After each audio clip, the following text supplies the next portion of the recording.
You are listening to a True North Eager Beaver Media Podcast.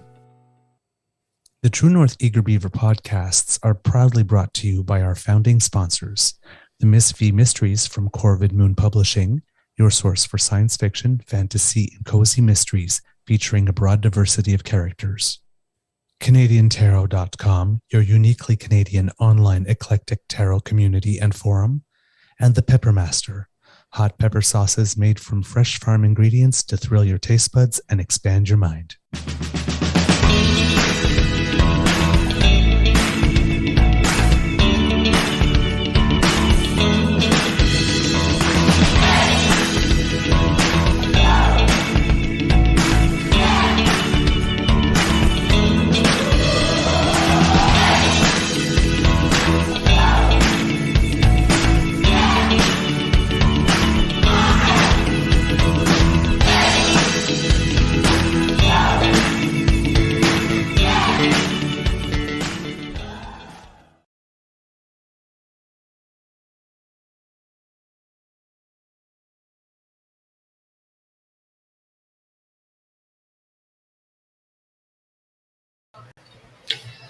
We are live.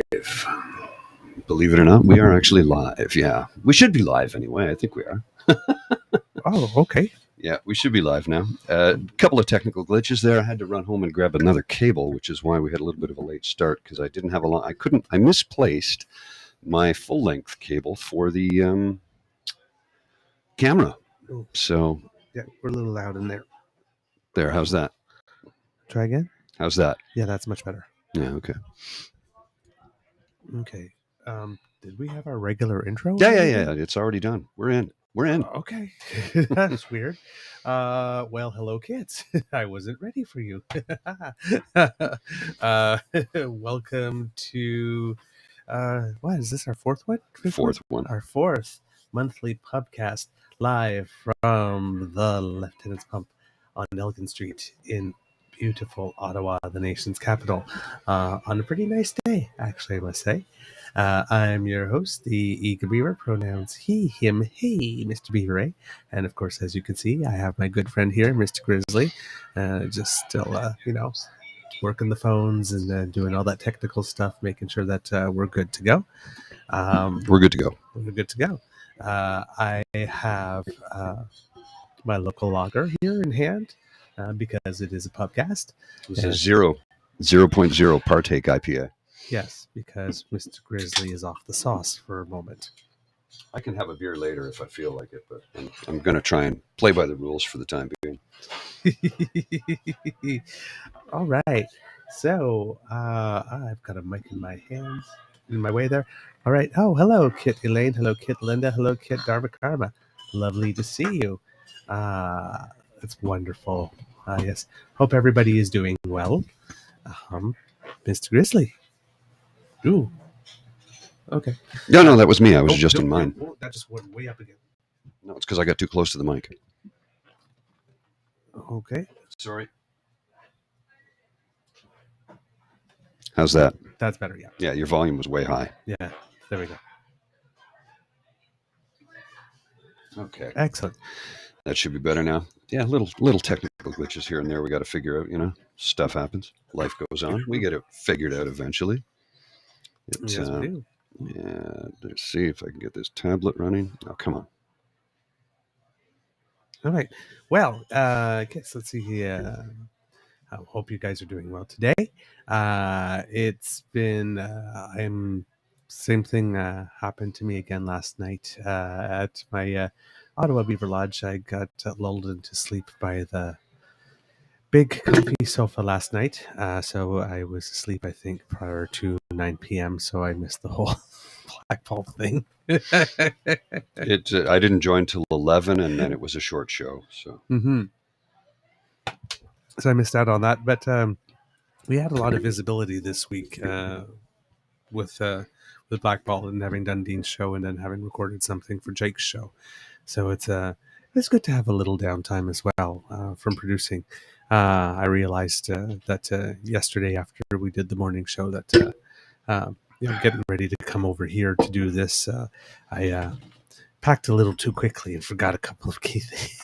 things. Yeah, like the charging cord for my laptop, for example. That'll do it. So I've got 1 hour and 28 minutes left. I'm like rationing laptop time. I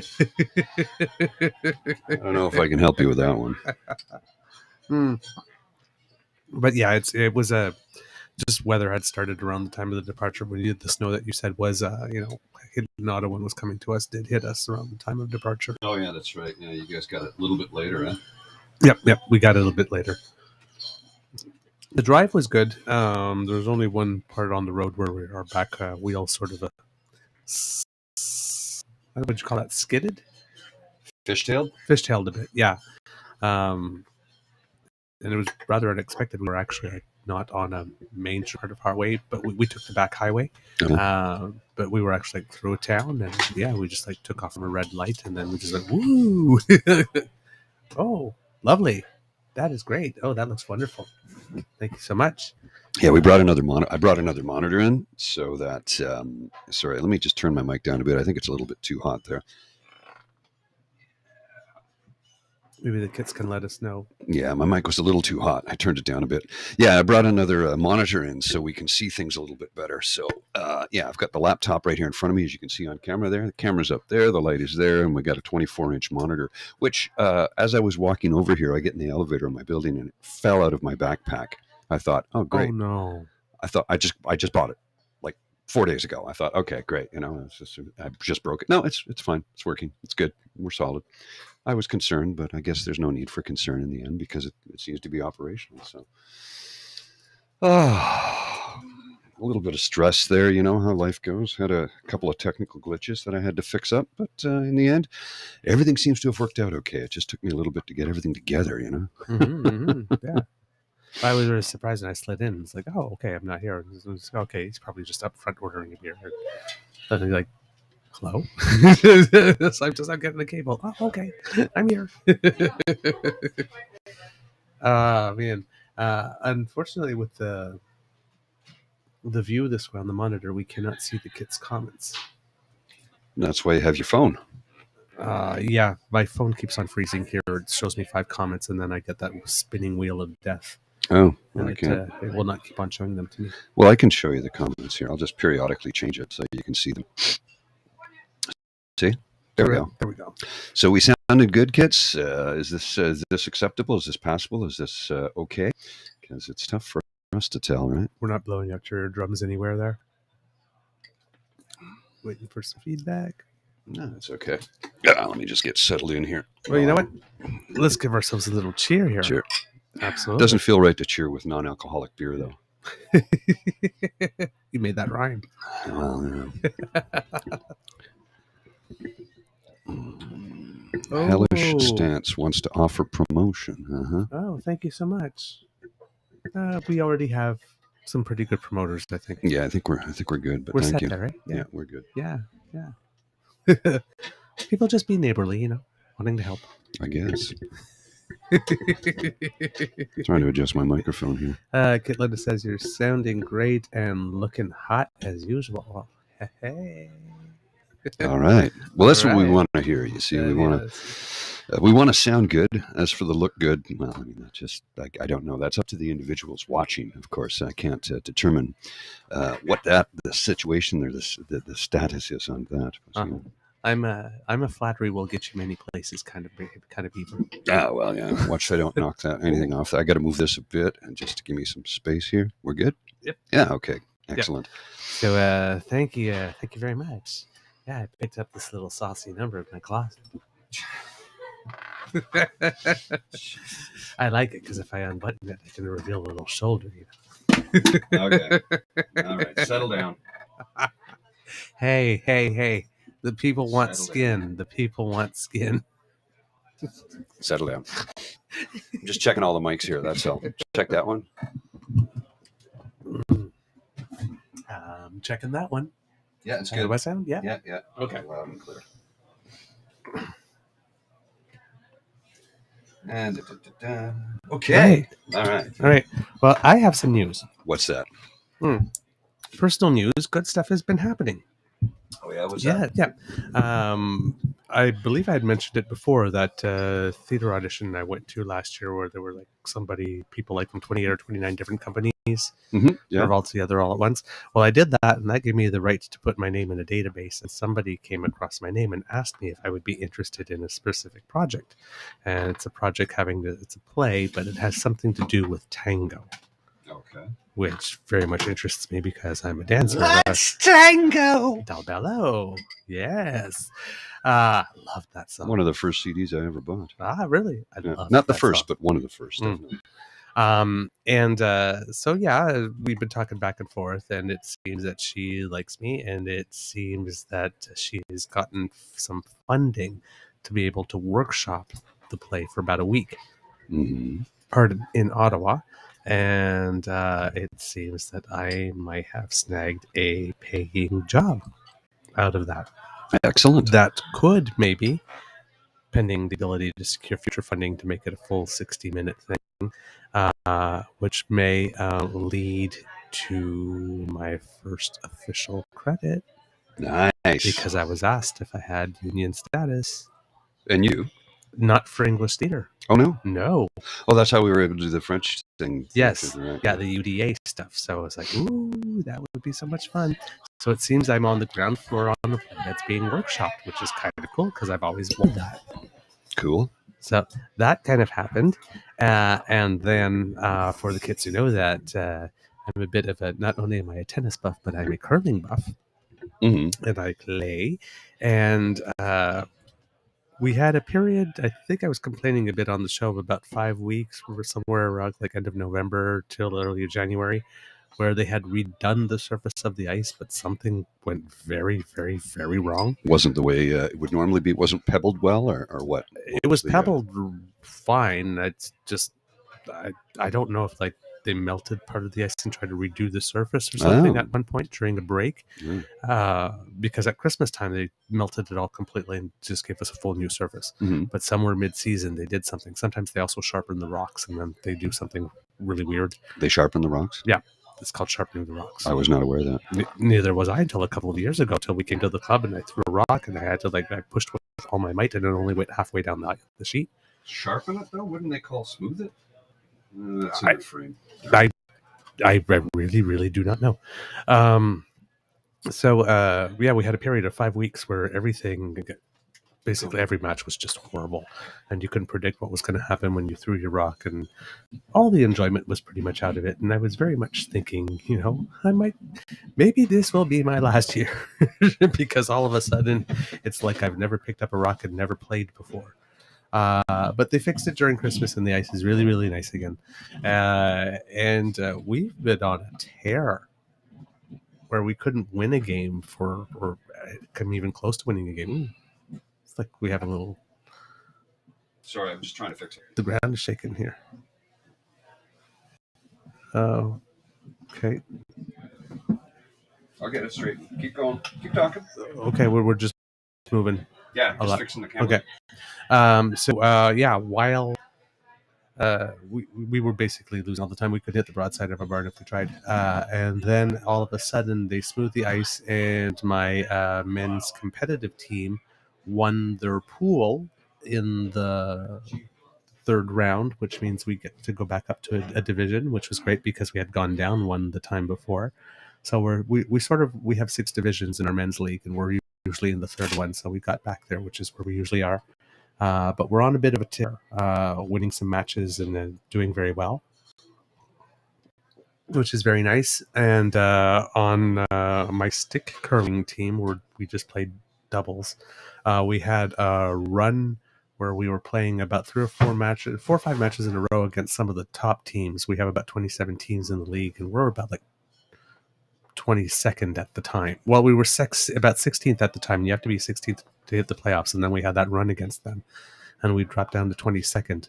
But the very, very, very last run of games against the top teams, the last match was against the top team in the entire league, and we won it.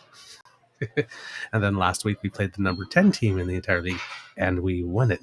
So we're a bit on a tear. We've got 5 matches left, and we're only 2 points out of a playoff spot. So if we can keep up this this wave that we're on, we might actually get there. It would be the first time in 4 years I actually make the playoffs in that league, so that would be really nice. Oh, cool. And I'm doing that with a new partner who's just brand new to curling, but she took to it like water, and she's really loves the sport. And she actually comes to practice, and she's like every now and then she saves me. Oh, nice. In her first year, she's just a natural. It's really, really fun to play with her. Keep talking. I'll fix that. Keep going. And then in our mixed doubles, it looked like we were going to go down a division to C from B. And in the last 3 matches of the previous round, we snagged 2 wins and a tie to just stay in. And so far in the next round, we have a win, a loss, and a tie. So we are doing better there as well. And last match, it was we were playing against a team that was higher ranked than us, and the match was over after just 3 ends. They scored 2 in the first, we scored 3 in the second, then we scored another 4 in the third. And all they did is they came up and they fist bumped us and said, yeah, that's enough. So we had never won like that before. So yeah, hopefully we'll stay at least in B, and if we finish top 2 in B, then we get to start in A next year. But it'll be nice because last year we won the C division in the playoffs in our mixed doubles, and we were hoping to compete in B, but with some of the plays that I got last year, I had to miss too many matches, and the level of competition is so high that sometimes if you bring in a substitute to curl for you when you're not there, especially when you have to do it about 3 matches in a round, you'll end up going down because you just need the chemistry with your regular player. But this year I've been doing more marketing for the theater company than acting itself. So I've had because I wanted to focus on the choir to improve my singing voice. Haven't missed as many matches this season as a result for shows. So we're getting full seasons in, and it's kind of nice to see what we're capable of when we're not away all the time. Yeah, no or doubt. trying to just keep the team together by having people fill in. So yeah, sort of just good personal news on that front. And Alex is my Beaver sweetie, Alex. His teaching gig at RC this term went very, very, very, very nice. Mm-hmm. It was 10 days, and it made life a little busy, having to prioritize everything because he was basically teaching a full semester of courses in just 10 days. So 5 days 1 week, 2 days a week, and then 5 days the next week, and the last day including the exam. So he's basically preparing going to school, teaching the course, and then coming in and preparing the next day's course and grading. And so it was keeping him busy. It was basically 24/7 for 2 weeks. So cooking and everything, fell down to me, which is it's fair game, because when I'm doing a show and we're 2 weeks before the end of the show, then it's the other way around. Yeah, right? It's like I'm not available to do anything, so you need to come in and pick up some slack. So it was my turn to be on that duty, and he came out of it really well. It seemed to have went smoothly. Good stuff. And he seems to have enjoyed the experience. It was very different because it was a group of people that were there in a dedicated fashion to absolutely get that information. A little bit older group as well. Also paid to be in this case rather than paying to be there. But you've got 10 days. This is your mission. Military context as well. So it was a class that for him that was relatively easy to teach in terms of interaction with students, as opposed to some of the more challenging issues, which is reasonable. Yeah. So because in the other context, it's students wanting to go on to a future level of study, who need a certain grade to get there, and they're taking the course. Well, some are taking the course for the knowledge, and I guess everybody is to a certain portion, but some of them are taking it more for the grade so that they can move on to the next thing. Okay. So there's not as many people that are necessarily as curious or want to know why. Just show me how it works. And well, of course, if you're a teacher and you're passionate about your subject, you want to teach how, not only like how to do the calculation, but why the calculation works this way. And they just may just not be that into that. Well, that stands to reason. It's not everybody's cup of tea. Bottle of gin, bottle of whiskey, whatever you want to, however you feel like labeling it. I mean, sometimes, like I know I've had friends that went to school and just took a specific course just because they knew they could get credits in it. They didn't give a damn about the course itself. I'm sure that's not uncommon today. But I think it's different when you're taking your course for your own interest, or it's an elective that you really want to take, and sort of you need to do 2 years of this in order to get admitted into this program, and in order to get this program you need at least a 70 in this one specific course, right? And then you're in that course, and you're not.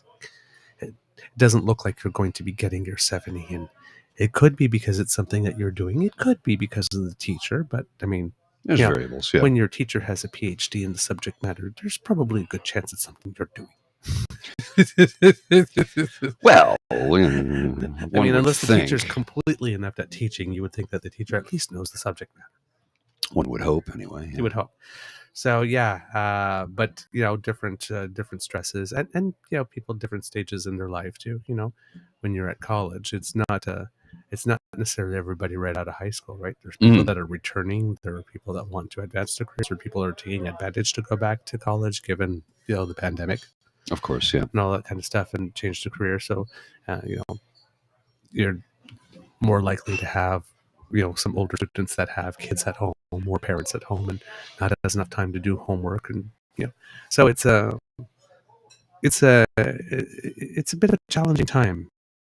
If you're a student, of course, but it's a challenging time also if you're a teacher, because you're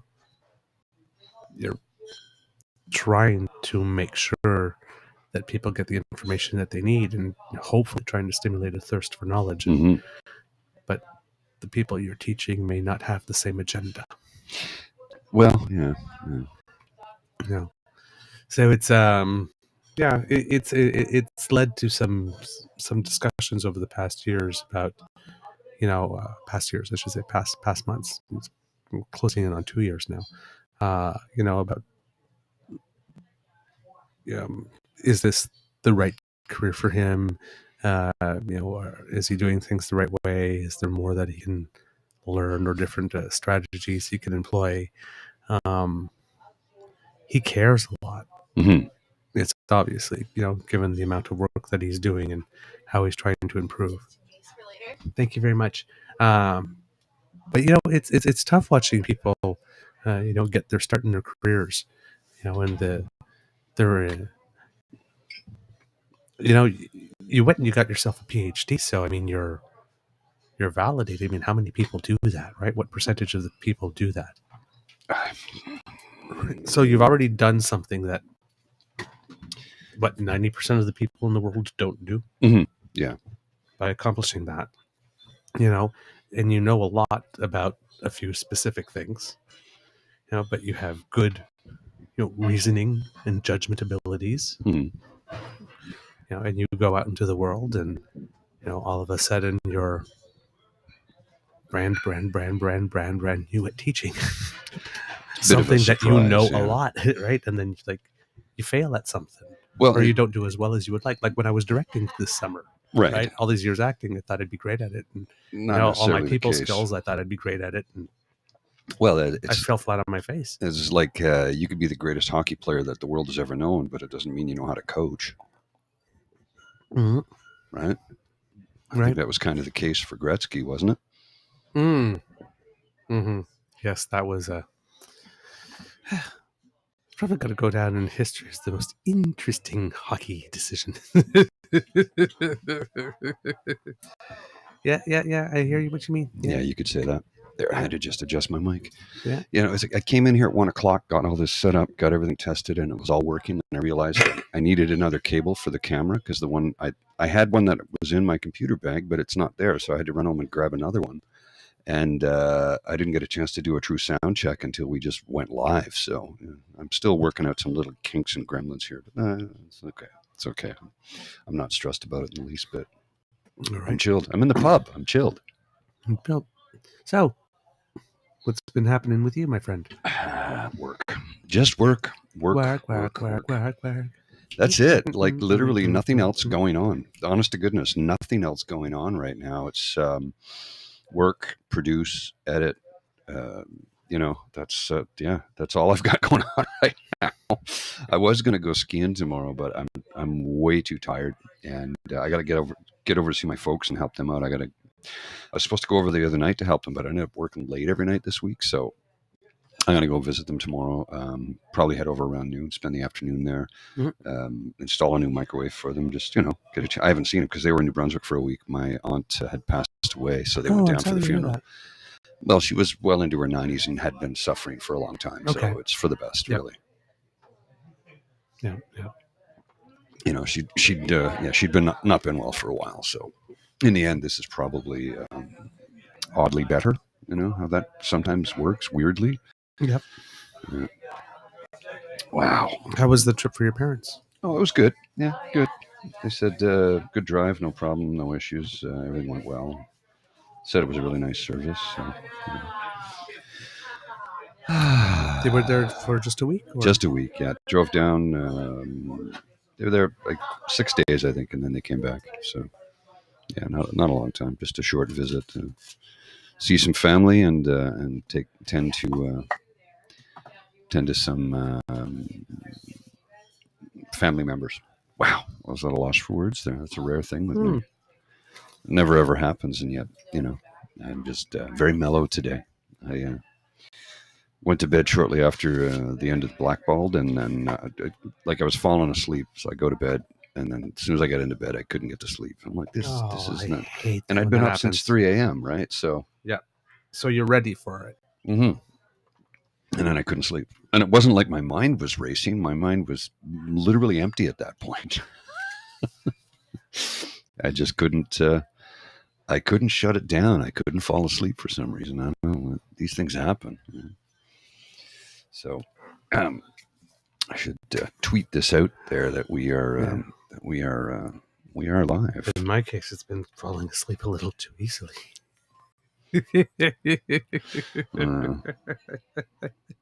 It happens. Well, let's just say I have a very, very, very, very, very understanding sweetie. I think so, yeah. Thank goodness.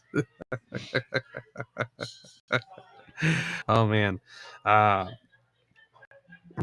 So, I'm having a very, very, very, very, very, very, very difficult time not talking about politics right now. I get it, but, I know, because there's part of me that just wants to yell, I told you so, but I'm going to have to wait till Monday to do that. We'll do that on Monday. We'll do it Monday. But I'm kind of giddy. Monday it will be. There's a bunch of them just up the street on the hill right now. I'm just like, is it wrong that I'm enjoying this so much? But anyway, it's a whole other. It's a whole other subject. I promised no politics today. No politics, no religion. Just good times. Cocktails and dreams, right? Ah, yes. How's it going? Hey. Nice to see you. You joining in? Yeah. Honestly, I might be finishing up soon, so if I do, I'll come and say hi. We got room for you here. I would sit down. I'm still working. I'm working here. How you guys been? Good. Yeah. Really well, thanks. Long time no see, yes. Well, last time I saw you wearing a Christmas hat. I was indeed. Yeah, come say hi before I leave. All right. Cool. See ya. What's this? Elaine, I only listened to part of Casual Friday. Topic was getting weird. Apparently. Oh, okay. I had taken a nap. I guess, James, when I was talking to him, he was like, yeah, I started late. I started around 9:30. Oh, baby, sweetie. Oh, cool. Hey, baby. How you doing, sweetie? Oh, he actually tuned into the show. Oh, my heart's melting. Cool. Was that a first? Not at first. The other day I was at home and he actually tapped me on the shoulder because I was listening to one of our shows, fast forwarding through it to get the segments to do the write up for it. Right. I guess, and he came into the office to see me, and I was like, he was happened to be watching the show. So Okay. he tapped me on the shoulder and says, come see, I got something for you to see. It's like, but I'm working here. It's like, oh, come see me. You're going to like pull me away from the stuff. You always do this. Like, come into my room and you get me to pull me away from the desk to do something else. I said, just come see this. So I come see it. And he was like watching us. Oh. The same episode too. Oh, wow. It was like, oh, thank you for disturbing me. That was a good reason. Definitely. Yeah. So yes, that's my beaver sweetie, Alexander, that you see in the chat there, kids.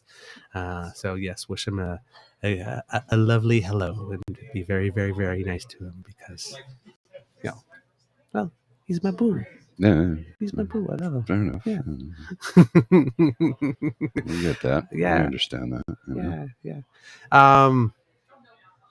Yes, I am sad there's no skating on the canal. I'd love to be out there on the canal anytime soon, but it doesn't look like it's going to open at all with the weather being what it is. I mean, it's too mild out. We had 2 days where it was minus 40, and other than that, it's been around 0, maybe minus 5. It's just simply not been a proper winter. We had 10 in Kingston the other day. Yeah, that's ridiculous. In February, that's ridiculous. 10 in August, you put on a parka. 10 in February, you're in your shorts. I saw someone in their walking down the street, shorts and a hoodie. I saw a few people like that. There's always the shorts guy in the winter. There's always the shorts guy, but I saw a few the other day. Yeah. Like, this is called Fool Spring. This is not real spring. It's Fool Spring, right? It's like, and like, I'm a leg man. I'm not going to object, but like, there's still half of me. It's like, gee, man, put on some clothes, boy. Well, it is February. Yeah, it's a little chilly. But it's amazing how 10 in February is more different than 10 in October, right? That's it's like, oh my God, I can't believe it's so cold already. It's like, then it's 10. I mean, you're still wearing your jacket, but I had like the jacket open and everything. Yeah, and like, 10 in August, you lose your shit. Yeah. You lose your shit. It's like, what's going on? Yeah. The world is ending. Yeah. 10 in October. Ooh, it's a cold autumn day. Yeah, I had the toque and the scarf, like everything, like was a gradual striptease walking. Oh, I'm 10 hot. in February. Open up the jacket, open up the second jacket. Oh, I'm going to take off the toque. Oh, I'm going to take off the scarf. It reminds me of that Rick Mercer skit from the Rick Mercer show. It was, oh, look, +2. What are you going to do when it hits +2? I think I'll go out. I think I'll leave the house. It's 10 days from now. It will always be +2. Yeah, always. It's just a rule with. And then a guy, we're just here to reassure you that winter doesn't last forever. It won't be +2 when it gets there. We really can't predict anything past 5 days, to be honest with you. But if we say the 10-day forecast is +2 in there somewhere, you'll feel better about yourselves. We're just going to give you that little bit of hope to hang on to. Legislated optimism. Yeah. Oh, yeah. It's a good time. It's a good time. Oh, man. Yeah, I'm very relaxed right now. I can tell. I had sent it. Well, I'm a little tired too. I'd sent out a couple of invites to a few people that were supposed to join. I don't know if they were going to make it or not, but let's see if I can find them here, and I'll send out the link in the chat there. Where did I? Oh, I already posted it. Yeah, it's links in the chat. So if anybody wants to join in, feel free. A couple of people told me they may stop by today. We'll see. We're prepped for them. We got room for 2 more, so we'll see what happens. If they make it, great, and if they don't, that's okay. Yep. But yeah, very mellow today. Very, very mellow. Yeah, I can tell. Yeah, I'm tired. That'll do it. I'm not wound up yet. You know what? I need a cup of coffee is what I need. I had 1 cup of coffee this morning, so maybe I'll order a cup of coffee. Let's see. No. So yeah, a little tired. We'll have a little coffee chat interlude in our coffee chat today. We'll have a coffee. We'll have a coffee. We'll talk amongst yourselves. Yes. We drink coffee, we meet, we talk. No big whoop. What was the name of the character that Mike Myers used to do on SNL? Coffee Talk. Linda Richmond. Yes, thank you. And that was based on his wife's. It was based on his then wife's mother, his mother-in-law. Oh, really? Yeah. I thought it was funny. They're not together anymore. They're since divorced. Oh. Yeah. And he said that, I'm Canadian, a Leafs fan. Hockey's my whole life. So my wife got interested in hockey, and when she got interested in hockey, she got interested in it with a vengeance, because we're watching a game one day and she's spewing out all the stats about this guy, and he's like, I don't know what the hell she's talking about. I'm like, yeah, that sounds about right. Most women I know who love hockey know way more about it than I do. Way more about it. It's like, yeah, I've been playing it my whole life, but when I was a kid, it occupied 90% of my brain space, right? All I did was read books about hockey. I read I knew everything. Okay. But I haven't done that since I was like 13. You know, I don't even know half the players are on the team that I cheer for anymore. It's amazing how that happens. For me, that was music. Well, music still occupies a large part of my brain space, but it's just, you know, you got it does, when you're a kid, you don't have anything else to think about. Right, exactly. As an adult, you got 1,000,001 things to think about on a daily basis, let alone the things that you're passionate about, right? So it's one of the things about, that don't grow up. It sucks. It's a trap. Don't become an adult. I know. I paid my RSP payment yesterday. Talk about being adult. Don't even get me started. I remember the very, very first time I paid my RSP payment. I was like sitting there. I was like, I think I was like 29 or something. It's like, I'm 29. I'm making RSP payments. I've got a mortgage. God damn it, I'm an adult. How the hell did that happen? What the hell? Yeah. But yeah, music was one of those things, right? Because I was a dancer. So if you're a dancer, I mean, music is your life. And I've had tons of vinyl when I was a kid, then tons of tapes, then tons of CDs. And, I mean, I was writing to Much Music all the time. Every time they had a VJ thing, I want to be a VJ. It's like this. I could talk about music and you never think about the bands and all that kind of stuff. And, I think there wasn't a day that didn't go by with me watching at least an hour or two of Much Music of some kind, right? Just to keep abreast of what's going on, what's the hits. And you talk to your friends about music and like trade music, what's this song? Have you heard this? And, this will blow your mind. And you'd have like little listening parties and stuff, right? It's like, yeah, come up to my room. You got to hear the song. Oh, right? yeah. Right? You put it on your ghetto blaster. It's like, oh man, this is so cool. And now it's like, I mean, music is still part of my life. Mm-hmm. Like there's no doubt about it. But I'm not up on, there. I've had a lot of video. I would have known. Now it's like, oh, and didn't know. It's like, ooh. I was listening to going the nominees for the Grammys this year. Oh, I didn't know this person had an album out this year. Yeah, it's like completely under the radar. It's and I don't know how that happens. Well, I thought it was weird that I saw a lot of people freaking out about. They're like, "Who is this Bonnie Raitt person?" I'm like, "Oh, you're gonna get creamed." Really? Oh, and they did. They got creamed. People like Bonnie's a queen. She's been there forever. But they went on. They tore them apart. But you know what? I did that the first time. Like 20 years ago was something to talk about because already back then, right? I knew who she was. No, but back then already was like she was already some like a legend then. She's been going for 50 years. It was like, who was she? Like this, and then all of a sudden, she had like a couple, 4 or 5 years where things that she did crossed over into pop, and then that kind of stopped. Because I don't know how that does. She's a blues artist at heart, but it just happens. And I don't know how that happens because the music doesn't get any less good. Well, she covered John Hyatt's The Thing Called Love. Yes. And that's what propelled her into the stratosphere. And then she had a bunch of hits after that. But that was the one that got her first Grammy, and it sold millions of records, made her career visible to the mainstream. Right. But she'd been a blues player for decades up to that point. So, but it was funny, people going, "Who is he? I've never heard of her before." And then it was like a few years ago when Paul McCartney did something with Kanye West. And I'm watching Gen Z kids going, I don't know who this Paul McCartney is, but his career might get a boost after working with Kanye. And I'm like, and all I was thinking was, please tell me you're joking. Like you're online. Couldn't you just Google the name before you made a statement as dumb as that? That's the same feeling I get when I see a young Gayling. It's like, like Barbara Streisand, Judy Garland. Google's your friend. Who? Google's your friend. It's like, and you have like all the older gays like, you don't know Judy Garland. Oh, come with me. We must give you your education, child. And then they grab and they plop in front of a TV with like the toothpicks under the eyes, and you must watch every Judy Garland musical ever made. And then we're going to finish with Judgment at Nuremberg.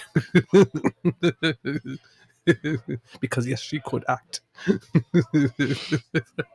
Wow. It's like all the.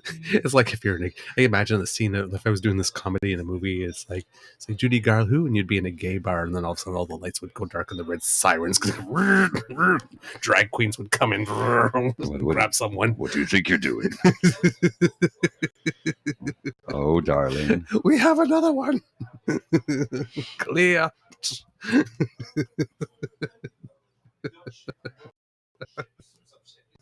wow. But it's funny, because cultural references are funny because we have that. Like my Beaver Speedy and I have that. Well, first of all, we have like about a 10-year age difference, so there's. Like, I was very aware and present for all of the 80s. But if you were born in the 80s, there's a couple of years you were alive in the 80s that you don't remember, because you don't start remembering things until a certain age, right? And then he's European, so there are certain things that, if I talk about Gowan or Glass Tiger or Platinum Blonde, or that means absolutely nothing to him, right? The comment from Wade and Doe. Best request I ever got was a handwritten note from a kid that read Bohemian Rhapsody. Oh my goodness gracious. It was time to give up being a DJ. Yeah. Yeah. Is that an actual song? Bohemian Rhapsody. Oh, yes, but Bohemian Rhapsody? No, because that would have been really clever had someone done that. It's not a song. Oh, it's not a song. Somebody needs to do that. That's the whole thing about it, though. There's no song. It doesn't exist. Bohemian Rhapsody. Ozzy Osbourne always thought Bad Moon Rising was Bathroom on the Right. I see the bathroom on the right. Yeah, that's what he thought it was. Yeah. Misheard lyrics. Jimi Hendrix, Purple Haze. Excuse me while I kiss this guy. Oh, for me it was Dead or Alive's You Spin Me. All I know is that to me, you look like you're lots of fun. Open up your heart and then watch. I'll ski right down. It's not even close. I know, it's Watch Me Here, Watch Out, Here I Come or something. It's not even close. I always thought it was Watch Me Ski Right Down. I always thought it was a weird thing, but I mean, okay, he's flashing flamboyant. Sure, okay, I guess he's skiing. Well, did you see the video of the guy driving along in the car, and they put on Blue? You know the song "I'm Blue." Yeah. Well, this guy was singing it. I'm blue. I could beat off a guy. I could beat off a guy. I'm like, that's what? There's not even lyrics there. It's bottom beat out and ba. The guy, his friend just stops and goes, "What are you saying? That's not the words." It isn't? No. It's not even close.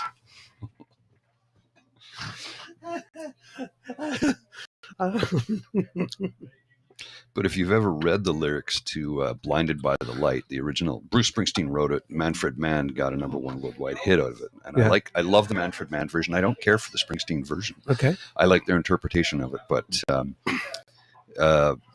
the lyrics are nonsensical. They're really out there.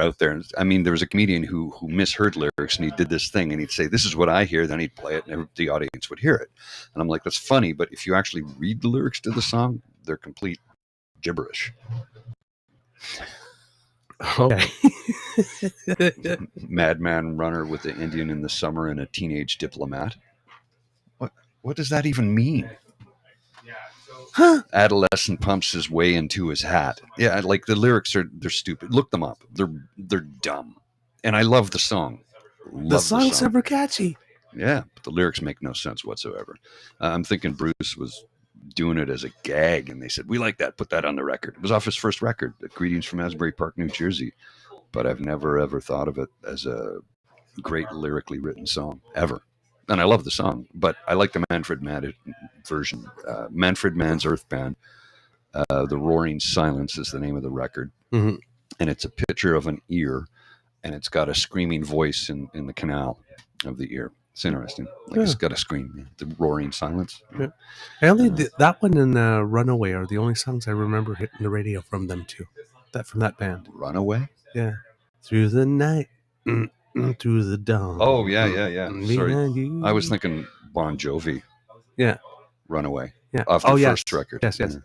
Another that I don't know any other songs from them for some reason. There she was, just walking That was down the the Manfred street, Mann? singing diddy dum diddy. That was them? Manfred Mann. I did not. It wasn't know the that. Manfred Mann Earth Band. It was the first band he was in the early '60s. Oh. Yeah. You know he's South African too. Now that does not surprise me for some reason. He's from South Africa, and then he ended up moving to the UK and got into the music scene. He's a keyboard player and sometimes singer. Doo Diddy, he was the lead singer for that one. Okay. Yeah. Slade, Run One Away by Slade. But that's not CanCon, dude. That's Run Away. Slade's a British glam rock band from the early 70s. Oh, really? Well, then they had hit songs, but they were made famous by Quiet Riot. Come on, Feel the Noise, which was a Slade song. Okay. Along with Mama, We're All Crazy Now. Okay. Well, it's also a Slade song that Quiet Riot got a hit with. And My Oh My, which is a big Slade drinking song. So this is what they got a Christmas song. They had a big Christmas song that's a hit, and Noddy Holder, the lead singer of the band, used to do a Christmas countdown show every year on the BBC with Noddy Holder's Christmas. Okay. Yeah, I know a lot of weird, bizarre stuff. Wow. Yeah, kids out there, if there are any songs that you had heard lyrics to, or that you find the lyrics just weird or ununderstandable, please let us know. Well, I do remember one day Helix. Remember Helix? Ah, yes, Rock You. Okay, Rock You. So they had two versions of the video. Okay. There's the version they made for Much Music, and then there was the X-rated version where everybody was naked and people were having sex around a big bonfire. I've never known of that version. Not a lot of people do, but it was accidentally aired once on Much Music. My buddy and I were sitting there watching Much Music, and we're looking at one another, and we're like, "Wait a minute, are those are naked women? What the hell?" And then they cut the video.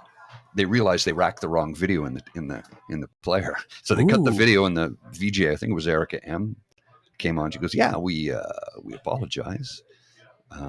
We set up the wrong tape, and we'll get right back to you in just a minute." Like they cut it about a minute in because they didn't realize, because the video starts off, they look identical, right? So you couldn't tell, and then all of a sudden, everybody's naked. Whoa! Yeah, that was in the 1980s on television. Right. You know, it's not something you were able to get away with. Well, no, because I remember that was a thing back then, right? The videos that were banned, like Malcolm McLaren's Madame Butterfly video. There was basically a whole bunch of naked women in the sauna, basically, pretty much. Madonna's Justified My Love had some problems. Like a Prayer had some problems at the beginning. They eventually aired it. But Mimi on the Beach, apparently, originally, although I don't know if there was by Martha and the Muffins. No, Jane Siberry. Oh, Jane Siberry. Why would they ban that? I don't know. Apparently, I heard that there was a banned version of that video. Weird. But I've never found it. I've looked for it and I've never found it. But I remember that back then, and then they had what was it, the Too Much for Much? Yes. For several years later. Yeah. Yes. I do recall that. Yeah. Or Mitsu's Dis-moi, Dis-moi. Oh yeah, as well. That one. Well, even Bye Bye Mo Cowboy had some risque moments in it. Little moments, yeah. But it got away with it because it was en français, and it was weird because it was a French song that became a hit in English Canada. Even in New York, Pettibone did a remix of it. Oh yeah, really? Oh yeah, and it's pretty good actually too. What is she? Didn't she go on to work in television as a producer or a director or something? Right? Yeah, and morning a morning show host or early afternoon show host, and doing a lot of radio. Haven't seen her in years though. No, but more radio and TV now. And she released one single a few years ago. She was only 16 when her first record came out. Yeah, and I think she actually released like 4 or 5. total, and then sort of like left music and became more of a just sort of personality. Okay. But she did record a song called Envol a couple of years ago, which I kind of liked, but maybe I kind of liked because I liked her when I was 16 and saw her in concert back then, and all of that. But maybe wouldn't. The comments seemed to be that a lot of people thought it was disappointing that she would be doing that. But I think that if she hadn't been known before, but she said that she would every now and then like do a song of something struck her fancy. But she does. I think she's moved on. Yeah. Well, somebody who was at PJ's mentioning here memories of Electric Circus. I'd worked with the Electric Circus crew a couple of times at this time of the year during Winterlude when they did live. I missed that live over here at the City dance Hall on Parliament Hill, and then they did it the year after they did it on Parliament Hill. And a buddy of mine was hooked me up. We went over. We helped set up a bunch of stuff, and then we went to an after party. Can't tell you about it or where it was, but I was there hanging out with Monica Diol, and she was absolute professional, total, stunningly beautiful, breathtakingly beautiful. You know how somebody on television looks good? She looked better in real life, and tall. She must have been almost 6 foot tall, if memory serves, or maybe she had big heels. That's a long time ago. Okay, that's the mid '90s. Yep. Oh man, I missed that Electric Circus. I can't remember if I'd ever been on Electric Circus, but I was on the French version, Bouge de là, a couple of times. Not much music. Yeah, and that used to be stood by Juliette Powell. Yeah, yes. And I worked with her a couple of times too. She was lovely. She was Miss Canada at one point, or in the Miss Canada pageant or something. I can't quite recall. Yeah, good. I haven't looked. Sorry. Water, please. Yeah, thanks. That wouldn't surprise me. She was gorgeous. Oh yeah. Like stunning. You remember Sonia Ben Ezra? Yes. She spoke so fast I couldn't keep up to her. I don't speak French, so it's I can understand a lot, but she would get on the show and she was just ripping so fast. I'm like, what? Mm-hmm. I don't know what's happened to her. I know she went on to Quebec television, of course, but she took a few years off. I believe it was to take care of a family member. Thank you. If I remember correctly, but she's been recently making appearances again. Okay. And is Music Plus still a thing? I have no idea. I don't even know. I know Much Music is still available, but I don't. Do they show videos? I don't think they do anymore. Hardly ever. Yeah. Hardly ever. It's like MTV doesn't show videos either anymore. And MTV Canada was very short-lived. I don't even think it's available here anymore. That's a good question. I don't know. Yeah. That's where I first was introduced to Dan Levy because he was on MTV Canada. Oh, he was? I did not know that. Yeah, he was on there before he was on MTV Canada, and I think he was on Much Music for a little bit. And they used to have the Masonic Lodge, Masonic Temple on Yonge Street in Toronto. That's where they broadcast from, and they used to do an after-party show featuring. It was they'd watch something like MTV. The Real World, and then they do an after show where they'd sit and talk about what they just watched, but it wasn't that, it was something else. I can't remember what it was, but yeah, that's how I was introduced to him.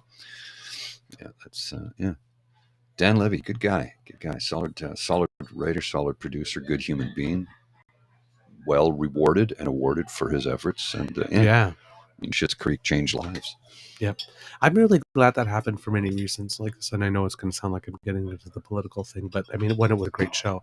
But number two, it was just like for all that defund the CBC stuff, it's like this network just produced a show that like won all the Grammys. All of them. All the Emmys, right? Emmys, yeah. Like, and swept them that year for the comedy, like the whole thing.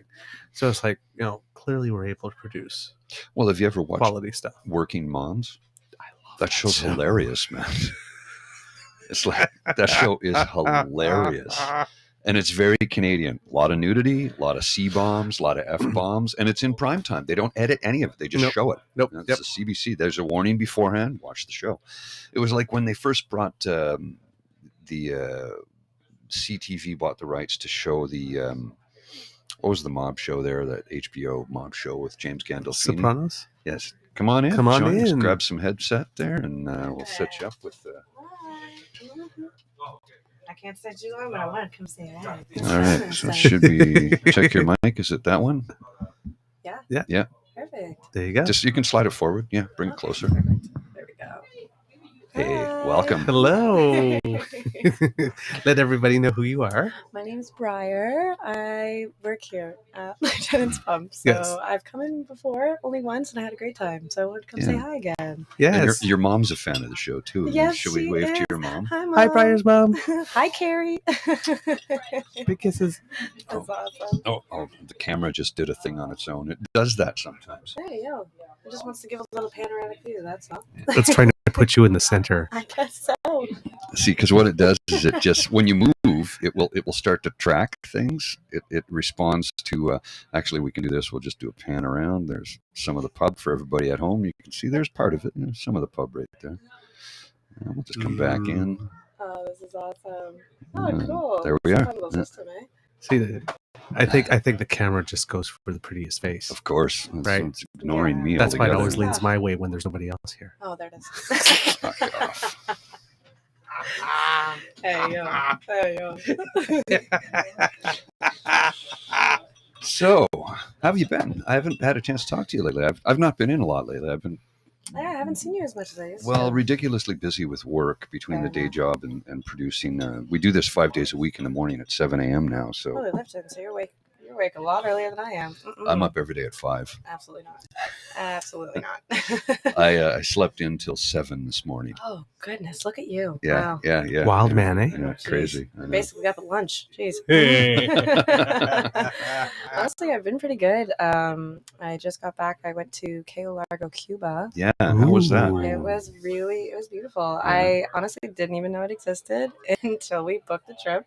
My friend kind of just one of these and just pressed go, and I was like, oh, Nice. I guess I'm going. But it's on the Caribbean side, because I've stayed in Veradero before, and I've been to Havana as well. But this was the first time that I was over there. I went to a beach called Serena Beach. It was one of the top 5 beaches in the world.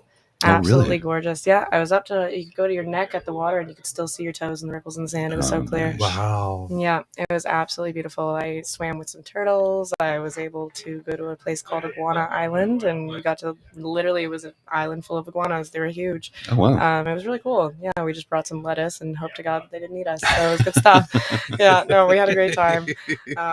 It's funny. I should be a lot more tan than I am, but honestly, I'm transparent, so you can usually see my organs, and right now you can't. So I call it a win. So you've got some color. Yeah, I yeah. call it a win. Yeah, perfect.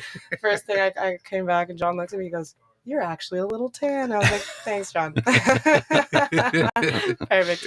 I try my best. Yeah, I'm guessing you wear like a 70 sunblock Oh, or something like that. 110 SPF. Oh my god. They make that? Yep, they make it Neutrogena for your face, but Yeah. the thing is that my skin it burns really easily. So I'm a pretty stickler when it comes to that. I'm reapplying as much as I can. and that's Wow.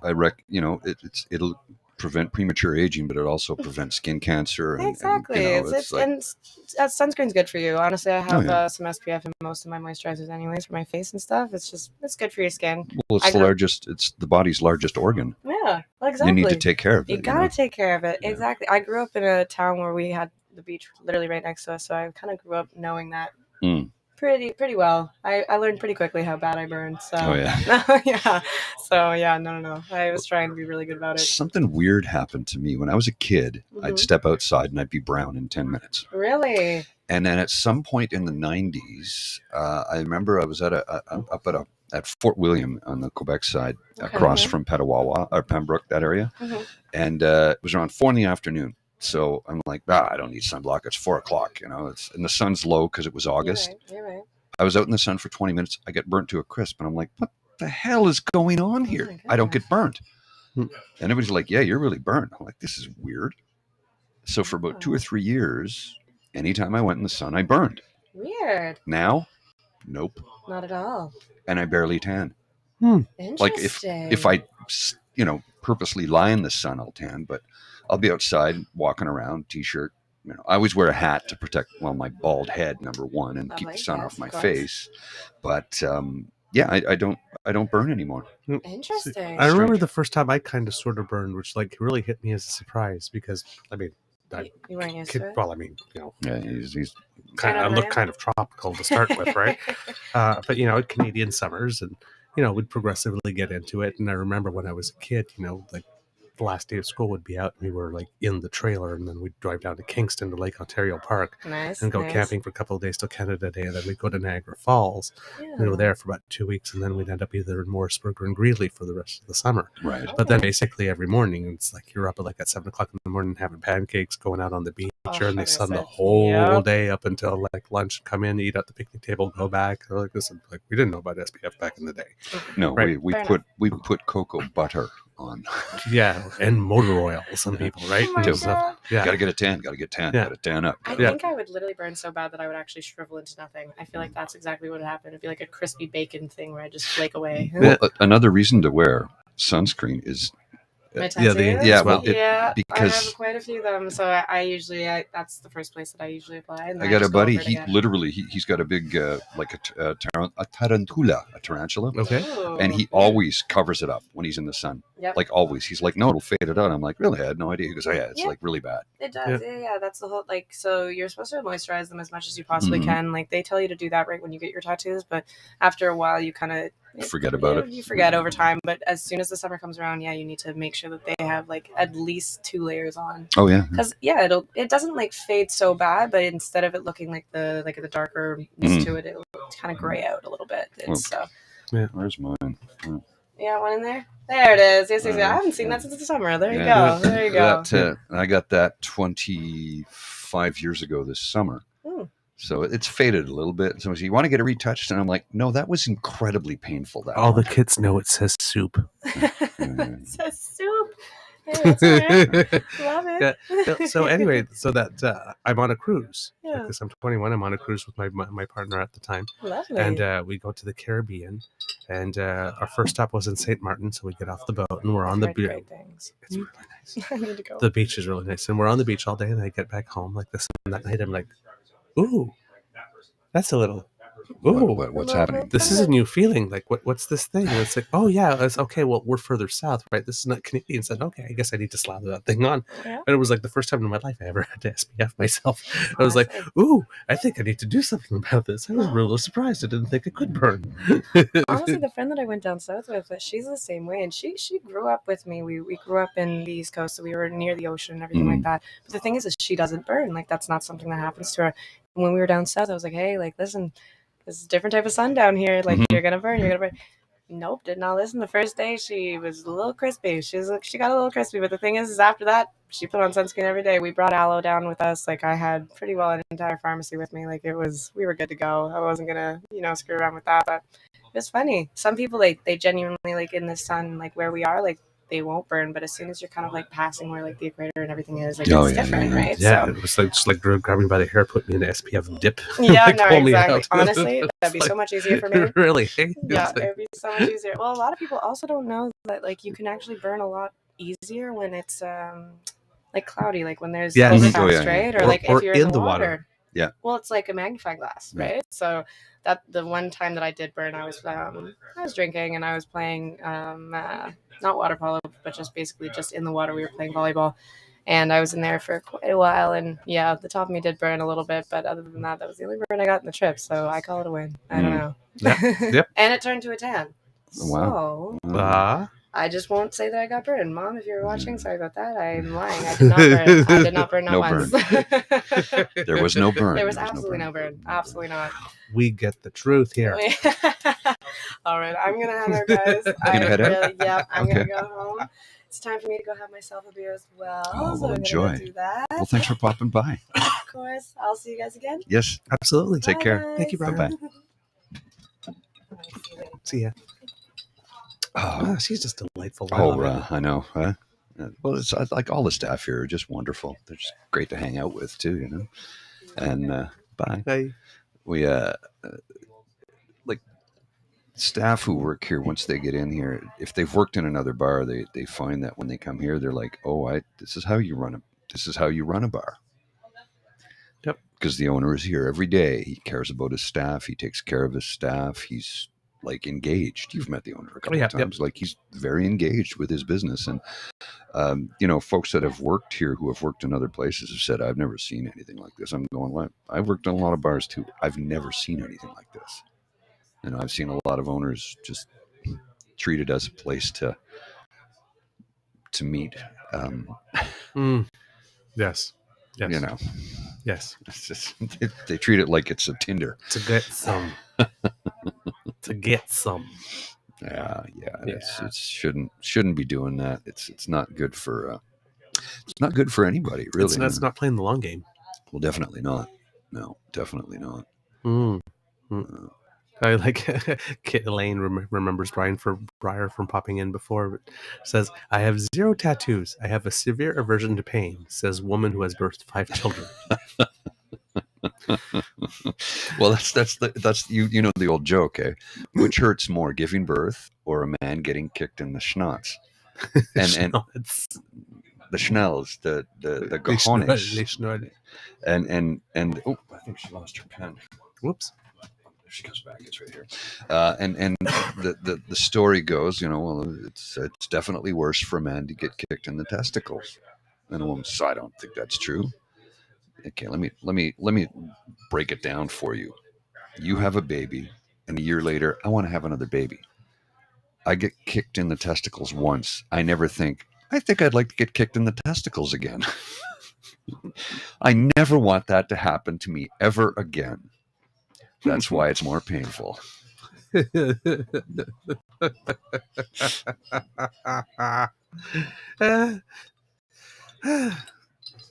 pretty good logic. I think so. Yeah, I certainly think so. Oh man, yeah, Elaine. I think that word pain may not mean what you think. They're completely different. Tattoos hurt worse than getting kicked in the testicles, though. I can guarantee you that. They hurt a lot, and the difference is, you get punched in the face or you stub your toe or something. It's pain is a 10 out of 10, but for a microsecond, and then it starts to dissipate. Whereas a tattoo, it hits 10 on the pain threshold and stays there for 30 minutes. Mm-hmm. There's no break. Mm-hmm. That's why, like, this was 15 minutes. And I was like, yeah, that's really painful. I had no idea it would hurt that much. And the guy goes, are you okay? I go, yeah, I'm fine, but it's just really painful. And when I was getting this, there was a young woman, actually kind of looked like Briar, sitting in the chair across or beside me. And I look over and she's getting a tattoo on her hip. She sits down and she's all smiles. And then the guy starts to go in and he's tattooing her. And she tried to really keep that smile going. I'm like, that's right on bone. That's gonna hurt a lot. And I look over and she's like, still trying to smile. I'm like, ooh, she's hurting now. That was like that one time I went to get, when I tried that back epilation like this, and they got a little bit that was on the sides. It was like when they started on the big fleshy part of the back, and it's like, ooh, okay, that's not so bad. But it's like, that's not so bad, okay. And then she got that one little part where I had like a roll. Mm-hmm. She pulled the hair off the roll. Jeez. Are you okay? Yep. Yeah, That's okay. Yeah, fine. Just wasn't expecting that. I thought I had experienced the worst so far. Mm-hmm. Says, yeah, I figured I'd save that one for last. I was like, oh, thank you. Yeah. Rather than starting off like, nope. We'll stop it right now. I was like, I don't care if I got a patch there; it'll grow back. It's gonna hurt, dude. I've got no pride. It's gonna be very painful. That's just how it works. Beaver Sweet said, "What's that weird thing you've got going on? Just ignore that. It'll be okay in about 3 months." That's it. We'll just leave it at that.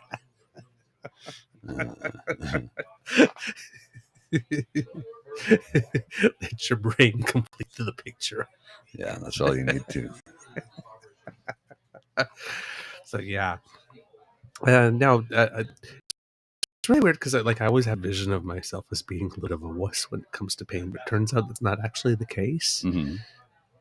Yeah, but I get that. But I'm as I keep on saying, I'm a big believer that suffering is optional. So why? Well, so let's do this. That looks like it'll really hurt, but it'll be fun. Why? There's no need to put oneself through pain if one can avoid it. It's yeah.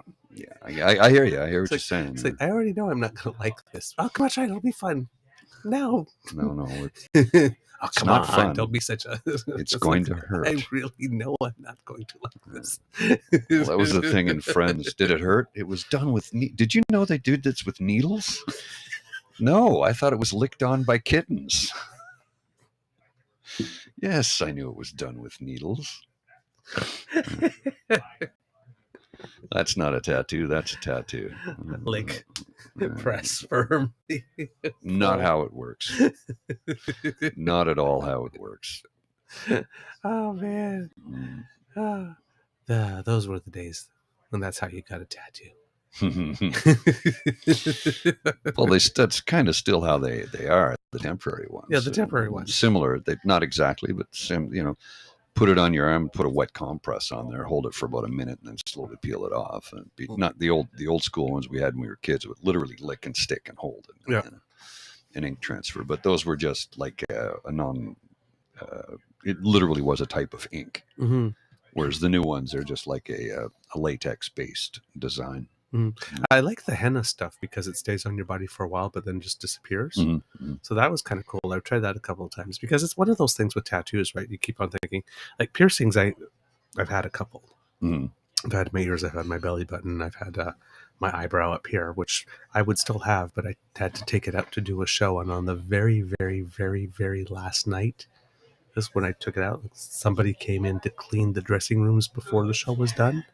And I'd put it right in the... And that was the end of it? Little thing. That was the end of it. And then kind of sort of like... I did have it pierced again one year, on around Christmas. Mm-hmm. And then... my beaver sweetie, if he's still listening, he'll remember this. It was Christmas Eve. Mm-hmm. And I was having a very, very severe bout of insomnia. I think I was on day 21, where I'd slept fewer than 4 hours a night in a row.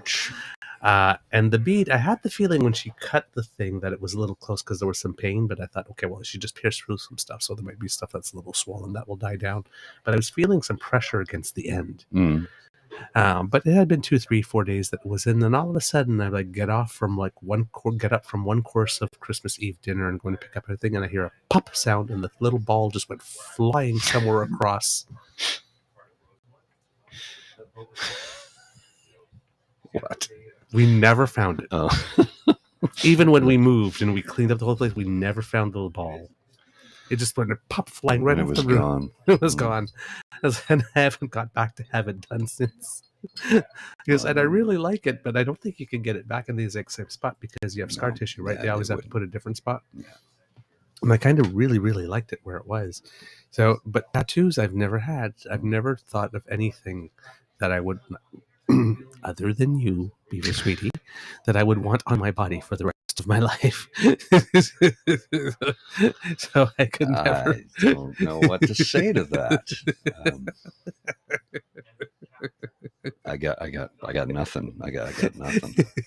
So yeah, I've never gotten one, but it's not been like a principal thing or whatnot. I've just like, and I've always thought that if I were going to get one, it would be like on the hip right here somewhere. So it was like you'd only see it if I want you to see it. It wouldn't be somewhere on my arm where right. Like, so nobody would know I had one unless I showed them. Type thing. It would be just for me type thing if I ever get one. That. But I can't think of anything. I really cannot. There's one more I want to get, but I'm not in a big rush. It's like it just is what it is. Okay, so totally random AV question. Working at home, it is easy to disturb other people in the house with speakers. So I'm thinking he's been wanting me to ask you this question for a while. The opportunities just arose. Yes. There are directional speakers. They do exist. They're pinpoint. When you stand in the line of sight or line of fire, they're surprisingly loud. And when you step out, you can barely hear them. They're hard to get. Well, they're more readily available today than they used to be, but I don't think it's available for consumers. I've never seen them available for consumers. Okay. I've installed them in the past where they're literally, you aim it, you point it, and if you step into its broadcast zone, it's wow, that's really loud, but not overpoweringly loud. It's just really clear and audible. And you step out, and you barely hear it. Okay. They do make them. but I wouldn't even be able to tell you where to buy them. I have only installed them a couple of times, and I've never seen them since. Okay. But they do exist. Because They we do were exist. wondering about that in the house, so that when I was trying to, one thing, I'm trying to live outside of headphones Mhm, as much mhm. as possible, Mhm. I was just trying to figure out, because when I'm in the office, just outside the door, this is where Alex's Right, office right. is. So if I'm listening to stuff too loud, especially if that's the thing with both of us, is that we're both writers, so we both need some time to Mhm. some quiet to concentrate every now and then. Well, the product does exist, but I'm not sure where I would even go to get it. To be honest, it's just a flat panel. It doesn't look like a traditional loudspeaker because it's really pinpoint accurate, and it works well. You wouldn't be using them for listening to music at all. Okay.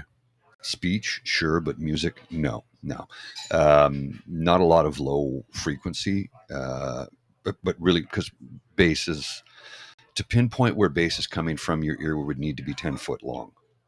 So low frequencies just go everywhere. So these cut out those low frequencies so they can Okay. pinpoint it, right? So you wouldn't use them for listening to music. But with new line array systems, they can help to trim it down. But anyway, we're getting into some weird audio stuff here. Okay. The product exists. It can be purchased. I'm not sure where to get it. I could check with one of my suppliers. All right. There you go, my love. I hope that answers your question. Kid Elaine, for quite a few years, I functioned on only 4 hours sleep. I do not know how. You're welcome. Because after 20 days, I was going insane. And my beaver sweetie can probably confirm it to you, because I had a couple of meltdowns where I broke down crying. I do 6 hours, sometimes less, but 6 hours, more than that, and I can't sleep. I wake up. 6 hours is all I can function with. That's just how it is. Yeah. Why It's I don't a shame, know. because I really love sleep. 6 hours is fine. More than that, and I'm kind of wasting my time, and I don't want to do that. I want to maximize my time on this earth. So some people want to sleep more than that. Some people need more than that. 6 is all I need. Yeah. Well, I always wondered about that. My beaver sweetie says, "You are still insane, but I love you." And that's the secret, kids. Compatible crazy. Yes, compatible crazy. Compatible crazy. We're both weird. Just that our weird fits. It just fits. Yeah. I really can't imagine my life without him in it. No doubt. I really can't. He's just fantastic. He's my bundle of weirdness. He's my boo. I love you. Te iubesc foarte mult, drăguțul meu. I think that was Romanian. That was Romanian. Yes. Yes. He's taught me well. Oh, fair point. Imagine. Not enough though. I'd like to know more. But I'm at the point that when I go to family gatherings, like every now and then, or if he's speaking on the phone, because sometimes if he's not on speaker, I only hear his side of the conversation. It's sort of like, okay, you were talking about plans to go and visit for Christmas and something about the car. That's what I got from the last 30 minutes, right? He said, yeah. It's like, okay. So slowly picking it up. I love it when he says that. Don't be saying it like it's a bad thing. Well, to each their own. To each their own. Yes. We have our own little freaky world, and it works. Whatever works, man. Whatever Hey, works. we ain't harming nobody. Exactly. La-di-da-di, we like to party. Ah, yes. Oh, what's that? That's up, Daddy Daddy. We like to party.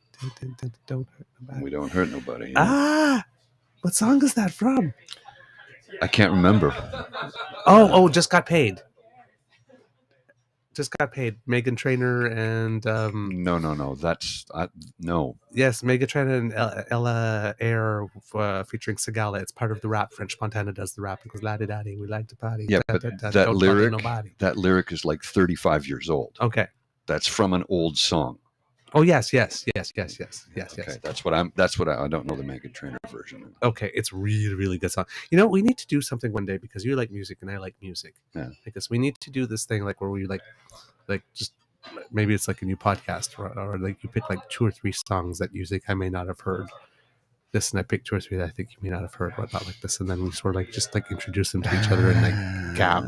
The problem with that is we could only do it on Mixcloud because of the licensing issue. Right. We couldn't do it here. Couldn't do it on YouTube. Yeah, no, that's true. Yeah, and I that's wonder why. how they do those reaction things on YouTube, though. Oh, they usually get taken down.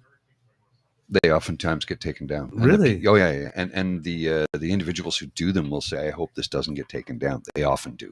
Okay. Yeah. So they stay up for a bit. Sometimes they'll leave them up because if they get enough hits, it's still the artist is getting the exposure. Promotion, yeah. But it all, if it's not licensed, they'll get mad and want to get paid. And I'm like, well, you just, if the person had 1 million views, they're getting paid. Ask for your licensing fee, and then keep it up. It's not difficult, Mm-hmm. So yeah, I find some of those are really fascinating to watch, though. When you see. The one that killed me was when this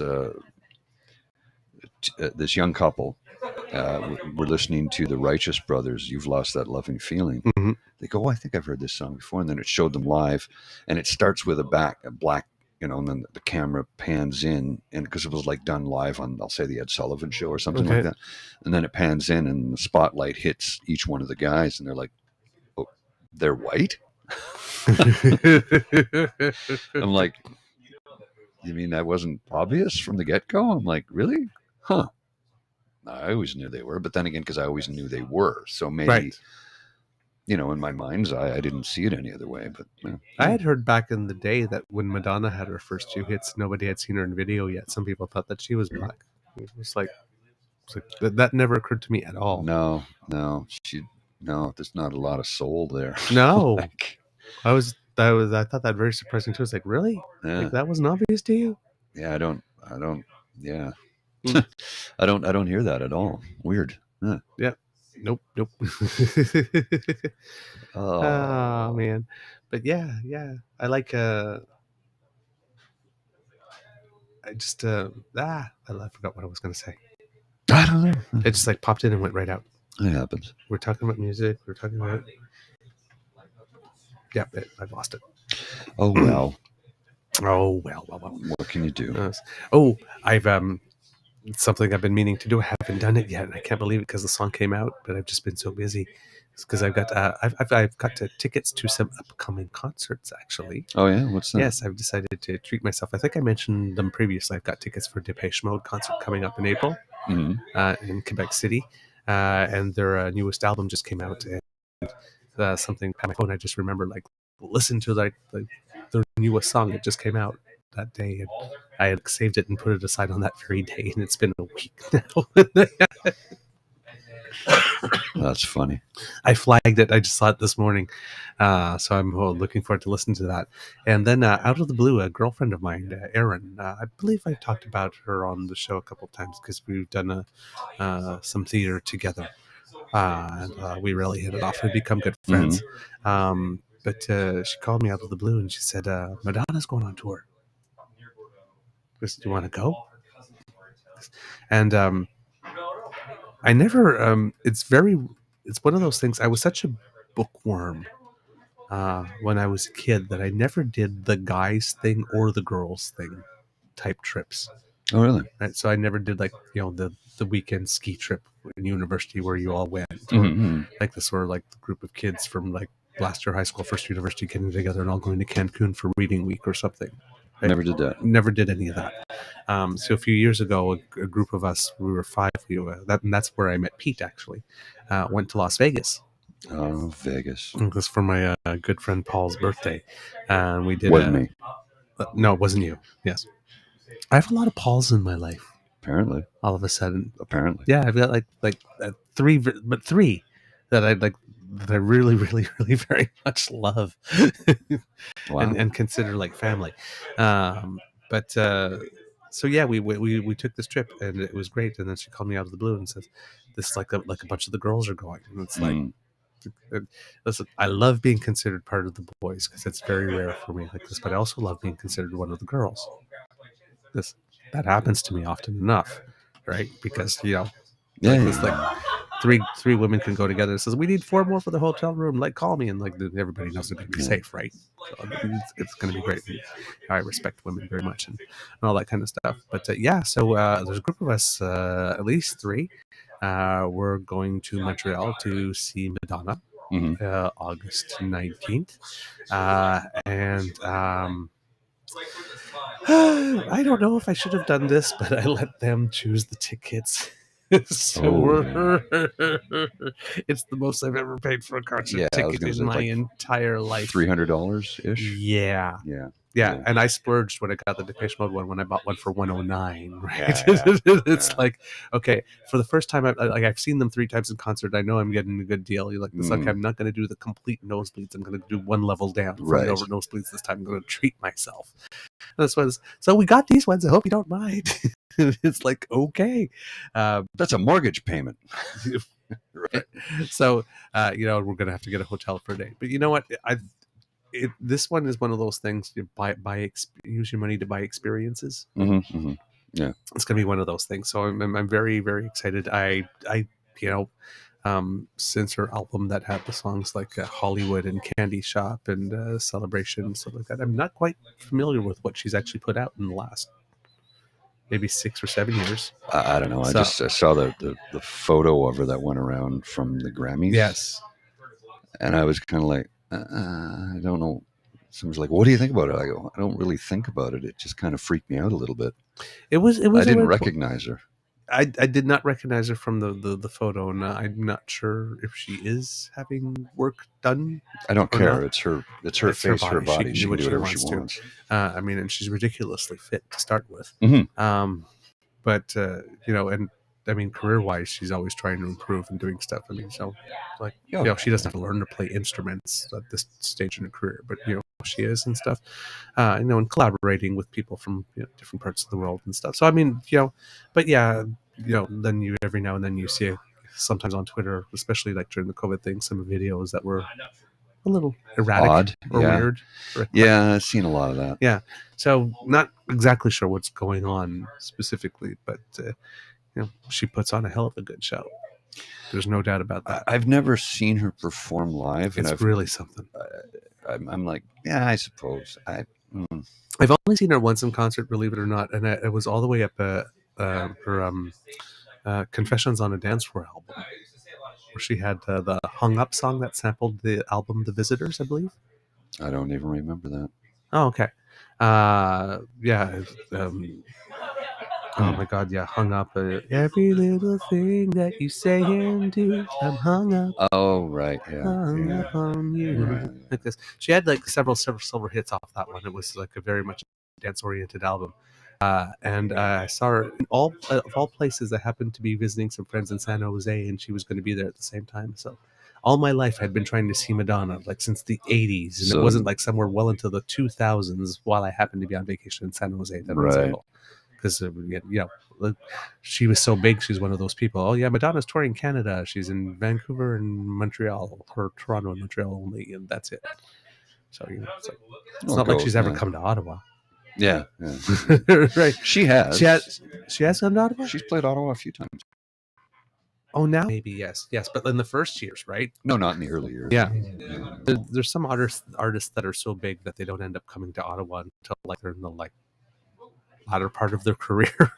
So I'd never been there. I guess I would finally tick it off the list. Well, you got to remember at one point in time that the city didn't have a proper sized venue to stage an event of that magnitude, number one, and number two, that the population base didn't support it. But now that's all out the window. Right. Ottawa Gatineau's 1.5 million people.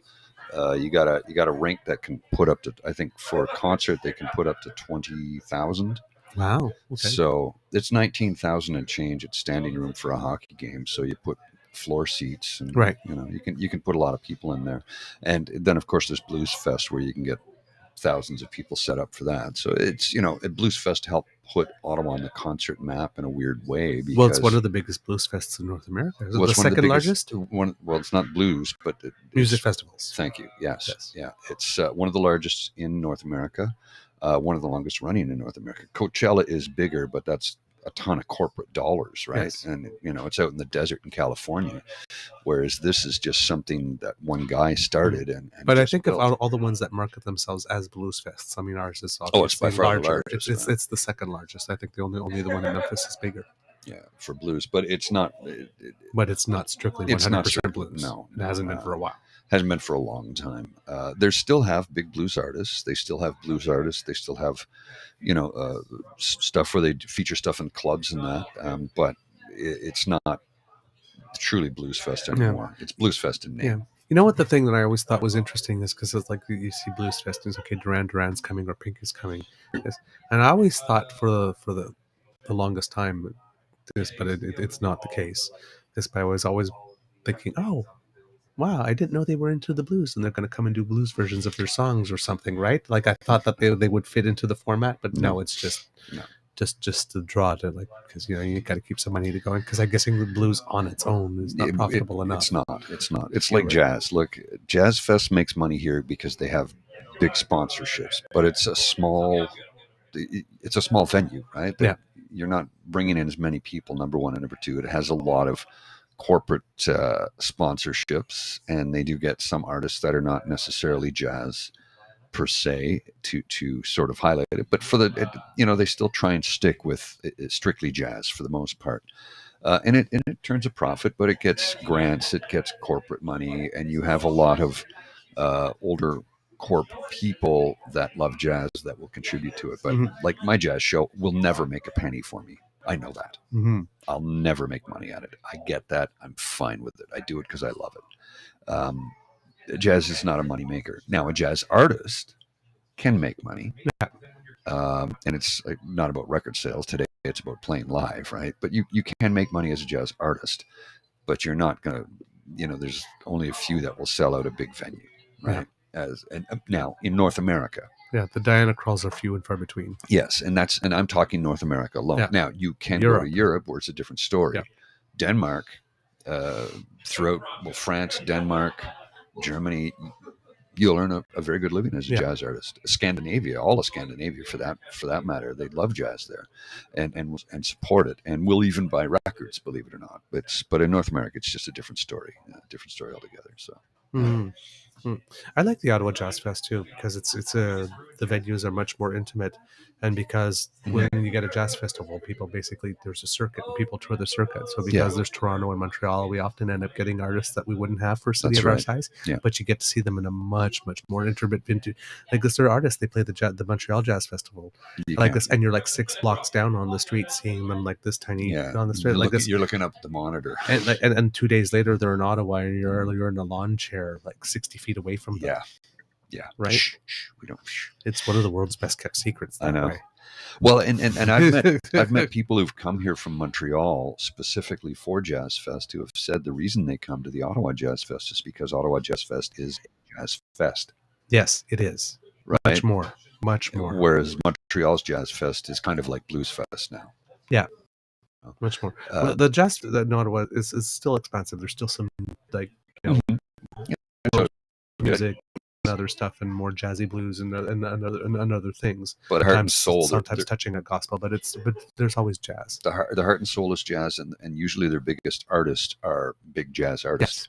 Right? Yeah, and we get good artists. Oh yeah. Well, I went to a few shows ouch, that hurt. I went to a few shows last year and it was great. It was awesome. Yeah. Yeah. I go every year because jazz guy, right? So yeah, it's a good time. It's a good time. I always enjoy going.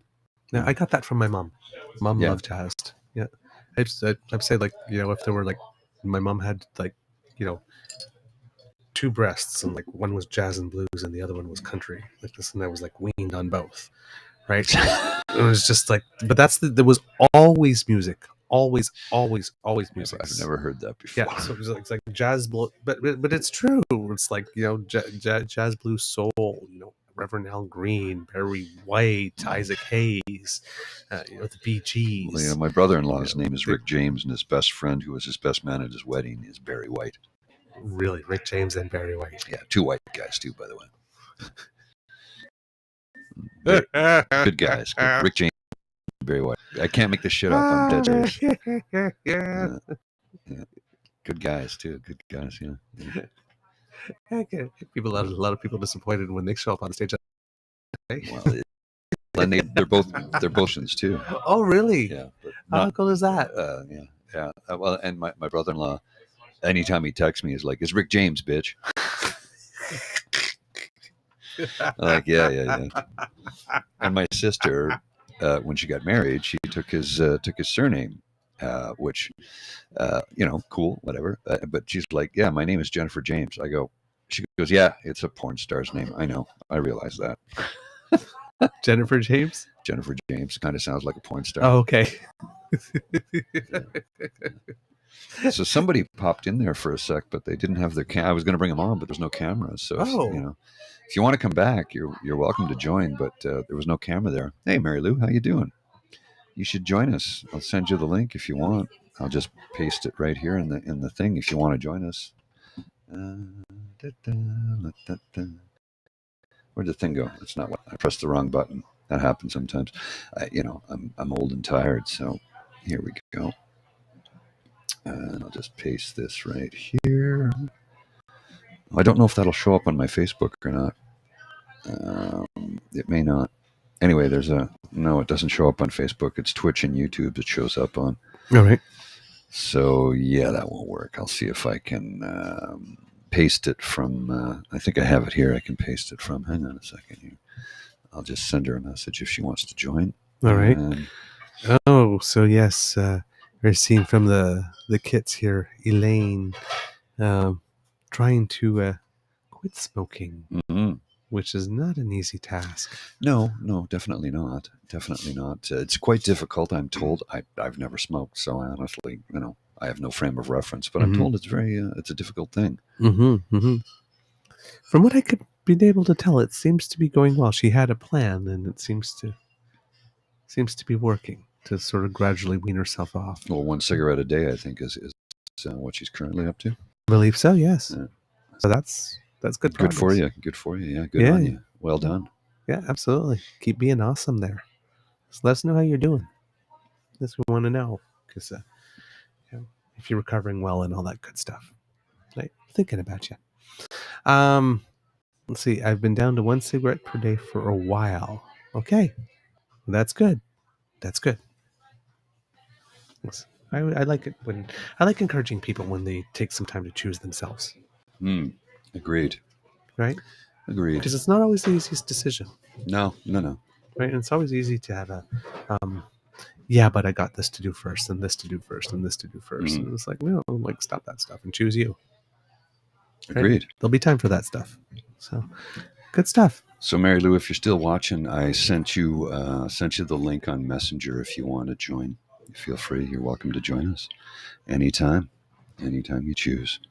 Once my bag of smokes is empty, I am done, says Elaine. Well, good for you, Elaine. It's I know it's, again, I'm told it's a tough habit to quit because it's physically addictive, right? And apparently nicotine gives you a rush. I've never smoked anything. I'm allergic to it all, so, But once you quit, and I'm told that if you were a heavy smoker, you should not quit cold turkey. Because it's like alcohol. If you're a raging alcoholic, you cannot go instantly dry because it'll kill you. I don't know if the lack of nicotine will kill you, but it will probably severely affect your life. So I've been told that you should wean slowly off of it. But I'm not a doctor, nor do I play one on television.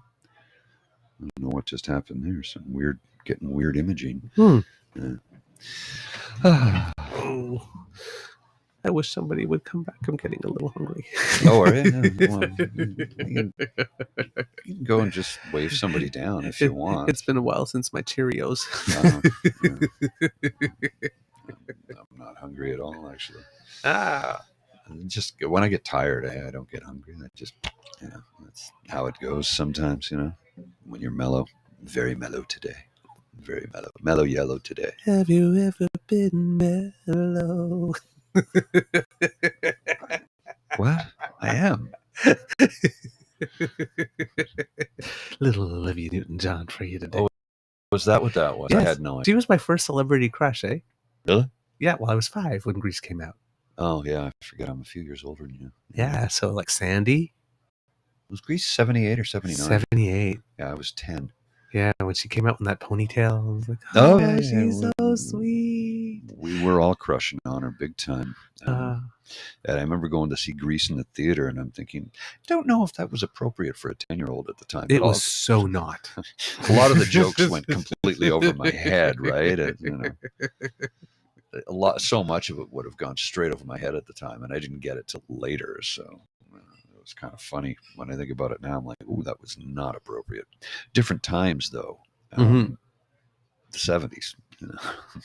There were things that were inappropriate, but you know what? I noticed after the fact. It's because I keep on looking at the movie, and it's like, oh my god, like all the changes she made for him. And it's like I went to see a High School Musical version of it, and it's like, oh yeah, I forgot he tried to change for her though too. Yeah, he did. I guess when he did the track thing, and all that kind of stuff. So I was like, it wasn't all one sided. No. But when you watch, somebody quoted, because Michelle Pfeiffer was in Grease too. Everybody hated that movie. Yeah. It was really okay. The storyline was really cheesy, but I actually liked her, and I actually liked the songs. I liked her in the movie, yeah. And the song where she breaks out into Cool Rider. Right? Well, I was reading a thing the other day, and a woman said, look, here's the difference between her and Sandy. She knew what she wanted, and she wasn't going to give up anything to get it. Right. She's like, she had her goal. This is what I want, and I'm going for it. And the comment was, I think a lot of people didn't appreciate that at the time. And I'm like, I guess, but it was also not a very good movie. No, it also wasn't a very good movie. I was so excited when I heard it was going to come out too, because I loved Grease. And Grease, like up until The Color Purple came out, Grease was my favorite movie of all time. And it's still my second favorite. But it's the movie I've seen most often. It was like, oh my god, they finally made a Grease 2. And I was down for it, like so down for it. And I got into the movie like this, and they held the whole back to school number, which was really good. Mm-hmm. It started out really good, went downhill rapidly. and then it was like, oh, I did like the song. Let's do it for our country. Yeah, I saw the movie years ago. Reproduction, baby, give it to me now. It was a bad movie, but Michelle Pfeiffer was quite beautiful in it. Yeah, and, but I mean, if you like to me, it's one of those so bad it's good now. I guess was that so campy. Was that her first starring role? It was her first starring role. Apparently, she's embarrassed by it from the movie too. Well, I can understand why. It's a terrible film. It's not that bad. I mean, it's not great. When was the last time you watched it? It's been a while. Yeah, trust me. Watch it again. You'll have a difference of opinion. It's like the movie Purple Rain. Mr. Mucci. Oh my God. Purple Rain. Have you watched Purple Rain recently? Yes, we did, and it's not as good as I remembered it. Terrible movie. When Prince passed away, this actually got my Beaver Sweetie, because again, it was one of those cultural reference things. Okay, you need to see this, right? Yeah. Like this, he was like nominated for Oscars. I'm sure he's going like, why was that nominated for anything? It's a terrible movie. It's a terrible movie. It's just a long form video is all it is. It's a terrible movie. Some scenes you could tell they did in one take. The acting is paper thin. The story is non-existent. It's a terrible movie. It's a terrible movie. And when he died, a buddy of mine says, yeah, I think my wife and I are going to rewatch Purple Rain. We haven't seen it in, 20. I said, don't watch it. He goes, why? I go, I just rewatched it recently because I have it on Blu-ray. I watched it recently. This is prior to him passing away. And somebody goes, really? And I go, yeah, I just decided to throw it on one day because I bought it in one of those, you're walking through a Walmart or something and you find the bin of the $5. Yes. I'm like, yeah, Purple Rain. Yeah, I'll grab that. So, and then I hung on to it for a few years before I finally sat down and watched it. And I went, oh, that's I don't remember it being that terrible. And then my buddy, I told him, I said, trust me, if you watch it, you're gonna hate it.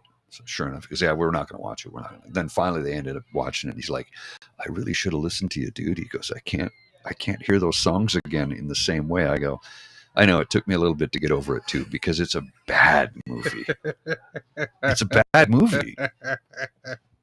But the music, I was shocked at how bad it was. The music is brilliant. I thought I was making everybody discover, my friend Deborah, and discover something like this piece of like art. And I was like, oh yeah, I guess back then we thought it was good.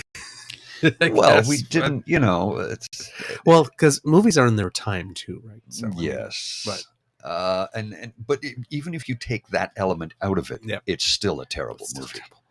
There's like no story really. Really, yeah. It's paper thin. Yep. You know, you have some big name actors in there, but they don't get much screen time. It was just a bad movie. It was a long form video, is all it was. Right. Great music, brilliant record from start to finish. The live stage performances were actually, so the stuff you see in the film was recorded live for the film. They are live performances. Yeah, that's how they made the record. Okay. He didn't go into the studio. They recorded that live. They had a recording truck outside and did the whole thing. So what you see on screen is what they actually did. So from that perspective, amazing. But it's only the concert footage that's worth watching. Everything else is not worth watching at all. Something Morse and the time.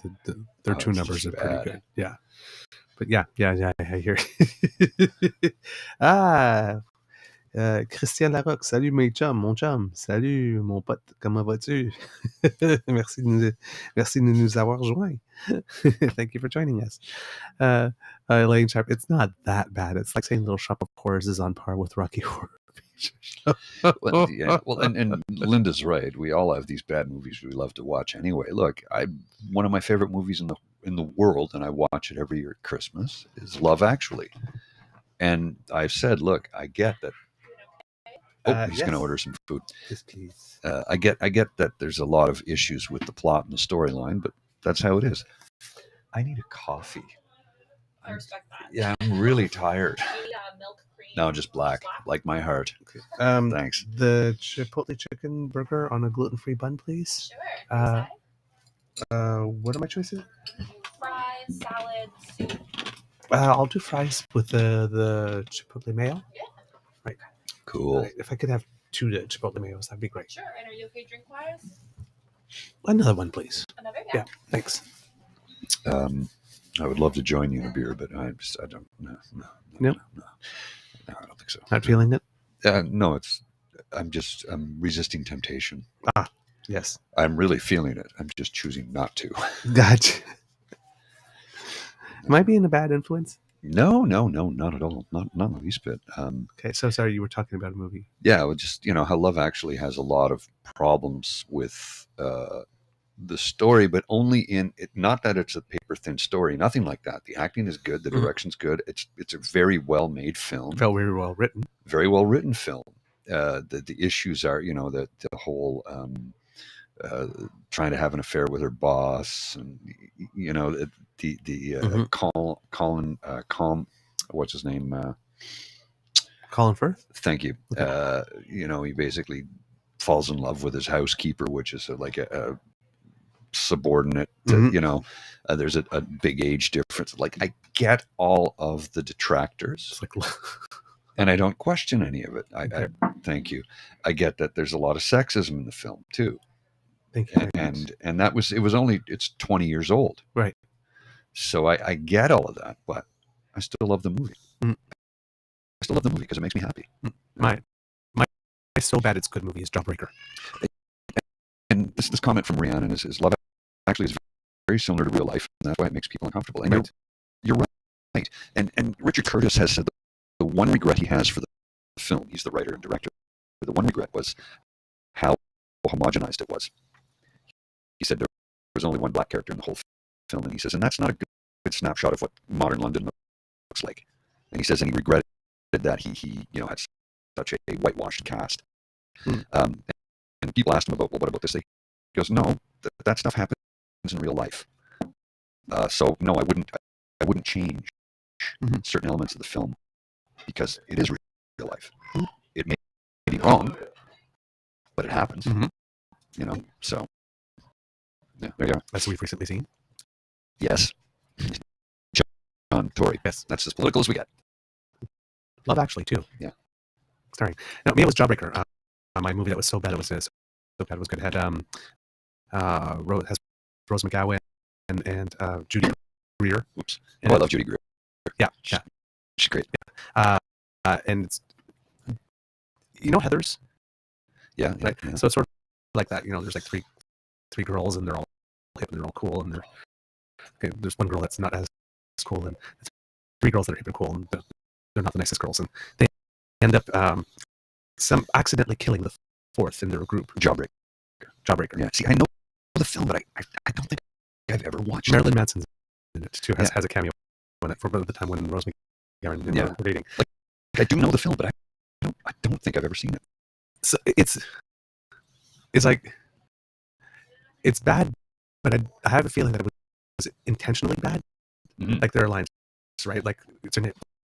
Violet. Learn it, live it, love it. It's just like it's like oh god, this is so bad. Yeah, because I keep on thinking like that scene. There's two like this where she pushes him. Go, what's your damage, Heather? Right? Like there are just some lines that are classic out of it. Getting some notes here that the audio is. Oh, I know what the problem is. Hang on. Just a second. I'll fix it here. Oops, almost spilled my coffee on that. Oh my, that would not be good. No, that would be bad. That would be really bad. No, it's they're getting some audio issues. And I'm like, oh, that's because the battery is dying. Battery to charge my phone because it's. And I noticed that my signal's a little bit low, but how's that? Is that a little bit better? Is that better, or if we still have the same problem?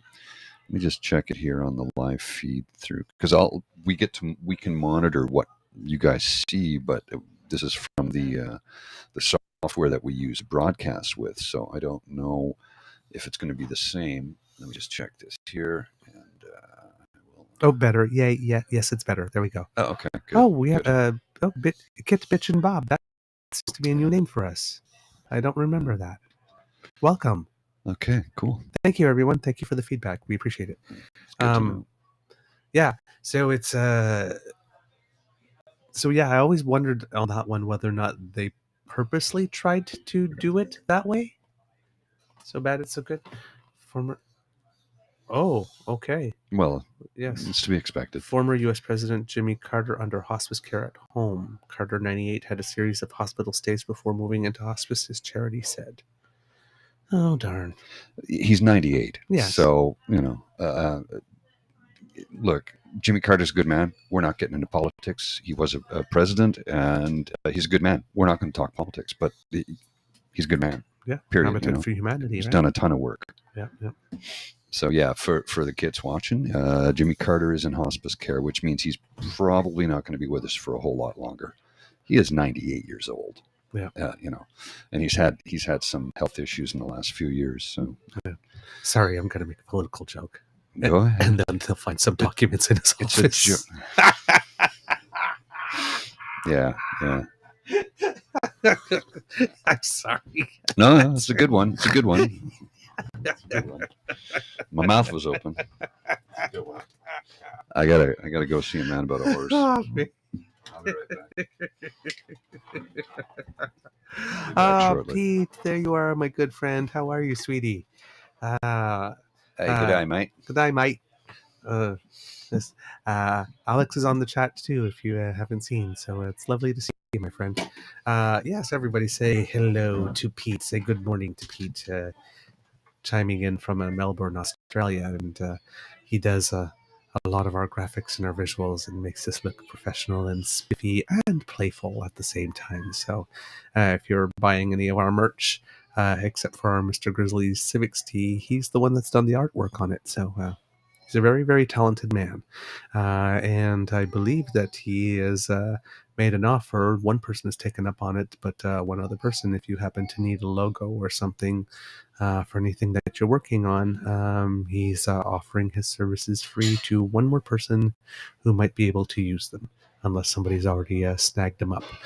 Pete will be able to let us know about that. So there you go. And Kits, if you have any movies that you enjoyed that are so good that so bad that they're good, or any misheard lyrics from songs that you have heard in the past that you've then found out after were not, and provoked a little giggle, please do let us know. We want to share them and have a giggle with you. And yes, Pete confirms, yes, one more logo is available. So there you go. If you have a little business or something and you think that having some snazzy communications collaterals, as we call them in the business, will help you out, well then, Pete's here to help you out. There you go, because he's just a good guy. Yeah, and that's part of the reason why we're friends, because good souls recognize each other, right, my friend? That's probably a good reason also why my beaver sweetie and I are together, because he is basically love on two legs. They're basically both love on two legs. They're very, very good people. I tend to attract people who are very sweet. So is Paul, despite all the grumpiness. He might not allow me to say that in public. That's why I do it when he's not around and say it behind his back. He's a total sweetie.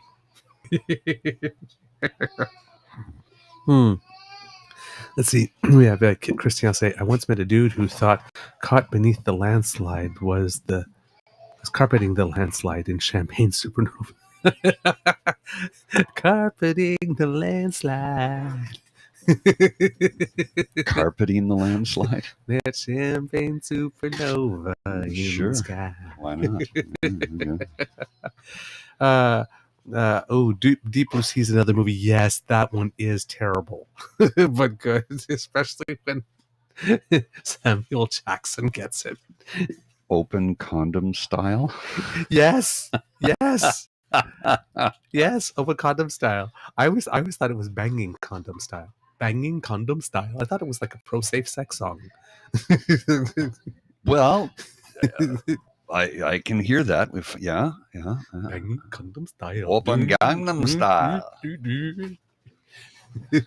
Now I'm gonna have that song in my head for the rest of the day. Way to go, Psy. Open condom style. Those are the condoms that you use when you still want to have a baby, but still pretend that you're broken condom style.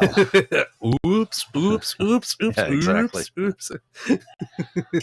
My misheard lyric was Jason Waterfalls. Don't go, Jason Waterfalls. Why are they talking about lakes and rivers? Well, for me, the one that when my buddy pointed it out to me, I went, "Oh wow!" I always thought he was saying something else, and it was the lyric from "Loser" by Beck. Yes. Yo sopen the door. Yo sopen the door. It's Spanish, but its Spanish is bad. I thought he was saying, "Yo, open the door. I'm a loser, baby."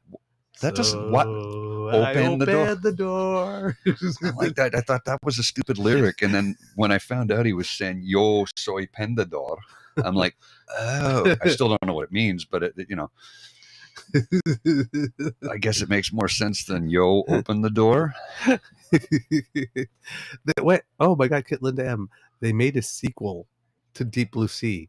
It was even worse with little baby sharks. I saw it. It's terrible. It's really bad. But I think it's kind of done like Sharknado. Okay. I think it's like a cheese ball, intentionally. At least I thought it was intentional. Maybe it wasn't. Oh man! And then Lake Placid too. Okay, I liked that one. Yeah, that was Betty White. Then she potty mouth, antisocial Betty White. Yeah. Give me that every day. I'm cheering for the alligator. Was it an alligator? I think so. Crocodile or alligator, one of the two. I'm not sure. I think it was an alligator. It would have been a gator in North America, but I what was the other? Well, no, Piranha was a different film. Yes. Yeah. Vertical Limit. Oh, that was dumb. Which Vertical Limit? What movie was that about? Was that? Was that? No. Wait. There's Terminal Velocity and Vertical. Vertical Limit was the one they were climbing, right? Came out around the same time as Cliffhanger. Oh yeah, Cliffhanger was really good. I liked that. And what's your name? It was a brother and sister in Vertical Limit. I think so. Yeah, I think so. Vertical Limit. Anaconda. That was a terrible movie. That was bad too. God, that movie was so bad. It's because he didn't have buns, son. Well, that's what it was. My anaconda don't want none. If you ain't buzz, oh, look at that. Oh, thank you so much. There you go, Christian. He's got the food. That's the plateau. All the people who were talking about, ooh, I'm hungry. I want pub food now. Here they are. No, so there you go. So you can share. It's a good hungry platter right there. Just grab your portion. Okay. All right. Yeah. There you go. Now you got yours. Sharing is caring. There you go. Yeah, Chris O'Donnell, Vertical Limit. Yeah, and his sister, she was the one on that. She was that FBI agent on that show with the Australian fella who was a magician, con man. What the hell is the name of that show? Red John was the guy they were always chasing. Simon, what's his name? I don't think I know that one. Anyway, yeah, it was on for a number of years. Yeah, Chris Hanger got Cassiano. I actually liked that one. I liked John Lithgow in that one. I like John Lithgow when he plays a bad guy. Yeah. It's hard. It's like, because he still has the same John Lithgow voice, it was hard for me to see him as an evil guy, because Right. I'm still thinking like, no, he's the preacher father from Footloose. Well, but he was the bad guy in that one. That was the first movie I'd ever seen him in, so I'm used to seeing him as the bad guy. So when he was doing Third Rock, it was weird for me, right? But the bad guy in Footloose was not a bad guy. He was misguided. Yeah, he was the anti-hero. Anti-hero, yes. As Taylor Swift would say. Robin Tunney, thank you. Robin Yes. Tunney, that's who it was, with Chris O'Donnell. In Vertical Limit, yeah. The movie was cheesy, but I enjoyed it. Yes. Chris O'Donnell kind of disappeared. No, he's on one of the CSIs, isn't he? Oh no, sorry, not With Chris LL Cool O'Donnell. J? That's not who I was thinking of. I'm thinking of NSCIs. Sorry, NSI. NSCI. I'm thinking not Chris O'Donnell, but what's the other character there? He did a bunch of movies. He did. I think he was in Pearl Harbor. Young fella at the time. He did a whole bunch of movies, then he just completely disappeared. And I think he's back now, but he was gone for like a decade at least. Okay. Was he in Lucky Number 11? And I can see his face. I can't think of his name. Josh. There you go. Oh yeah. I wonder what happened too. Yeah, he completely disappeared for a bunch of years. Yeah. He had that shoveled bedhead thing all the time. Yeah, Like, I remember from the Halloween movie. Yeah, like this. They called it the Justin Bieber swoop when Justin Bieber first came in. He had that sort of. Yeah, I remember that. Yeah, and he did disappear. That's a lot. That is a lot of food. Peter Pete goes, he likes big grub, but he cannot lie. These French fries are connected now. Yeah, the portions here are very, very large. They don't cheap out on the food here. They don't cheap out on anything here, truth be told. But yeah, taste that healthy bun. Oh my gosh! Baby got back bacon. Boom. Okay. Whatever you say. Whatever you see. I'm Gordon McKenzie, and this is my brother Doug. Good day. Just having some fries, eh? Oh yeah, we gotta have the French fries there. French, you like them French fried potatoes? I like French fries. You got mustard for them French fried potatoes? Sling Blade, yes. Billy Bob. And you got the beer, eh?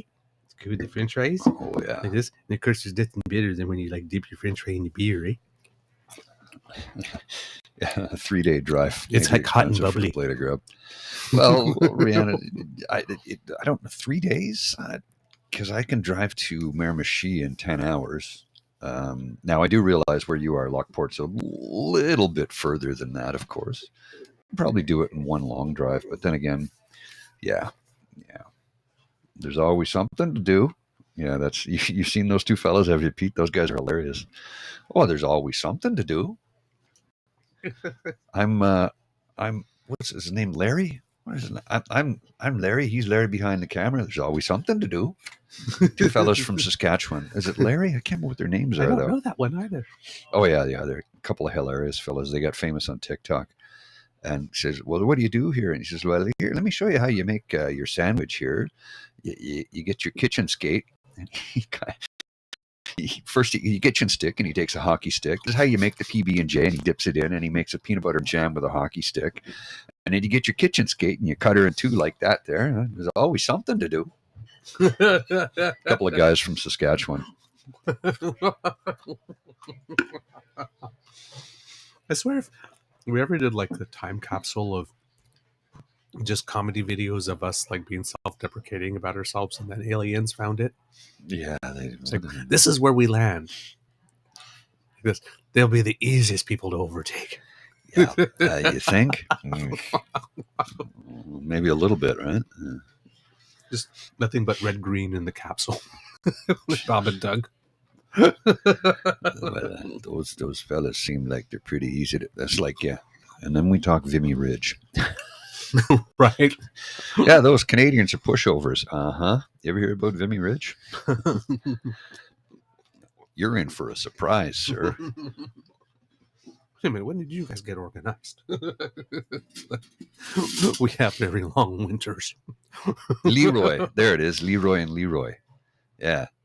They're Leroy and called Leroy. Leroy and Leroy, the two Yeah. guys from Saskatchewan? Yeah. We wanted to prove them wrong here at the corner of Connor Street and Saskatchewan Avenue, where My God, clearly it sounds like Scott. there's No. lots of stuff to do.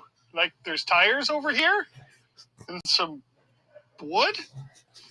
I'm Leroy. He's Leroy behind the camera. There's always something to do. Okay, so somebody told us there was nothing to do. Leroy and Leroy. Yeah. This is how you get on the ice when you're at the oldest hockey rink in Saskatchewan. It's a catwalk. Yeah, that's kind of famous, that one. Where's the... I'm looking for his Leroy and Leroy. No, it's... let's see. We got a thing here. Where's Leroy and Leroy? I do follow them.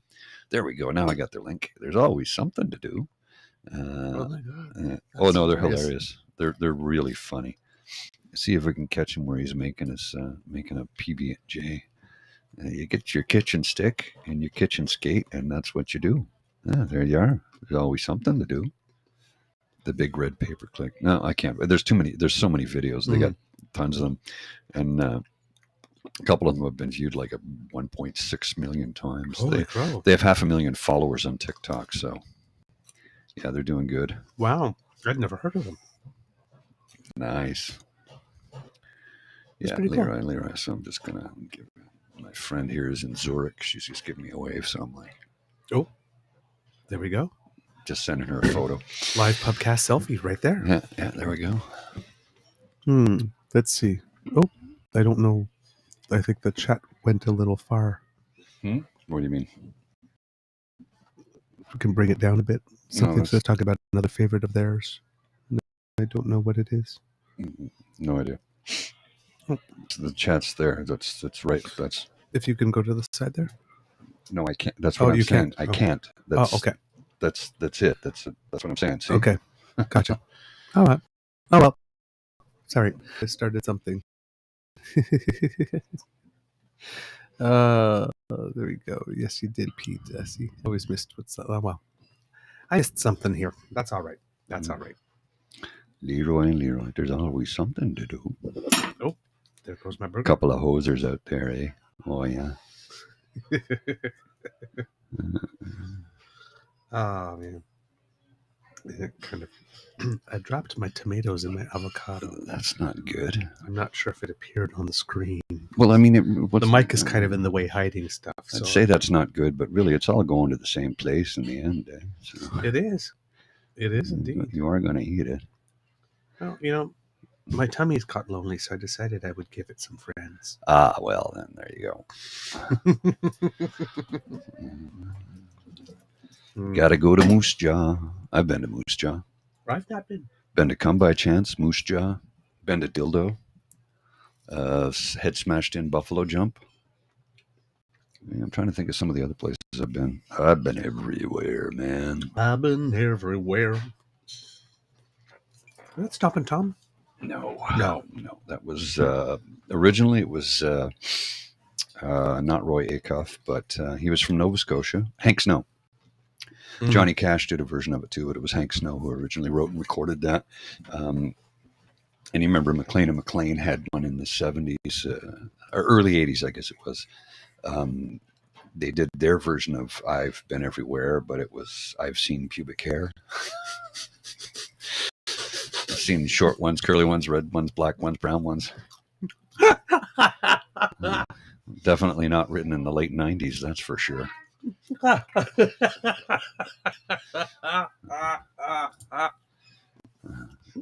Short ones, short ones, short ones, blurt ones, hanging out your skirt ones. I can't remember the lyrics. It's been too many years, but yeah. Pete goes, now I want to visit Moose Jaw. Mm-hmm.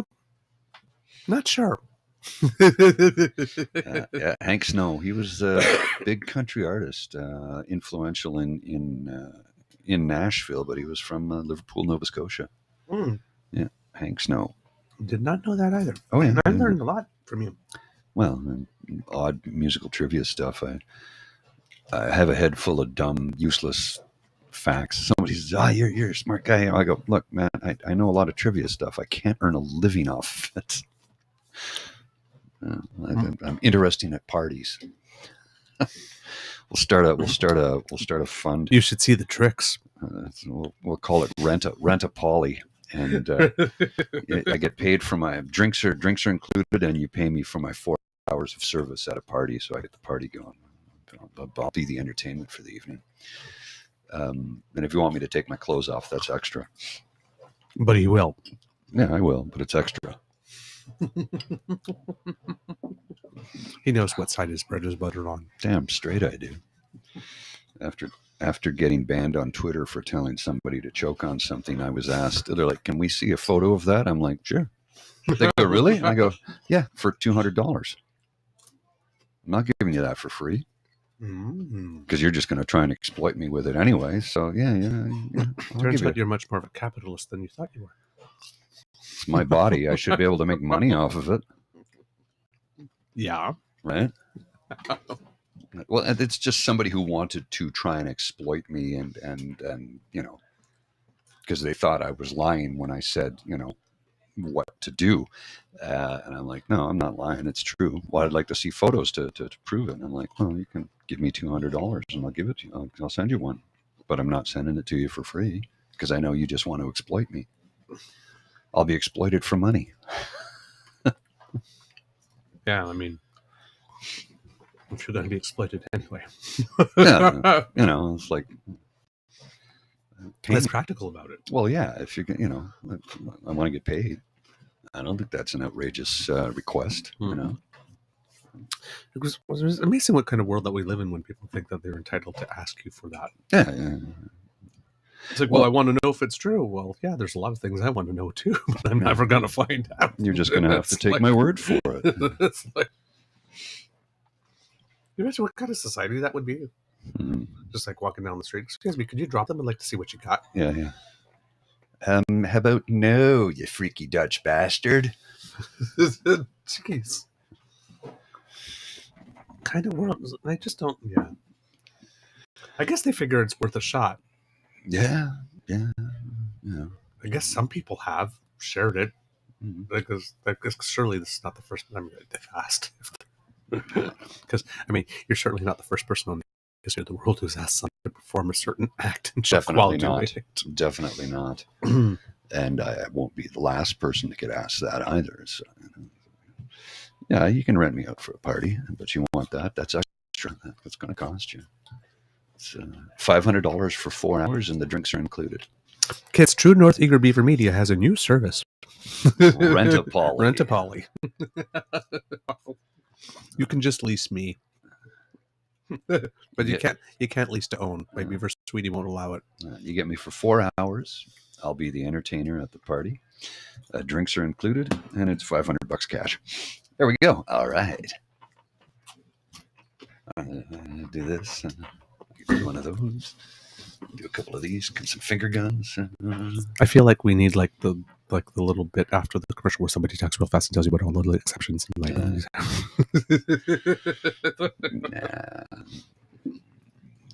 Rent a poly may give you hours of pleasure and joy. Please call your doctor. Rent a poly brings you If you're a doctor. Me. Well, that's the old joke. It's like it's the old joke about Viagra when it first came out. It says if your erection lasts longer than 4 hours, see a doctor. And the guy was like, "See a doctor? I'm going to call up everyone I know and tell them about it." I'm like, "Huh? Why would you need to tell people about that?" I didn't understand it. Apparently, not everybody is capable of doing that. So. Well, you don't know until somebody tells you they can't do that. I'm like, really? You mean you need a blue pill for that? Well, I didn't know. But I had no idea. Yep. It was true. And I was surprised to find out from a doctor friend of mine that a lot of recipients or individuals who are prescribed that are in their early to mid 30s. Oh yeah, I was shocked. Really? Wow. Yeah. Well, largely because of poor lifestyle choices, right? There's a lot of things at play there. Whatever. I was surprised. I had no idea. Multifaceted party entertainment facilitator. Exactly, Dean. I'm not an escort. I'm a multifaceted party entertainment facilitator. And for the right amount of money, I'll take my clothes off.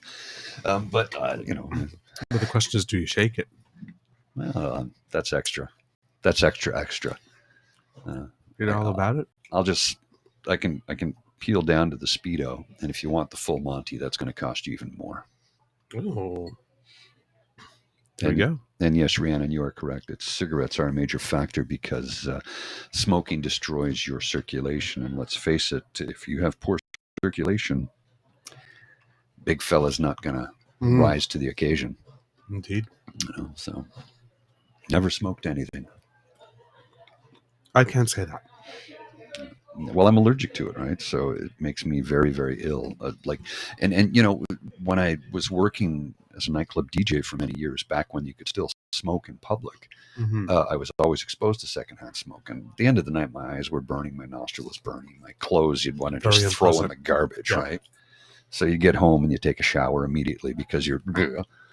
And the next morning I'd wake up and everything was still burning. And then when you couldn't smoke anywhere anymore, I noticed that if I was around people smoking, I couldn't be within 10 feet because I wasn't exposed to it again. I'm never exposed to it. So when I'm anywhere near it, I'll get an instant headache and I'll break out in hives. So it's like, yeah, I'm going to stay as far away from that as I can. Yeah.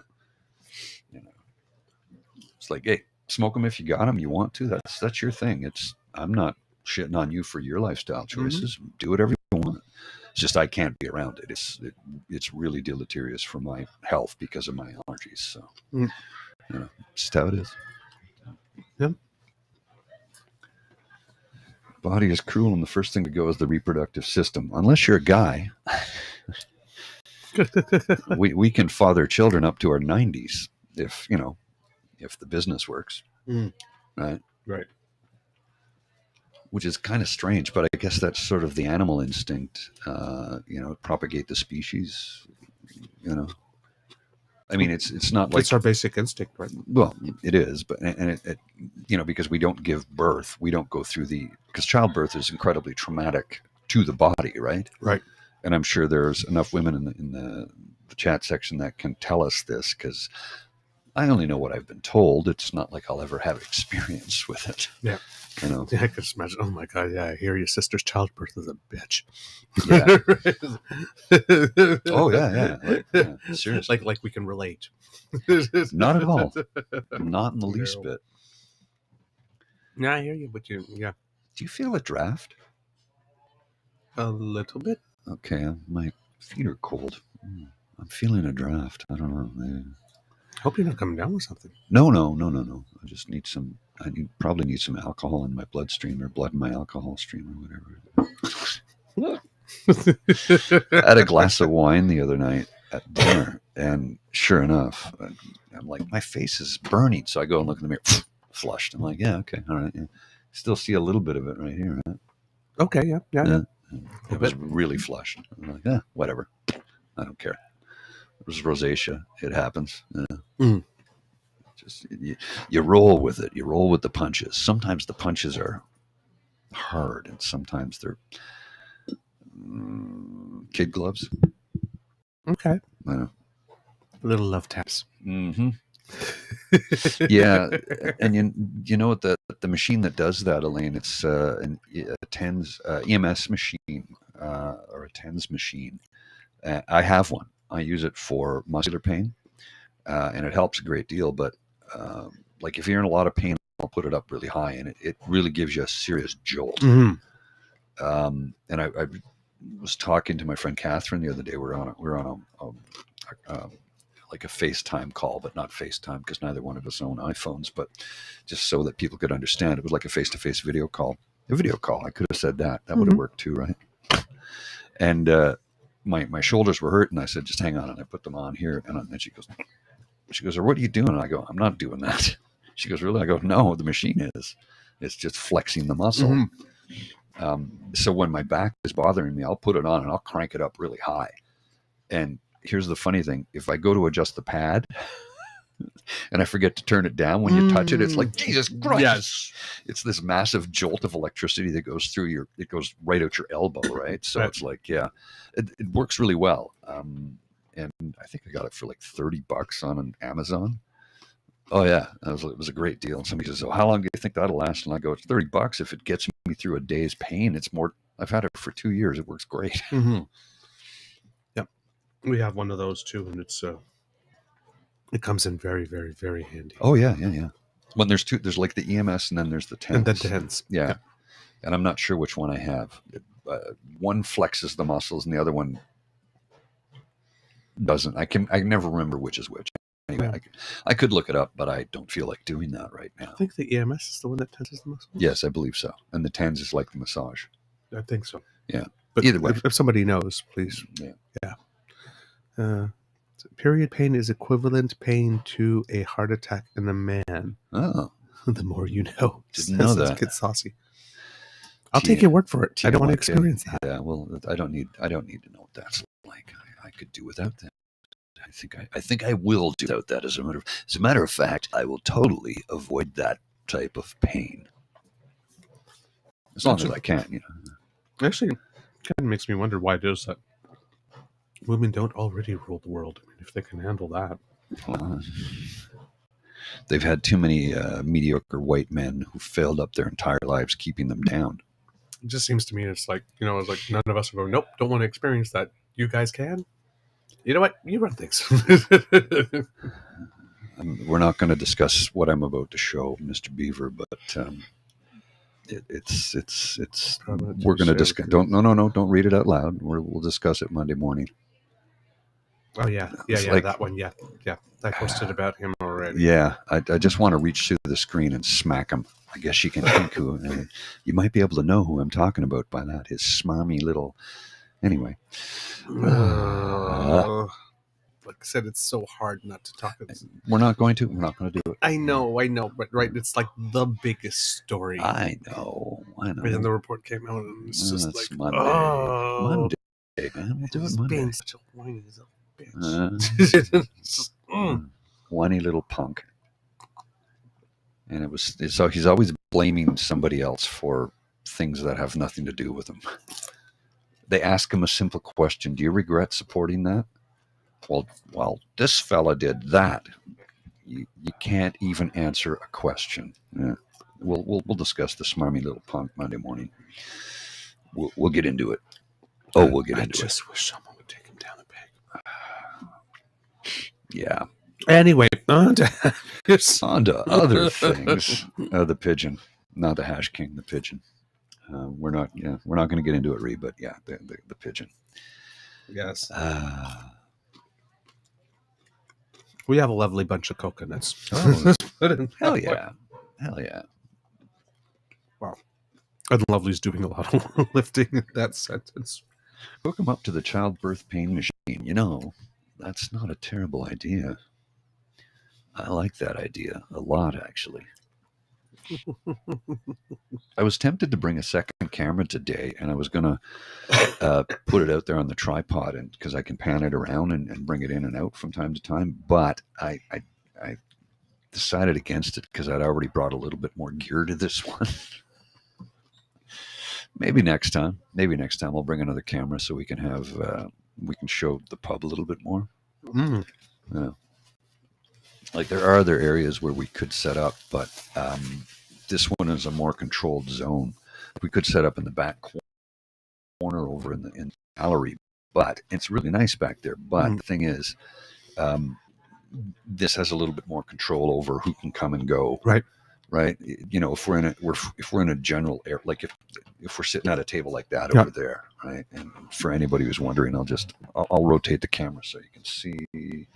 So if we were sitting at a table like that one, no, wrong way. Oh, maybe that'll keep going. Let's see. No, that's as far as it goes. I have to go the other way. Big money, big money, no whammies, no whammies, big money, big money, big money, stop. So a table like that is kind of a wide open space, right? So we can't necessarily, you know, sit there and or a space like that. See, we could have that space right there, but the problem is lots of people can walk in and out of the shot. There's less privacy, and we don't necessarily want to have people accidentally appear on camera if they didn't choose to be. That's So the main concern. right, that's the big concern. So having it here in, we have control over who appear or not appear on camera, and that's the big thing, because we are in a public place, and yes, there's no such thing as an expectation of privacy in public, but there's also no reason for us to make something public that somebody would prefer to be private, right? So here we can control that, which is why I thought this is the perfect space for it. And also, we can control who can come and sit here and join us as well. So it's, you know. Plus, it's just a cool space. It's that too, yeah. Very cool space. And it translates well to the visual for the good that our kids are watching, so it's fantastic. Yeah, well, and what Reese says, it's more intimate, like in this space. Yeah. Oh yeah, it's a real nice pub. It really is. It's huge too. I think the capacity here is like 400. It's big. It's really big. Yep. Yeah. And on Friday and Saturday nights, they have a DJ in, and the room directly behind you turns into a dance floor. Oh, that's cool. Yeah, they got a serious sound system in here too. It's like quite literally they've got an audiophile sound system in a pub. I'm not joking when I say that. Okay. I know how much money he spent on the system here, and this would be one that I would have in my home. Yeah, it's not a commercial grade sound system, except the product that they use is on equivalent level of commercial grade. But it's also consumer at the same token. Okay. So it's like a prosumer version, if you will. Ooh, prosumer. I like that. Yeah. It's a professional product that consumers can purchase, because a lot of the stuff that I work with on a daily basis is not stuff you can just buy. Right. You know, you need, like, you can't walk into a store and buy this stuff. You have to go through a specific dealership. Like the company that I work for, you'd go to them and say, I need to purchase this. And they go, well, okay, well, who are you and what are you doing this for? Like, well, I'm buying this for my house. Oh, okay, sure. Like there's specialized shops like Long and McQuaid as an example, or Fleet Electronics, where you can go in and make a purchase of professional PA gear, but it's, you know, they're specialized shops, right? So it's not like you're not going to go to Best Buy for this stuff. Right. You know? Right. So, yeah. Anyway, yeah, he's got a serious sound system in here, and he's done a lot to contain the sound to the dance. So when you're on the dance floor, it's quite loud. You step off the dance floor, it's audible, but it's not deafening, which is, it's pretty cool. It's pretty cool. Oh, Sassy goes, ooh, wow, that's massive. The one in town holds like 50 max. Oh, this is a big pub. Well, this started out when he first opened it back in 1984. It was just a small section. It was like the front room, the Queen's room, the main bar, and then this is called the cellar bar. Right where we are. Yep. And it stopped, like this wall basically extended. There was nothing beyond it. Okay. And then he expanded and expanded and expanded three or four times in the last few years. So it's a big place. Yeah, it's a really big place. Ooh, I like that idea, Rihanna. Pub and inn. Yeah, definitely. I could see myself flying out to Lockport. Well, I guess I'd have to fly to Halifax, because I don't think Lockport has an airport. It's Lockport, right? Isn't it Lockport? Yeah. Definitely want to take a road trip this summer, as we've talked about doing the pub crawl tour, and you know, we'll do like in June, July, August. I think once a month we'll try and find a place where, like, we could do one in Kingston, say in June maybe, and then July we'll. I don't know where we could go. Maybe we could do a Canada Day show. If we're going to do a Canada Day, we have to do it from here, obviously, right? But in the month of July, we could go on the road somewhere and do one, and same thing in August. And I'd love to be able to go and do Montreal, but I don't know a pub where we could do that, and I'd have to make some connections with people, and we'll see. We'll figure something out, you know. But I think, yeah, maybe June we can do something in Kingston if you can find, like, we could theoretically do it at the Toucan in the back area there, Okay. but you'd have to reach out to them and see if they'd be amenable to that. Okay. And the only reason I think in the back area is because, again, it's a place where we can contain it, right? Mm-hmm. Because Yep. That makes sense. it's a thought. It's a nice place. Oh yeah. Well, there's other areas. There's a couple other pubs in town, but I was just thinking the Toucan off the top of my head. But we could look at another one. You know, if there's another, There's the Iron Duke and if there's another one you think that could both A, accommodate us, and B, have us like in a controlled sort of area like this. Mm-hmm. Yeah, I'd have to look around. Yeah, there you go. Yep, I'm sure there are. There's got to be one. Oh, really, Ree? You got one of the largest Canada Day celebrations in all of Nova Scotia is Lockport. And isn't Lockport only like 500 people? Is it something like? I know it's tiny. You got a great beach there, though. Beautiful beach, and there's a lot of cottages you can rent right along the waterfront. I don't know how much time you want to spend in the water because it still is the North Atlantic. True. Right. I know that Sable Island, the average temperature year-round is 20 degrees Celsius. Now, Sable Island's, you don't swim to Sable Island. You need a helicopter to get there. It's a little bit far, but the average temperature, because it gets enough of the Gulf Gulf Stream. It just gets the edge of the Gulf Stream, so it keeps it warm. That's why in the UK it doesn't drop to minus 40 in the winter, even though they're considerably further north than we are. Right? Even in Sweden.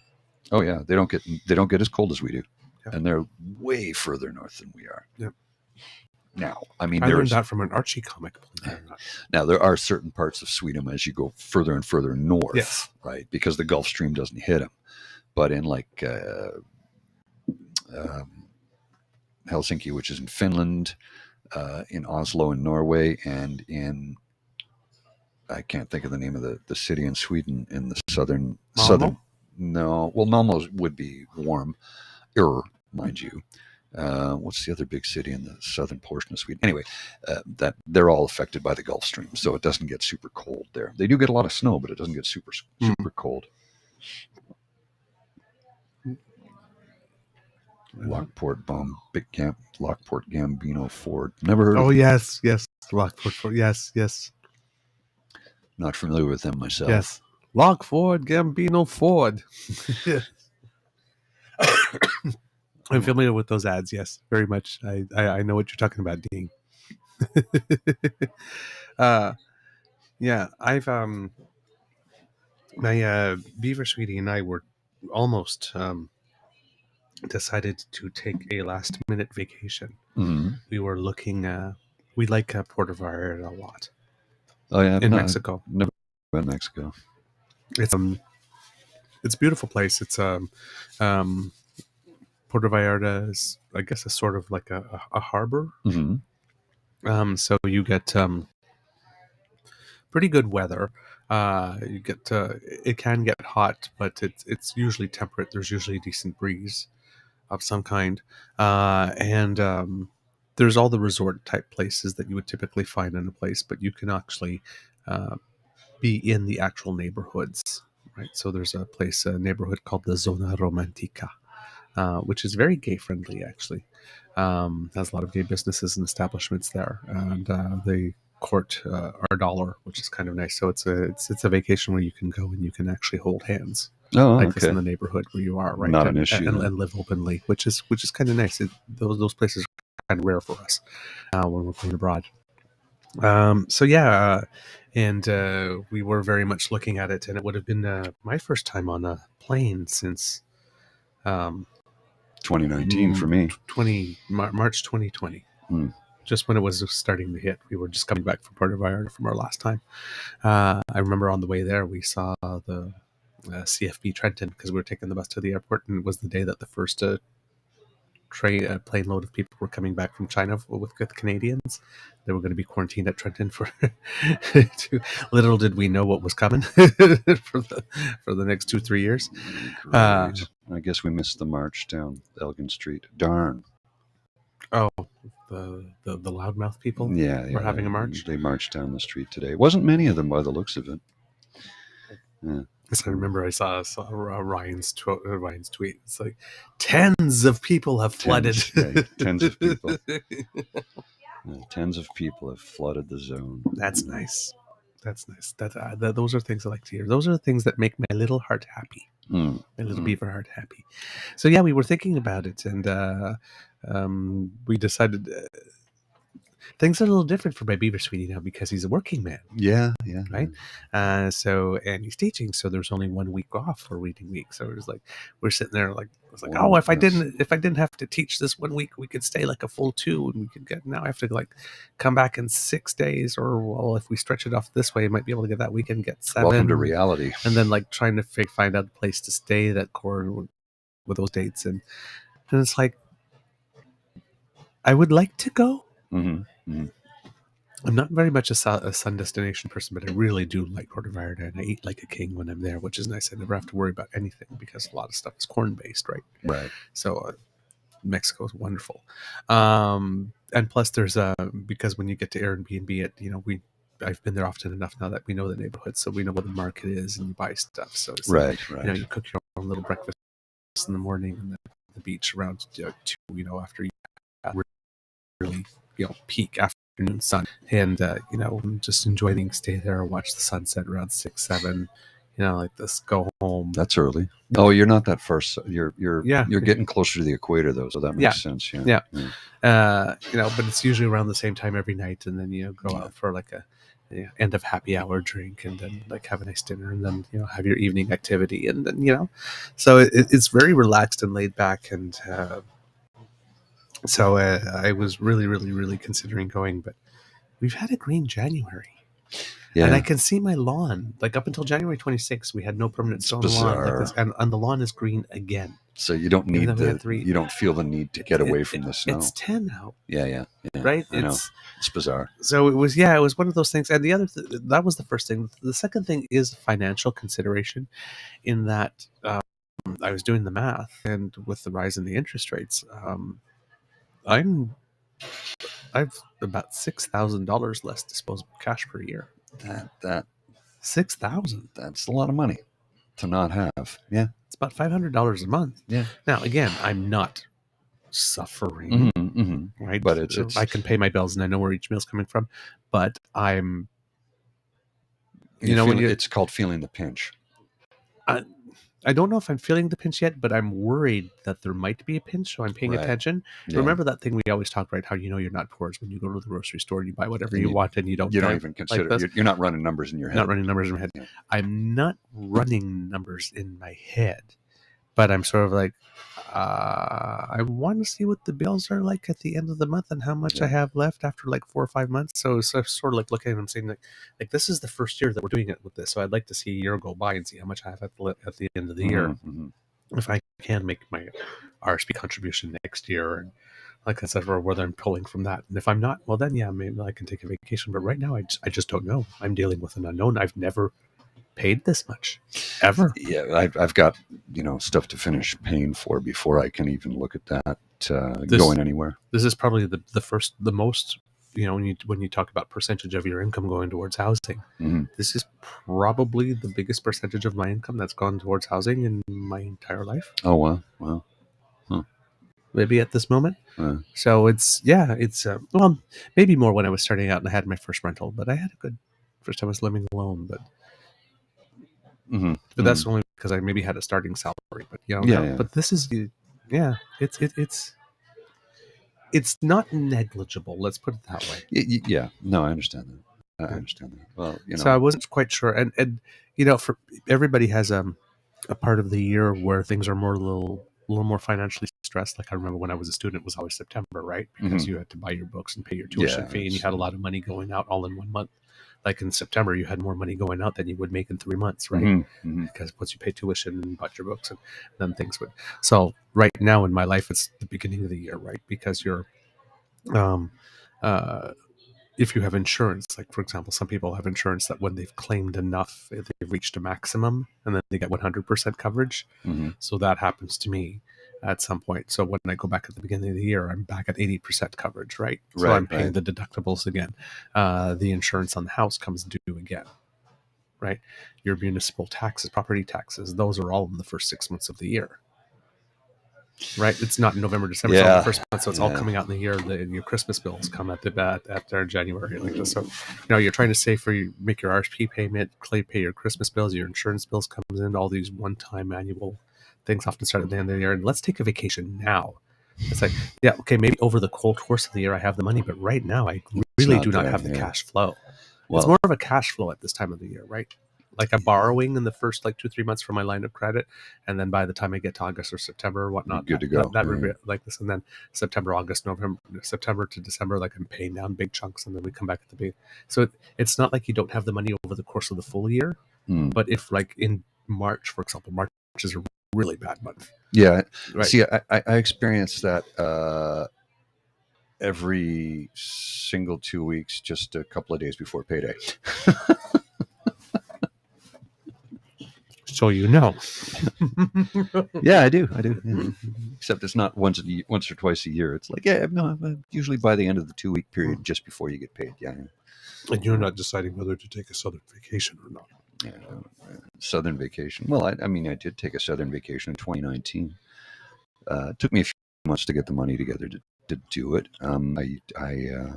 But again, I stayed at a friend's place, right? Right. In New Delhi, because even though New Delhi, you can get a nice place to rent for not too bad, I still couldn't afford it. Like, I had to pay for my airfare and, travel expenses while you're there.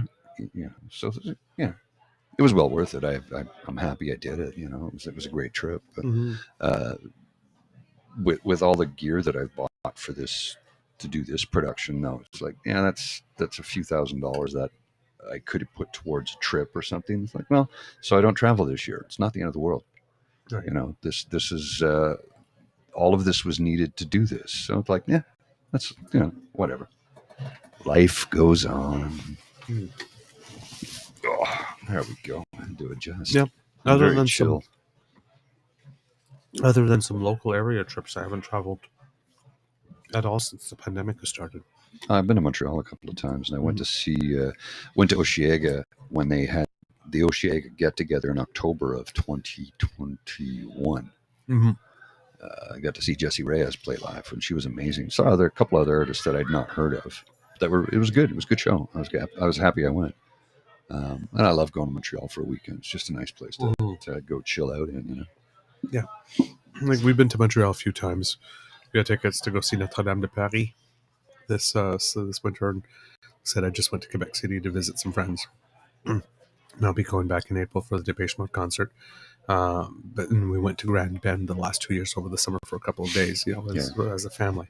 But I mean, local. But yeah, my beaver sweetie has been much braver than I am. He had to go, like I said, had to go to Romania at one point to handle. He was there for what, 2 months or? Pretty much a solid month, at least. Yeah, maybe a month and a week or so, when he had to handle his grandparents' estate. And that was still not last summer, but the summer before. So I mean, yeah, not last summer, but the summer before, 2021. So we were still wondering. Yeah. It was around that time. So I was nervous for him when he went. Everything went very well. Well, we had vaccines at that point too, but it was still touchy. He landed in Romania and got his second one there. Oh, okay. Yeah, because he still has his passport and stuff, right? And it's like, I need it now. So we were a little worried what that would mean when you get back home, because back then, right, you only had two, and you had one in one country, one in another, and would it recognized and all of that kind of stuff. But everything went really smoothly for that. But he's been braver than I am. He's been on a plane, and his family members have been on a plane, right? Because they went south to Cuba for Christmas, and I think his father has even maybe been somewhere. But I'm the one that's been too chicken to get on a plane. I'll next time I get on a plane, I'll be shaving my beard off because I'll be wearing a mask until we know that we're really safe. Oh, some travel plans here. Let's see. I might get to Italy at least once as Kit Saucy, specifically Pompeii. Volcanoes are an obsession of mine. I've been to Italy, loved it. Didn't get to Pompeii, but Milano, Livorno, Pisa, and Roma. we were in the Como area. We only got to go once. I took the train through Lake Como area. It's beautiful. It's gorgeous. We spent a week there. Like, my God, it's gorgeous. I understand. We didn't meet George Clooney though. No, but I understand why so many people want to live there. It's incredible. I was like walking down the street one day. I think we were like on our third or fourth day, and I was like, the people who live here, like, do they realize how much beauty they're surrounded every day? I'm sure Because they it just do. becomes irregular, right? It does, but I'm sure they are, because if they ever depart or go visit somewhere else, they come home, they go, yeah, no place like home. It is something. It is something. I love that trip because Alex was maybe we were traveling Europe because maybe Versweety was showing me Romania for the first time. Okay. And as we were making the plans, we figured out that there was an international lithium-ion battery conference going on in Italy, in Como, while we were there. And he happens to be researching lithium-ion. Yeah. So he talked to a supervisor about it, and they paid for the lodging and the conference at a fee, and our travel within Europe, not to get to Europe, because they didn't have the budget for that, but we were there anyway. Take what you can get. Right. So so we were in Romania for about a week or so, and then we cut that trip in the middle to go to Como for a week, and then we went back to Romania. And I remember he was at the conference and whatnot, and I was taking the bus down to the city, and I was going all to the markets. I was grabbing the tomatoes and squeezing them, smelling them, doing my best Nona, and then reading the ingredients, because they're all in Italian, and try to find something that looks like wheat to see if I should buy it or not. But yeah, that's where I made my first ever risotto while I was there. Got the Boreal rice and the good white wine and everything. I didn't do anything like that. I stayed at a friend's place. Yeah, as I do when I travel. I'm always staying with friends because I don't have a lot of money. But I stayed at her place for a couple of days, and we toured about the countryside. She took me, showed me some nice stuff. Went to Rome, went to Firenze, Florence. Saw the statue, Michelangelo's statue of David. And she says, Paula, would you bring back a man from Canada who looks like that? And I go, well, I do, but I'm bigger than that too. And then she smiled. She goes, yes, yeah, you do. We'd been at the beach earlier that day. We've been at the beach. Well, we were there during the World Cup, which was really interesting. And while we were in Italy, there was one match that was Italy against England, and we actually went to a little pub and watched it while we were there. Could have been interesting. Yeah, it was fun. It was the only match Italy won that year. Oh, that World Cup. So we happened to be in Italy when Italy won. What World Cup was that? When was that? No, not the last one. 3 ago now, I guess. Well, they weren't in the last World Cup. They didn't even qualify. No, that's what I mean. Not the last one. So let's see.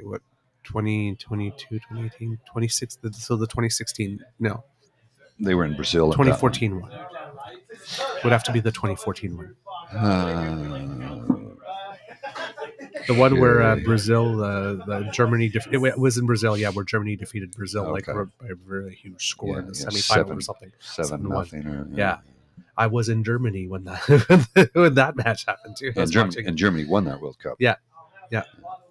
So it was a big deal. But we loved. I loved that trip, and when we were in Como, it was just fantastic. The other thing I remember one day we were out there.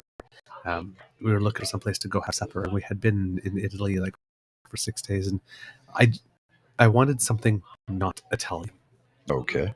One day, because we had all this great risotto and whatnot, and I'd been super frustrated trying to find the perfect pizza, because you can't find gluten-free pizza anywhere in Italy. No, of course not. No, it's Italy. because it's sacrilege, right? Why would you even think about it? But I was really hoping that someplace, somewhere, right? Because, you have to understand, right? I really like pizza.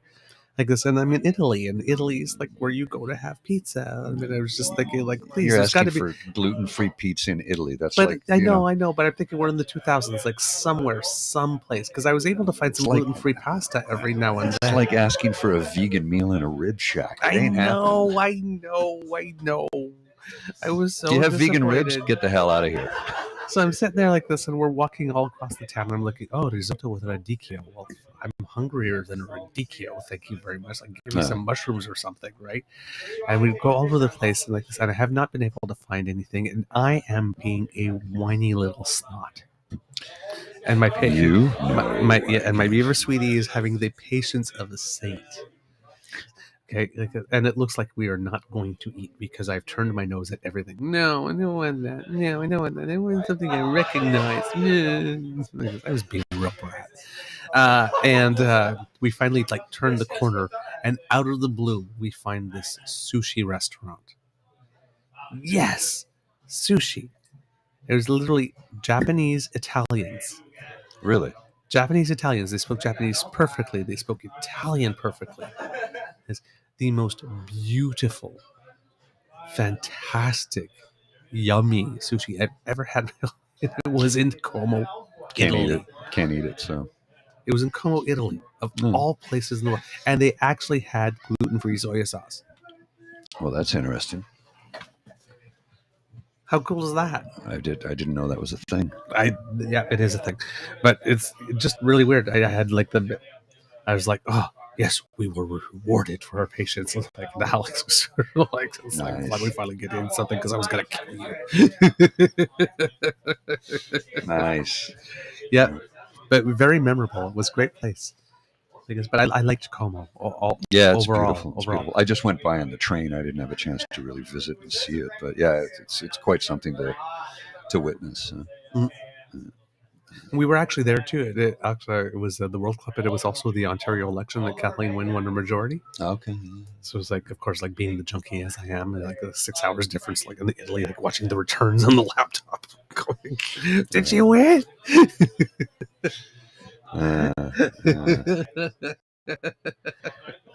Yeah, no, I get that. I remember I could have taken the week off. Well, I was in Geneva on vacation, and I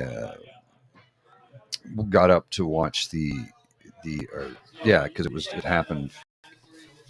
I don't know what time it was in the morning in Geneva. I got up to watch I was going to get up to watch it, and my buddy's like, no, I'll just DVR it for you. The debate between Trump and Hillary Clinton. And I was 20 minutes in and I had to turn it off. Was it the one where he was chasing her around? He was being an asshole. It was the first debate, the first one. He was being who he is, right? Yes. I'm like, I'm out of here. This is stupid. I couldn't handle it. It was like he just wouldn't shut his mouth. He kept talking over. I love that in the one against Joe Biden. Will you just shut up, man? Oh, man. Will you? Yeah. It's like, vote for him right now, just for that. Just for that, because I've been waiting for like 4 years for someone to say, will you just shut your damn pie hole? Please. True. Enough out of you. Okay, I'll be back in a couple of minutes. I got to see a man about a horse. You know how that happens. Yes. All right, kitty. Kitties. Oh, Pete Travis, you're back. I guess you were gone. I was too busy eating my Chipotle yummy burger to check the comments. I'm glad you're back. Let's see, what else do we have? Saucy Seawitch. There is a company that does specific volcano tours.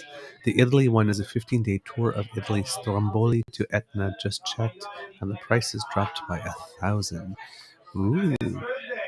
I don't know if I would like to go see a volcano. I mean, I'm interested and I'm curious. I mean, of course, they always take you to, inactive ones. They're not going to bring you to the top of one that's active. But I don't know. It's one of those things. I'm fascinated by a lot of things with nature, and I'd like my beaver sweetie. He does lots of hiking in mountains. He grew up with his family doing that in Romania. And, he talks about places where there are ladders and chains and stuff. And it's just like, I'm way too petrified of free fall to even imagine a reality in which I'd attempt that. It's like sometimes just regular hiking in mountains, sometimes something, a passageway gets a little too steep and my legs sort of freeze up. But, and it's the same thing, ocean and the water. Like I said, I've tried snorkeling a couple times, but I have a very deep respect for the power of the oceans. I get a little scared. There are things I get scared and I end up doing anyway, and then I always enjoy having done it and wonder why I was so scared.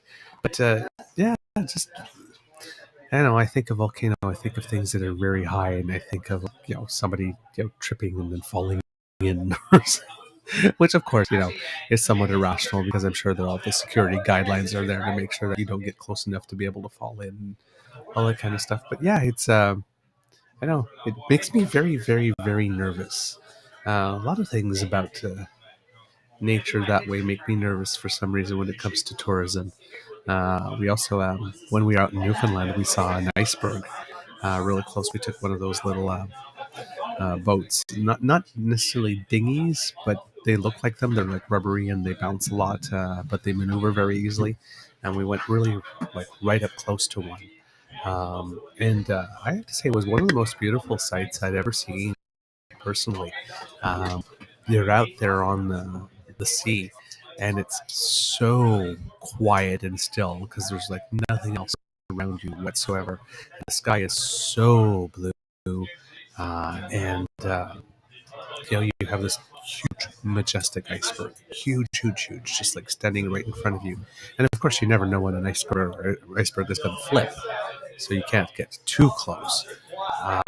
And there were like little chunks of it sometimes in the water a little bit, and we picked them up and hold it in our hands, and it's like, oh, there's glacier water and all that kind of stuff. But at one point, we were just standing there. It was just quiet, and there was just us two in the boat, along with the guy that was driving it. And we had stopped, and we're just watching it. And all you hear is like just a little bit of like motion from the water on the sea, and it was pretty still that day, so there wasn't all that much.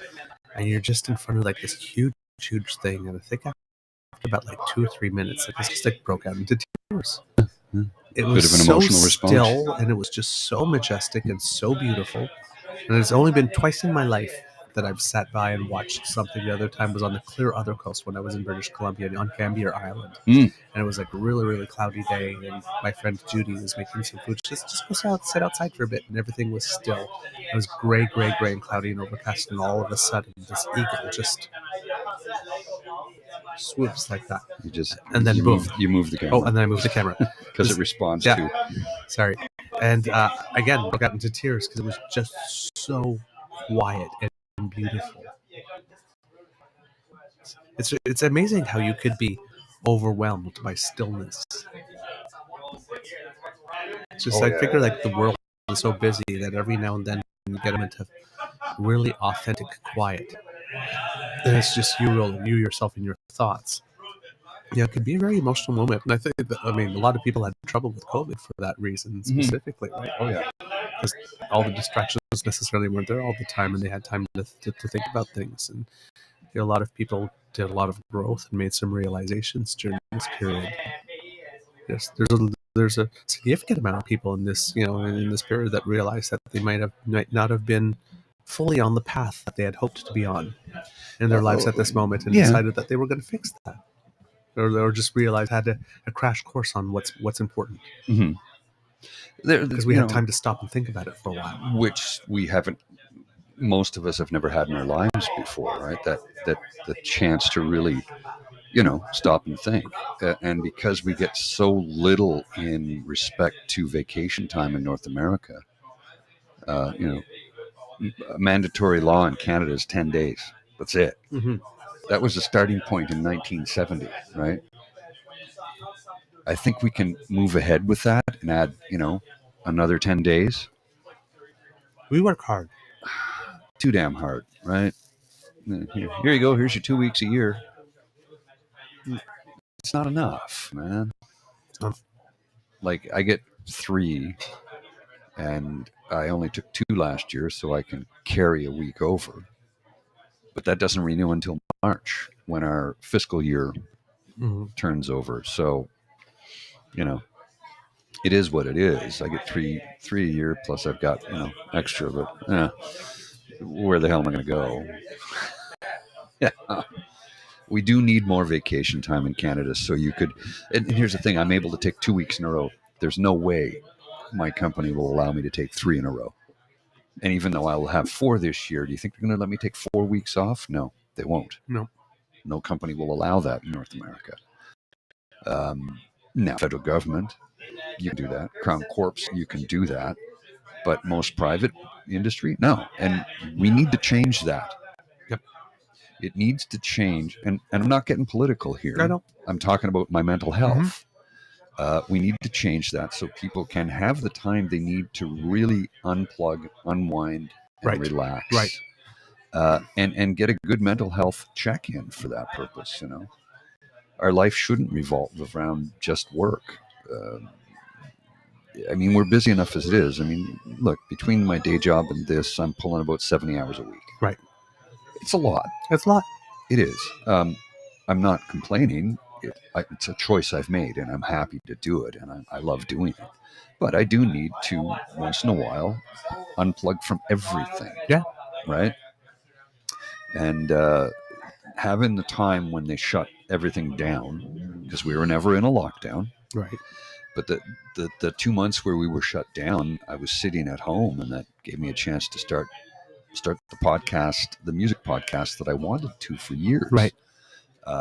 And that grew to be bigger, and it grew into the jazz show, and it grew into this, and how far we've come from where we started. I mean, we're not into year 3 yet. No, we haven't finished our second year yet. That's April. April is when our year 2 comes to an end, and we're into our 3rd year. We'll be starting our 3rd year of doing this. So, it gave me the time to ask myself if I could make a way to make this work, is what it boiled down to. And once we got rolling, we discovered, we got good chemistry. We can do this.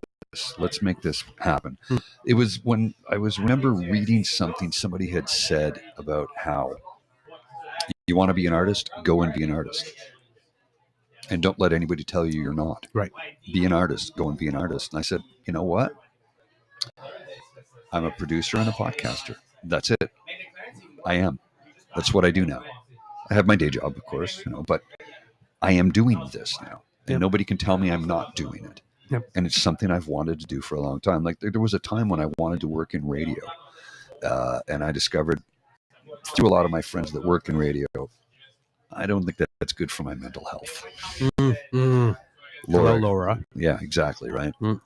So, yeah. And I still have a lot of friends who work in radio. And some of them, when we first aired that interview with Laura, they messaged me and said, there's stories I might be able to tell you someday, but I can't right now. And I said, yeah, okay, good to know. They're like, it would not be good for your mental health. I'm like, okay, good. No, this is great because, and I mean, technically Dean is our boss, right? Like but he doesn't tell us how to do anything. Right? Dean's the boss. He's like, do your thing. We have our minimum expectations. Yes, of course. But he's not going to tell us how to run our show, what content to do, or anything like that. And we own all the IP. It's all ours. And that's actually part of the contract we signed. Right. So that puts us in the position of, not only are we getting to do exactly what we want to do, but we're doing it exactly the way we want to do it. And nobody's saying, well, you should really lean it. We're only going to do what we want to do. Right. That's it. And nobody controls us. So from that standpoint, that is good for my mental health. Right. Because we can do what we're doing right now. This is, outside of the normal Monday to Friday show. And it's, although, yes, I'm very tired today. And yes, I know you can hear it in my voice and see it in my body language. I'm still happy I'm here. I'm still happy I'm here with my brother. I'm still happy all you folks are here with us, sharing this time with us. So, it's certainly part of who I am. It was always there. I just needed a chance to make the decision to do it. Yeah.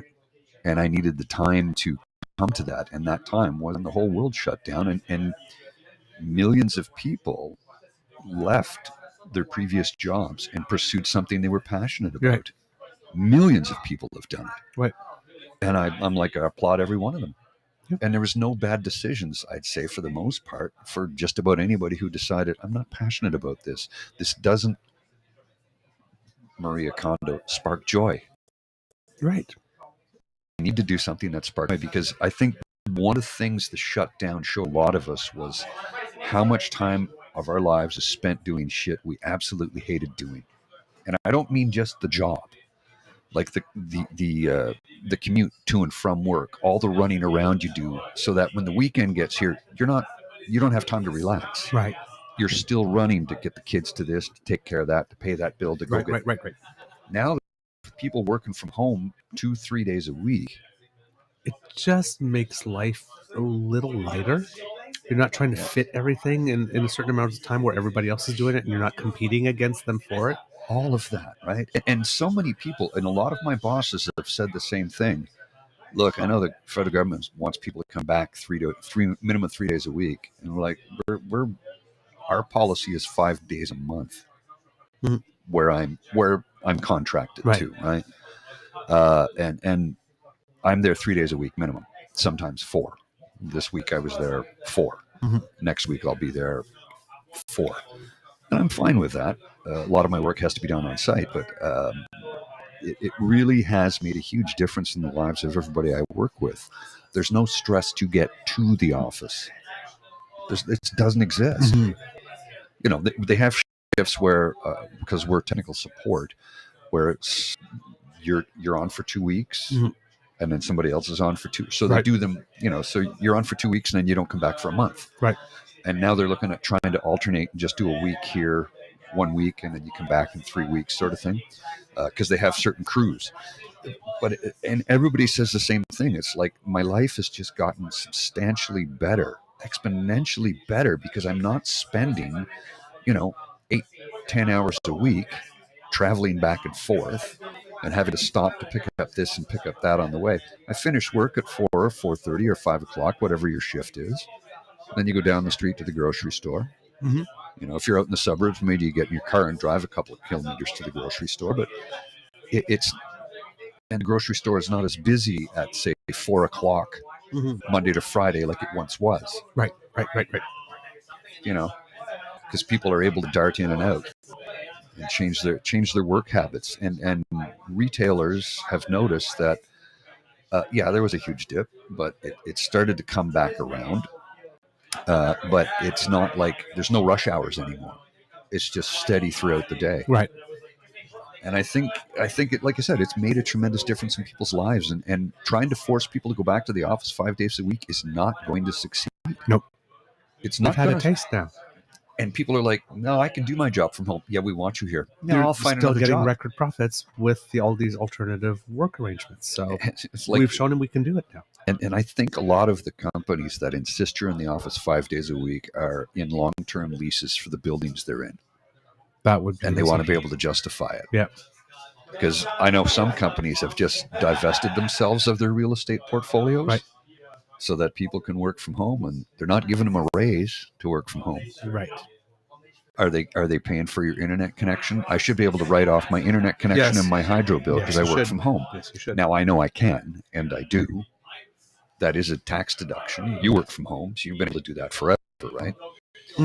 And for kids who are filing their taxes, if you had to work from home because of COVID this year, there's a special deduction that if you didn't keep your receipts, you could deduct at least $2 a day for every day that you did that. And Yeah. you can do that, but there is a deduction for that. So look for that when you're doing your taxes this year. Yep. But you're right. Your life just gets exponentially better because there's so much less stress.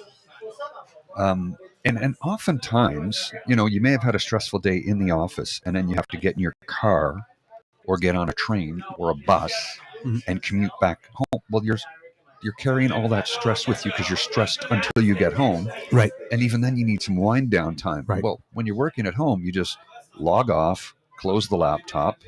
Maybe you sit on the couch for 20 or 30 minutes or take a nap or whatever you do to decompress. But you're decompressing the minute you log off. The decompression begins. The minute you close that laptop, it starts. Right.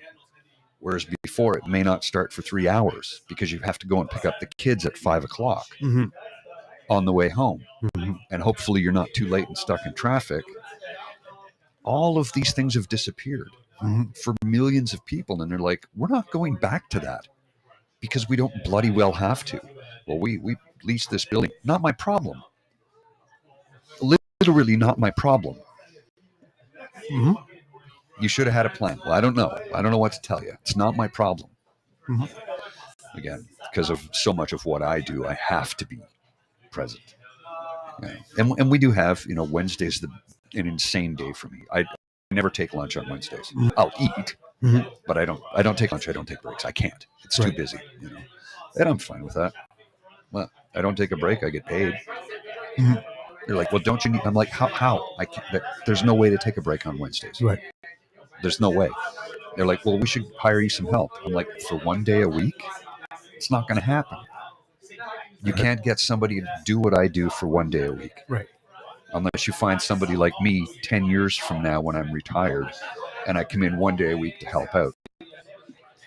But, and here's the big thing, with what I do, that person would need to be up to date on absolutely everything. Right. So, it's not like I'm, someday probably going to be working as a commissionaire 20 hours a week so I can get full dental and drug plan. Mm. Because as commissionaire, you need 20 hours a week and Right. you get full dental coverage, full $5 a prescription or whatever.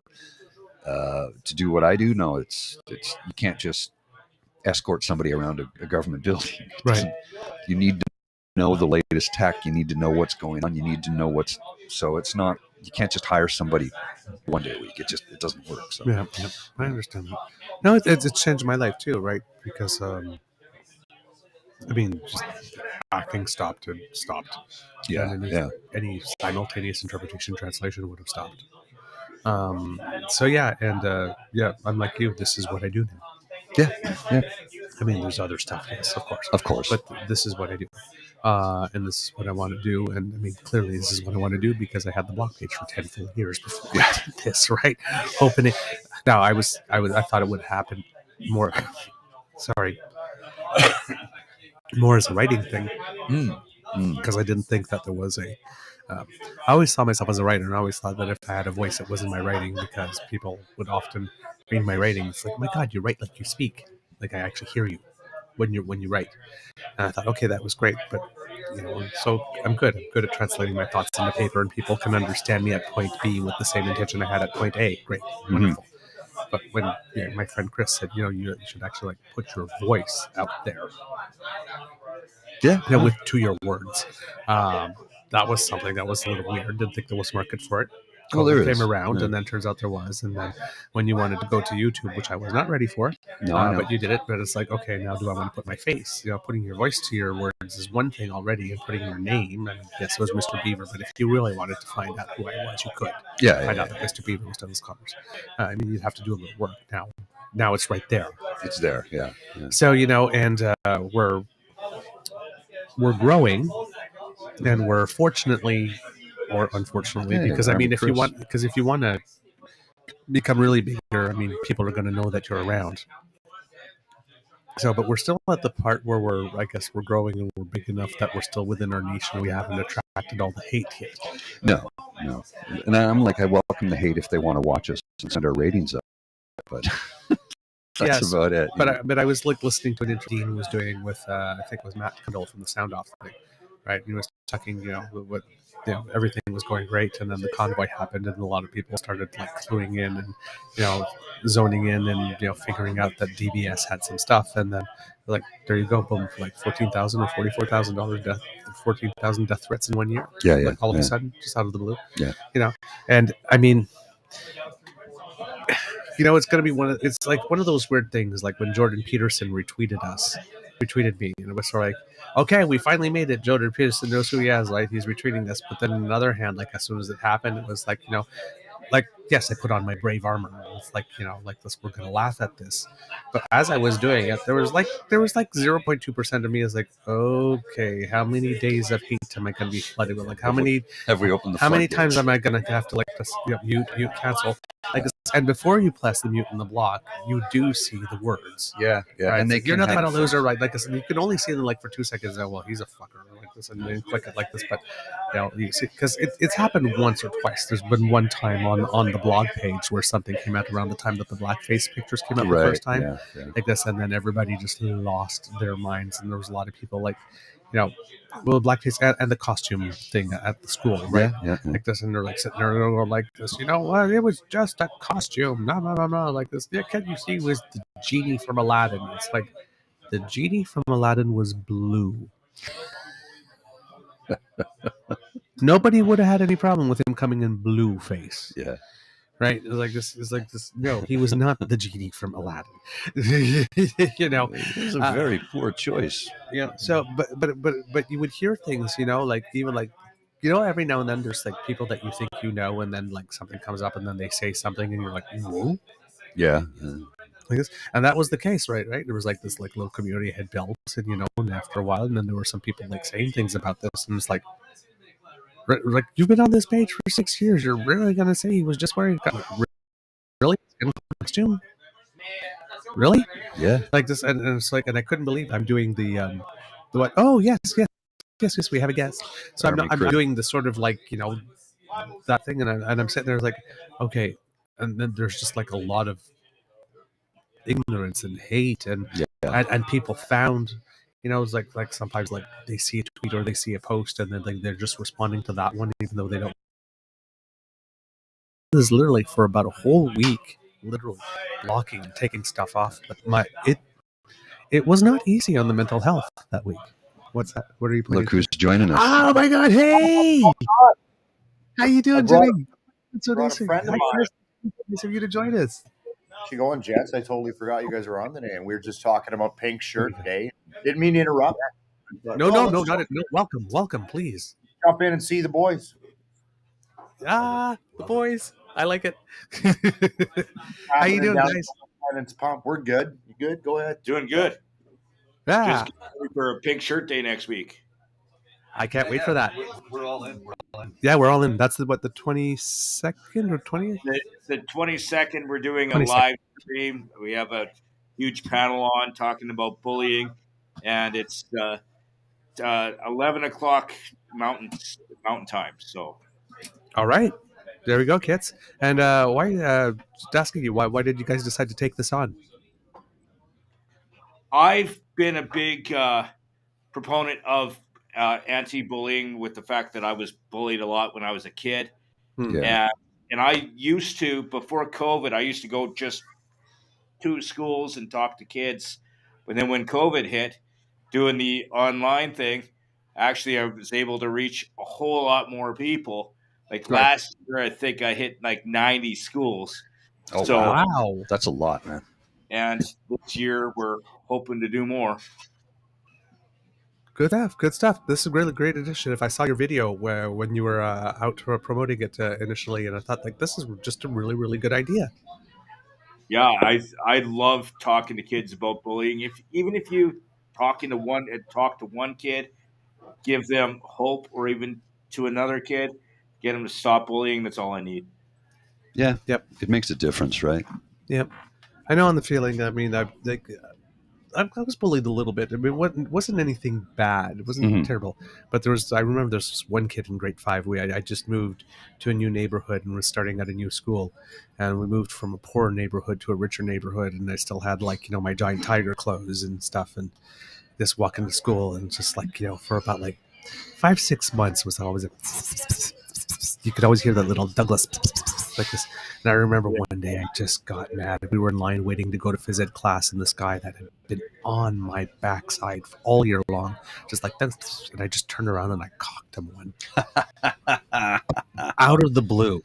Like this, nobody saw it. Nobody, because I'm this goody two shoes, whatnot. But he just got on my last gay nerve that day, and I just turned around and one move.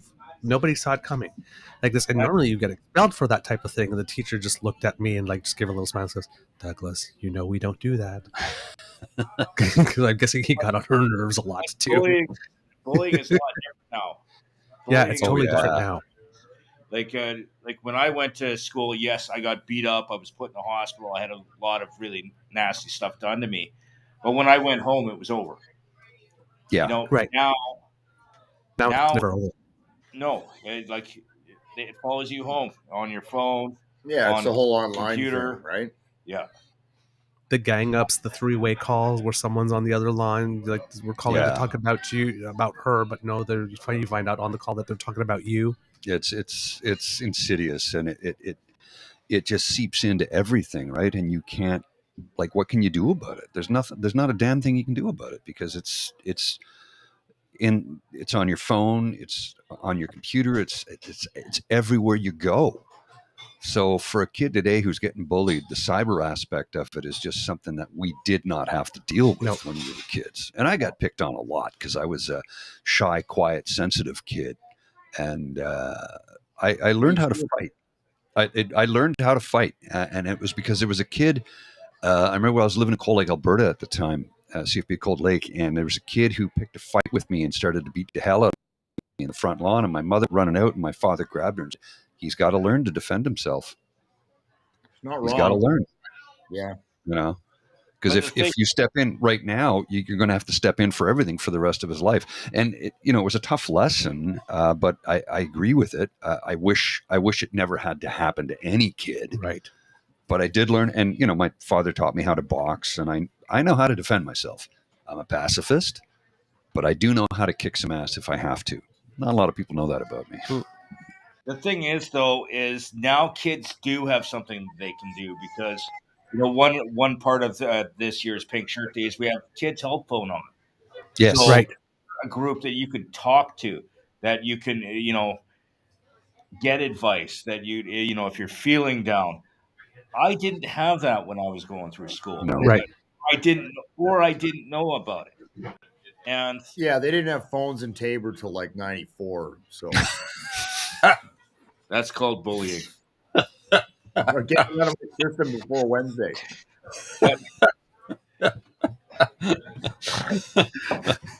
Sorry, Jimmy, but that was a good one. That was a good one. It was good, but yeah. So if people want to just check it out, or if you know someone that has kids that want to see it, they can. It's going to be live on Wednesday. It's 11 Alberta time. Okay, Right. so it'll be 1 p.m. here. So 1 we're gonna share it because it's across the network, right? So we're gonna share it, retweet it, and tell everybody we can to tune in. And it's important work that you guys are doing, and we really do respect it, and we're happy to promote the hell out of it every chance we get. So please, Pink Shirt Day, it's 22nd, correct? Right. Yes. Yeah. Yeah, February 22nd at 1 p.m. Eastern Standard Time, 11 a.m. Mountain Time. Is it Mountain Time you guys are? Yes. Yes. I can never. I always mix them up. I know Eastern Standard Maritimes, which is, what is that? An hour. I know it's 1 hour, and then there's Newfoundland, which is 30 minutes. Another 30 more. Yeah. Which is weird because every other place in the world, 1 hour. Newfoundland, nah, guys, we'll just do 30 minutes. That's right, What do you Bob. think about that? Good enough. Don't need to go all the way there. I want to be a full hour. Don't get too excited. What, full hour too much? Don't right have to there. go that far, man. Jeez, by 30 minutes is enough there, I tell you this. And are you doing stuff with like we're doing stuff at this network, but is the radio station always in on that as well? Yes, or like I actually Harvard Media, so that's the company that owns our radio station, Cruise FM. They're on board, and they're actually going to be sharing it across all our stations. So, Oh, cool. Excellent. people can sign up through all our stations. We're promoting it everywhere. So I have them aboard. We have Kids Help Phone. Of course, Crier Media is a big part. Help getting this out there, and yeah. Will you have any guests on the show? Like for the panel, I have Krima Sad.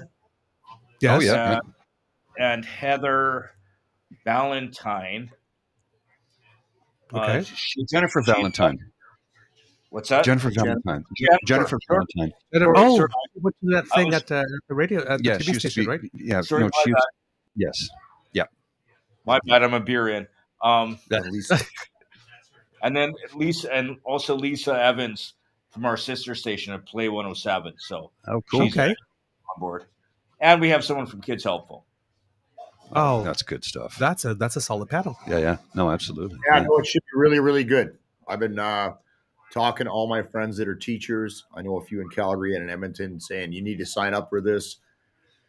watch it and really educate kids on what it's about and what avenues and resources are available to them. So everybody I know who's a teacher, like sign up for this. And where can they sign up, Jimmy? They can sign up if you go to actually the Cruise website, so 95.7 Cruise FM. There's a link to the sign up, and we have pink shirts that we're raising funds for Kids Help Phone and a bunch of other stuff going on. And I imagine if you follow Crier Media, you'll be able to see some links to get to it from there as well. Yeah. There's been Dean's been promoting the hell out of it. So, and I think it's a moving Chiron. As soon as you go to Crier Media's website, it's right there. Yeah, it's front page. So, really promoting it. Well, and you know something, Jimmy, I think when you talk to kids and you can tell them what it was like, they have an adult that they can look to, and all of a sudden somebody's saying, I know what you're going through. And when you tell them what's taken place, you can let them know, it will get better. It's tough. We don't want to have bullies, but having somebody to, well, for want of a better term, it's like group therapy. Somebody sharing in the same experience that you're going through makes you feel better. And when you let them know, look, I suffered, but I made it through. Yeah, that's exactly it. Like with people that are doing this, that have been going through it, they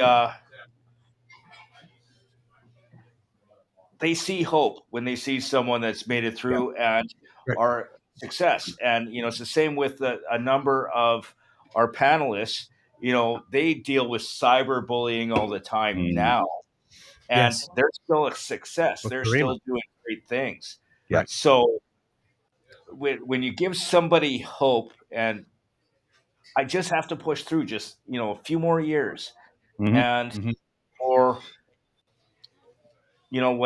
or it also, this message, eventually I hope it enrages people enough that people will stand against bullying, that aren't being bullied, that will say, hey, this isn't cool. This isn't the way to be. Right. And it should work all the way around. Or even if someone that's bullying, maybe I shouldn't. Maybe I'll think twice. Well, a good buddy of mine here in town, he's a radio broadcaster as well. Stuntman Stu is his radio name.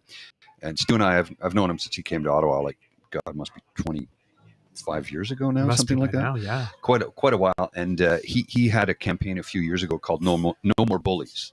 And he was doing something similar. But then he got really sick. He's much better now, but he had leukemia. So that kind of knocked him out of his, out of the game for a bit. But he's back and he's doing quite well. But, he's had a few health scares. But he still promotes the No More Bullies because he was bullied pretty badly when he was growing up. And he's one of these guys who, like you, Jimmy, wants to give hope to people who don't. When you think you're the only one this is happening to, and you don't realize that somebody else has gone through this, having somebody who's gone through it, and let them know it does get better. I know this is tough, but once you get through this, your life will improve. I know it's difficult, and we're going to try and give you support as much as we can, so you don't have to suffer. That's why having, the Pink Shirt Day and the Kids Help Phone, all of these things are there to help that didn't exist when we were their age. No. And again, it is different because now it's 24/7. The bullying never stops. It's in every aspect of their lives. But one other thing, and I make sure that people understand this, especially if they are being bullied. I didn't learn this till later on. It's not your fault. You being bullied, made fun of, I felt ashamed. Of course. I was afraid, and I would say, what am I doing wrong? What did I do? And it's not you, it's them. And that's right. People who are bullied feel the shame, like, what did I do? Mm-hmm. Yep, I hear you. I had a chance a couple of years back to confront a bully from my childhood. And I'm not going to lie, I was a little anxious about it. But we were at a party, and he was there, and I had a chance to talk to him. And I said, you were pretty rough on me back in the day. And he kind of got quiet for a few minutes. And I said, look, I forgive you. And it was only because I had a lot of time to think about it. And he was in a difficult position. His parents were no longer together. His mother remarried this guy who was in the military. They were pulled from where they lived to Ottawa. His life had been turned upside down. I don't think his stepfather was a real nice guy. I'm speculating. I never asked him. It was none of my damn business. But he took it out on other people. Now, he was bullied by his older brother, and he bullied his littler brother, and they all picked on me because I was the closest thing. We're all fine with it now. We've had drinks together and shit, and we're all very friendly with one another. And he did say, look, he got really, like I said, quiet and sort of inward. Said, sorry about that. I said, no, it's okay. I forgive you. We're good. We're more of something I need for me than anything else. So what I'm trying to say is we can't throw the baby out with the bathwater here. If somebody's being bullied, we need to take care of that person. But we also need to confront the bully to figure out what made them do that. Because usually it's something that's happening at home that is not good. And that's why they behave in that manner. So it's like, you're right, Jimmy. I'm not guilty. It's not my fault for it happening to me. That person bullying me, it's not my fault. But as an adult, as a man who's gone through a lot, I can say, why is that young person who is bullying another young person doing that? Like, what is going on in their life? It's like it rolls down, right? And I just, well, guess what? For that guy before he got to me. So what's going on? So we need to try and take care of all the kids, is what I'm so ineloquently trying to say. I totally agree with you. Like one of the guys that actually, he beat me up to the point that I was put in the hospital when I was in grade 6. And he realized what he did later, so the next school year, he came, he apologized. I accepted his apology. Then we learned a lot more about each other, and we became friends. We were basically friends until we moved away from Tabor. Yeah. And so, that was 15 years. Yeah. Yeah, I remember what you're saying, because we had that in our community as well, in the gay community. We had the It Gets Better campaign for the longest time as well, right? For all the gay kids that were bullied, and all the people that got through that. That's it was really weird. I remember that in high school, all the things that made me uncool in high school were all the exact same things that made me super cool when I got to university. Yeah. Flip flop there, yeah. Right. So it's like that song by Maren Condell, The Sweater. It's like, if you see a boy and he's wearing a sweater, look for brown or gray or blue. You're looking for the boy of your dreams, who's the same boy of your dreams and all of your friends, right? You're not looking for anything that's different. Different is not what you're looking for. And then you get to university and it's like, yeah, I'm my own person. I've been my own person since I was in high school. Man, you're so cool. It's just like it does get. I get the same thing, like from people that used to bug me or make fun of me when I was in school. Now listen to me on the radio and go, I know him, and I'm cool now because I'm on the radio. Yep. That's awesome. Though. It's amazing what we'll take here. You got Kit and Deb here. My bullies stopped bullying me when they realized I could help them with their homework, and I showed them I was willing to help them. Oh, all of a sudden you're the MVP. Yeah. Well, and I think so many kids that bully other kids is because they don't know how else to deal with whatever it is they're going through. They only know one way to react, or act, I should say. And that's unfortunate, but hopefully they can get the help they need too. Let's just help everyone. Or sometimes kids are bullying, or people are bullying and not knowing that they're bullying. Like making fun of someone because of their height. It's, I'm just joking. I didn't realize I was being mean. And that's where communication comes in. Right. Right. I was dating a 'Cause woman. a lot of people are just repeating what they see. I was dating a woman a few years ago who constantly teased me, and I said, "Please stop doing that." She goes, "I just like teasing." And I go, "Yeah, well, I hate it." She goes, "Really?"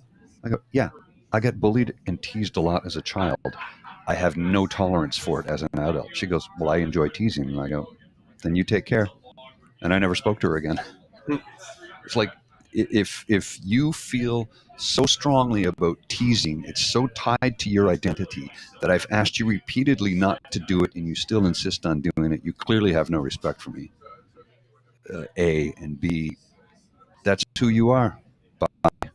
Hmm. I'm change you. I've asked you not to do it. You're going to continue to do it. I'm moving on. Moving on. You know. Yeah. Yeah, I could see that. That happened to me in a relationship once, actually. Yeah. At one point, I had to like turn around and said, "I don't know what's happened over the last few weeks, but the number of put down jokes in a day, we need to limit them to like one or two, because I'm kind of like these are Nana. not feeling like jokes now." Yeah. Right. Yeah. I have no tolerance for that.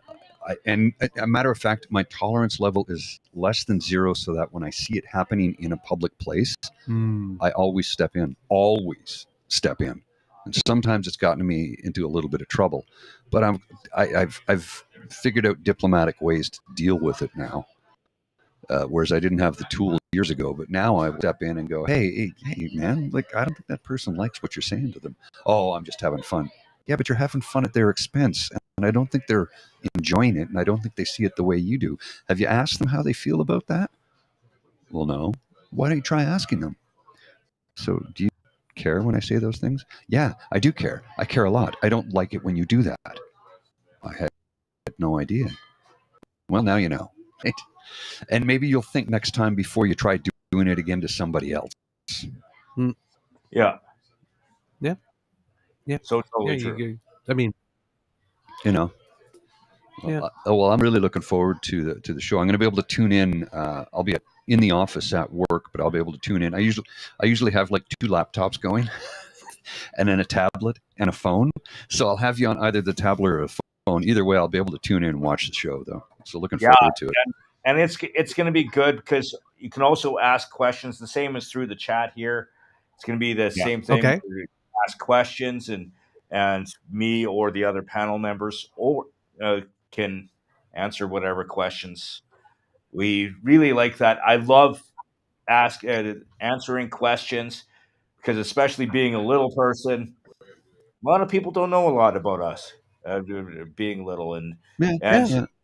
way you can learn about someone is to ask questions, and that's another really big thing with dealing with bullying. Is if you some people make fun of what they don't understand. If you ask a question, you'll understand, and you won't have to make fun of it. Yep. It's true. Would you now this event here is it's a radio event, or will you be going live in the school for it and then broadcasting from there? No, I'll be doing it actually from Army Chris's. I'll be I'll be broadcasting from Here. exactly right here. Okay, cool. Nice.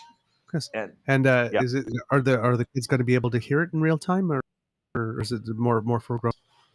It's gonna be basically like this is running right now.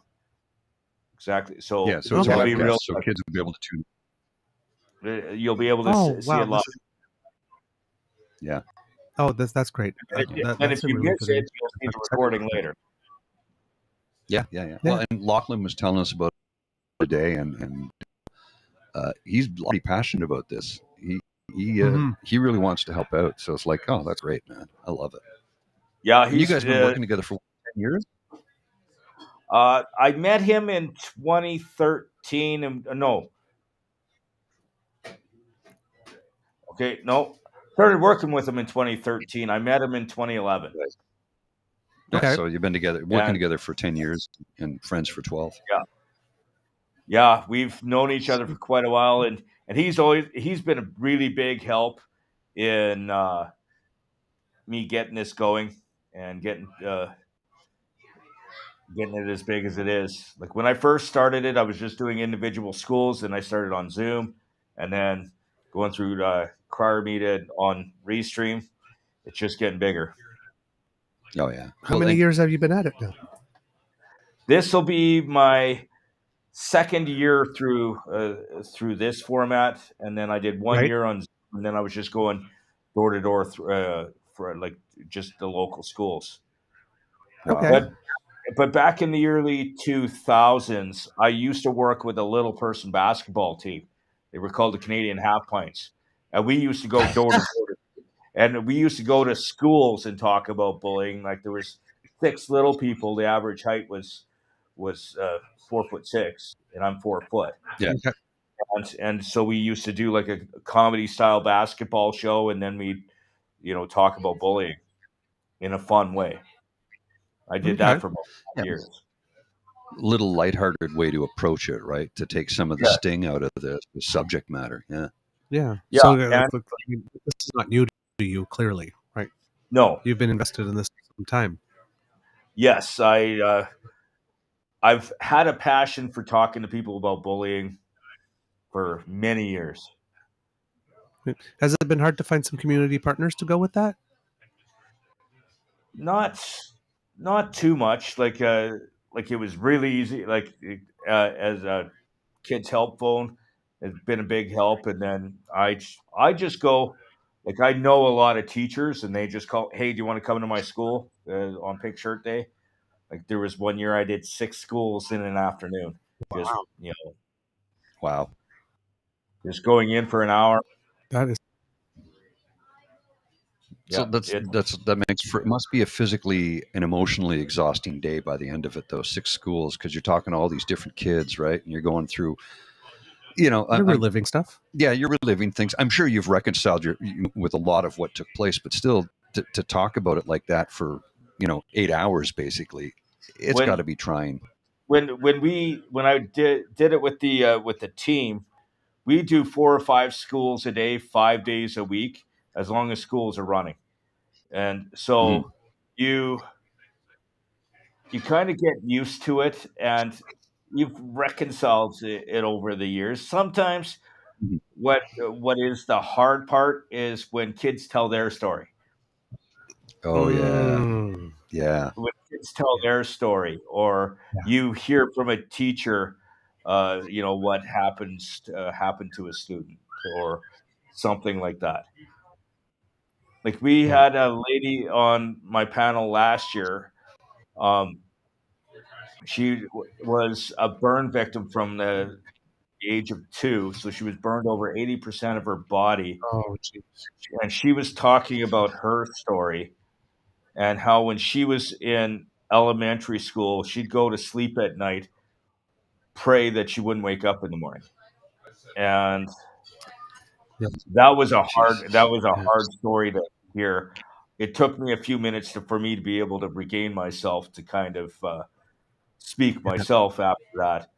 But hearing other people's stories is actually the more draining part than actually telling mine. Yeah. Okay. I can see that. Yeah, because you're taking on a lot of energy. Then you go back home and you have that all on you, and it's vibrating, and you need to just like do this. But when you get on, you can recenter and get back to yourself. I'm gonna think a couple pills at the end of that day would do the thing. Pilsner, it's beer. Oh, Pilsner. Okay, yes. Pills. No,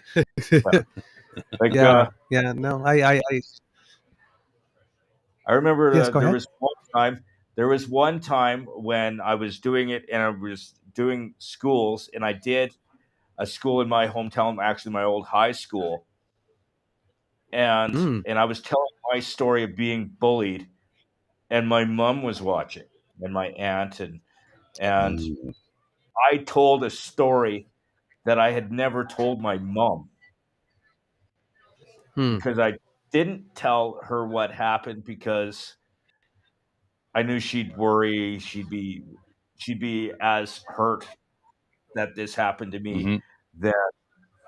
And I told her, and she lost it in the audience, and I couldn't look at her because it was like her getting so emotional of hearing stuff that happened to me, even some of it she witnessed. And that was a tough one. And then she yelled at me after for I've not known telling her. Of course. Yeah, that's mother's. My mother's log. If you kill yourself, I swear I'll kill you. Yes. Yeah. Doing stupid on a bike or whatever, or climbing trees. If you fall out of that tree and kill yourself, I'll kill you. Yeah. What? I'll Get mad finish at you. It's off. like, I'm hurting. Yeah, I'm so angry at you for not telling me, right? Yeah. Oh. But yeah, I'm Jeez. really looking forward to Wednesday. And anyone who wants to join in, you should find it anywhere on Crier or 95.7 Cruise FM, any of that stuff. And you'll be able to find the info to join in on Wednesday.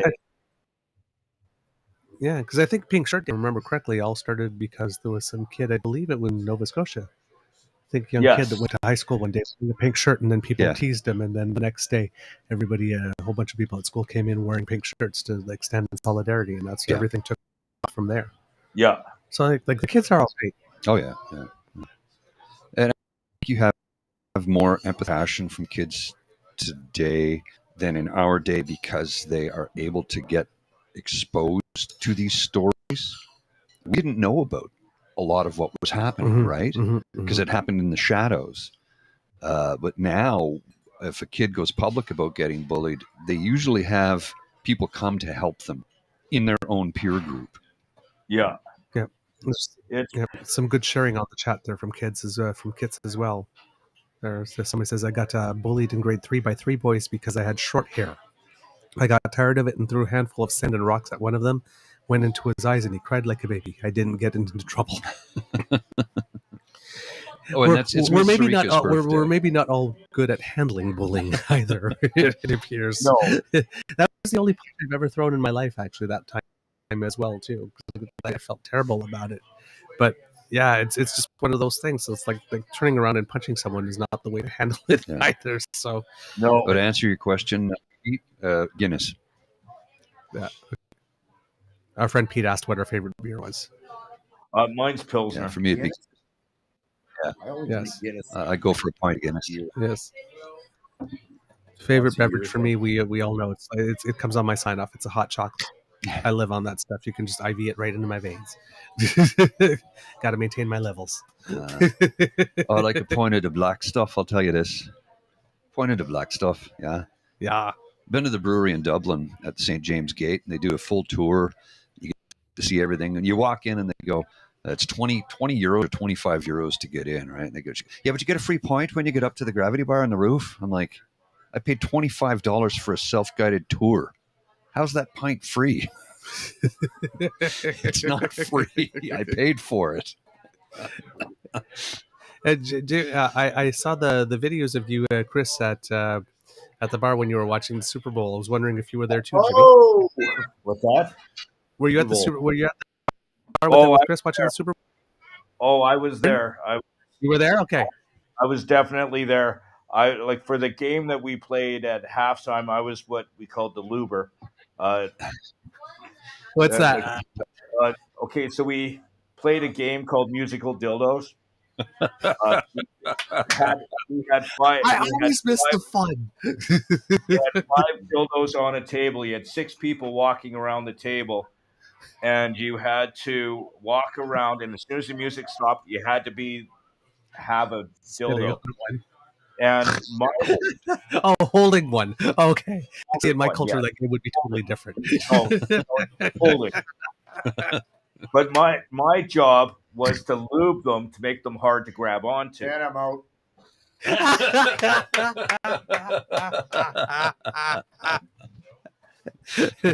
What? We trust this guy to defend us? That's all it takes. Whenever we played that game, he went out for a smoke. Got Saucy going taking notes for my business. Well, it's because she sells sex toys. Yes. Well, she had the Valentine's Day cocklets. Yes. What was it? What was it? Somebody said, "Oh, that's the Jackson 5." Oh. Because 4 of them were dark chocolate and one was like white chocolate. Well, it was funny. Yeah. I thought it was funny. A box of chocolates. Oh, okay. Well, that's what they were. Yeah. You got any other things going on there, Jimmy, that you're involved with? Not really right now, other than St. Patty's Day coming out and being a little Oh, person. yes. I'm actually booked for 2 days straight as a Oh, leprechaun. I was going to say you dress as a leprechaun, do you? Yeah. Yeah, That's a busy time of the year, man. Yeah, and basically the bars come to me and go, "How much?" And I'm like, $100 an hour, and you cover my food and booze. Okay. Wow. And Good on so you, man. So on the Friday, I'm booked from 1 in the afternoon to 1 o'clock in the morning. And then on the Saturday, I've got like 5 hours of gigs on the Saturday. Okay. So food and drink, and that's like $1,700 for 2 days work. That's some good work, brother. Yeah. Jeez. That's not bad. That's a good gig, brother. Good on you, man. But are people respectful? Pete's saying I should ask for 200. Pete knows business. I used to do 150 when it was people I didn't know, but now that I'm getting reoccurring every year, and Yeah, give 'em a some of bit them of they do multiple locations. They drive me around. I have a handler that tells me, okay, we need to go here. Like they tell me what I'm doing. I'm just in character the whole time. I don't have to think. I just Pardon? Just a sec. Yeah. Okay. that's Yes, cool. absolutely. Yeah. Yes, please. Sorry, I Jimmy. just walk around and be a leprechaun. Okay. Are people mainly respectful? Oh, 100%. 100%? Okay. I'd say like there's one dick a night that Okay. isn't. But usually people are taking pictures. Oh, I love you, man. Can I buy you a drink? Okay. They're very rarely do I have um, problems. Yeah. Okay. yeah. Good. Well, and I mean, there's no matter where you go, there's always at least one dick in the crowd, right? So if you can bypass that altogether, that's pretty awesome. Yeah, but because I mean, in this case, it's intended to be all in good fun. I'm hoping Yeah. so. But then I have a guy from the bar, like a handler or whatever, and if someone's being a dick, they deal with it. I They don't have take care of it right away. Yeah. Yeah. We're just settling up over here. All right. Thank you so much. But thanks, And, guys, for having me on. Oh my Well, God! No, thanks it's for coming totally in. our pleasure. Totally our pleasure. You can tell Chris it's safe to come back now. Yeah. He's dealing with the dogs, trying to keep them quiet. Oh yeah. You can come back. Oh, he's out. Do me a favor. Okay. What's that? Oh yeah, sure, absolutely. I can do that. Yeah. Thanks. Yeah, no worries. Okay. Well, you need to entertain them for a bit. Yeah, I can do that. Entertaining. It's something I like to do. But we're happy to have you guys on, Jimmy. Both you and Chris. So I sent out the invite to Chris earlier today. So it's like if you guys, anybody wants to come on, hang out, shoot the shit, and talk with us, great. And the fact we can do some good to promote your event, Right. To get the word out to as many people as possible that we want to do some good here. So. And we know that you're passionate about the whole thing, so let's let's do what we can to try and bring you as many eyeballs as possible. Yeah, we'll talk about it in the morning show for sure. Oh yeah. Trying to get it in front of as many people as possible. And again, if you help one person, I'm doing my job, right? If you're giving one person hope, if you're, that's it.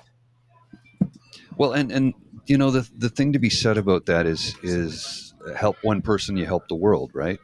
Yeah, it's an old saying, right. And there's a lot of truth to it because the person you help today can help somebody else tomorrow. Yeah, and it's not to be cheeky, but they'll tell two friends and so on, and it grows exponentially from there. So if you're able to help one person, it's very rewarding. and being able to reach a bigger audience means you're definitely going to be able to help more than one person. Right. Yes, 100%. Yeah. You know? Well, Yeah. was it luck? No, it was Ryan. It was like you said, like if you're doing an event like this, where you're doing a chat and you've only got one person. This, you have an audience. You're having a conversation. That's right. If you have 5 people, you're having a big one. If you have 100 people, if you have 1,000 like this, but it's still a conversation so long as you have just one person. I remember was it years ago? I remember reading a quote that Gene Simmons from Kiss said. He says, "I don't care if you're playing in front of 10 people or 10,000 people. Every time you get out there, give it your all." And the reason I brought the quote up was years ago I was DJing a private party, and there was not a big crowd. There was maybe 20 people. I was getting paid my full gig, so whatever. And a buddy of mine came over. He goes, "Dude, you're playing like there's 10,000 people in the room." And I go, 10 or 10,000 doesn't matter. You give it your all each time. Give it 100%, because you're going to have the same effect on 10 people as you would on 10,000. Right. So like you say, if you're having a conversation with one person or 10,000 people, it's still a conversation. So if you're able to help one person, you're able to help many more, the bigger the audience. Yeah. And sometimes that one person you help ends up helping someone down the road. That's why I say, help, save one person, save the world, because they can help somebody else in the future. Yeah. We got him back. You guys are done. I'm sure. We're done with all the gross stuff. Yeah. I think we watched the video and questioned why I even kept it. I haven't seen it yet. I know the clip's out there. I just haven't had a chance to look at it yet. On Twitter right now. I'm- This is the unedited version. So. I'm actually working on a video of the whole game. That's it's going to be on all the locker room social media soon. Okay. I watched it for the first time in my life. I watched the game. Yeah, you watched the whole thing. I front watched to the whole, back, well. I missed certain. Well, I didn't actually watch the full thing because I got in at 7:07 because I remembered and I thought, you know what, I should actually watch this. It was a damn good game. It was a good I game. have to say. It was probably, I'd say, the best Super Bowl. I don't know if I'm going to say all time, but in a long time. Because, well, you know what? That being said, what was it? The greatest quarter. Everybody likes to go about how that was the greatest Super Bowl ever when New England came from behind to win it, but they came from behind in the fourth quarter. It was the greatest quarter in Super Bowl history, but the game itself was boring as hell up to that point. That was the Falcons and the Patriots a few years back. Yeah. I was drunk during that game too. Yeah, but the game itself, that was a boring game. It was boring as hell. It was the greatest fourth quarter because it was exciting. It's like, holy crap, they're coming back. They might, and then they pulled it off and won. And even there was people sitting here in the pub with me who hate Brady and hate the Patriots and were cheering for the Falcons, who said, I got to respect that one. That was an entertaining game. I wanted to be entertained. I'm like, well, I thought it was an entertaining quarter. Whereas this game was from start to finish. Yep. There was no lulls. Right. And I'm a Chiefs fan, have been for a long time, so it was crazy. But I'll tell you, the one thing for me is it wasn't a blowout. If you ever watched blowout Super Bowls, where it's 46-7, What was it? Super Bowl 24. I called it Super Bowl 24, 54-4. That's the one.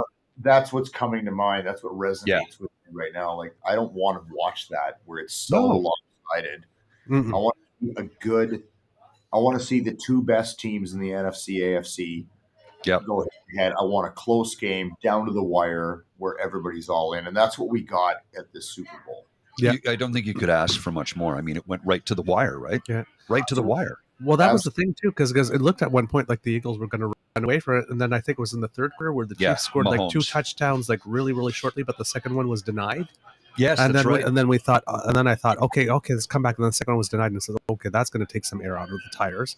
And nope, it did not. They just kept going on. Everything you want in a Super Bowl, everything you want. Yeah. Oh yeah, yeah. Questionable reffing and two really good teams. And everything. with Ray Rout, who's on the network, he's our sports expert at Crier Media, and Ray texted me. He goes, "I don't even know what a catch is anymore in the NFL." And I went, Right? I have no idea. I have no idea what's a catch. I was Because sure that was caught. Because Yeah. I mean, yes, it hit his you hands know and then it what bounced, I'm but then talking he caught it again, and then he landed the other foot on the ground, and it was fine. about, to this day, they need to figure it out because nobody knows what a catch is anymore. Yeah. So, I know nothing about American football. Like I said, I was just watching that, and it's like, okay, yes, it bounced a bit like this, but it's clearly in his hands when his foot touches the ground again, and the ball's not wobbling. That looks like a catch. I He know has nothing, but that control. looks like a catch to me. When his foot hit the ground, he had control of the ball, and they're like, Yep. no. And I'm like, what the fuck are you talking about? What is a catch? Yeah. Elaine goes, Douglas. Elaine goes, Douglas. Tell the truth. Your favorite part of the game was the pants of the players. I did admit that. I did admit that. Men with Monday very, very morning tight after. pants like this, and the men dancing in the Rihanna concert somewhere in the middle were not wearing pants that were tight enough. I've said that already. But somebody pointed it out. They showed a clip on they grabbed a screen where Rihanna was like sitting in the middle of them like this, and she had her hand like this, and she was like whining a bit, and all the guys were like this. And they're going, "Oh, she was telling everybody she was pregnant," because they were all dressed in white, looking like little sperm. They were supposed to be sperms. I was like, never dawned on me. I watched the whole thing, completely went over my head. There you go. I did not know that. But according to Twitter, she took down 5 unidentified flying objects that night when she was on those stage all to herself. The balloons, she took them down. She got shit done. She slayed and took down the balloons. So there you go. Well, and you Your time. It was good to be back on. Sorry we were late. There was a lot of stuff. No, please, not at all. Yeah, we'll if you can fit us in, we're humbled enough to come back on next month. Let us know. Appreciate that. Absolutely, yeah. We love your company. All right, Jimmy, and join me on Pink Shirt Day. Pink Shirt Day, absolutely. 22nd, 1 p.m. Eastern Standard, 9 p.m. at 2 p.m. Atlantic, 2:30 p.m. Newfoundland, 11 a.m. Mountain, 10 a.m. Pacific. Yes, I got it. Now I just got to remember when I roll out of bed that morning to grab a pink shirt and not just show up on the show. I just ordered one on Amazon because I always forget. I'm gonna have to leave one on my chair the night before. There you go. All right, you guys enjoy your day.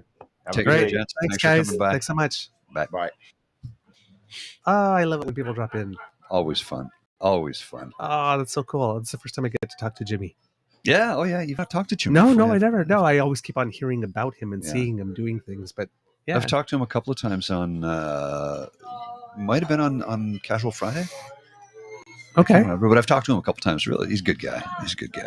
And this does mean a great deal to him. So happy to contribute whatever we can, by trying to get the message out, get people to tune in, and more than anything else is like let young people know that there's help available. Mm-hmm. And I would like to think a lot of people know that, but I don't think there's enough people that do know it. Mm-hmm.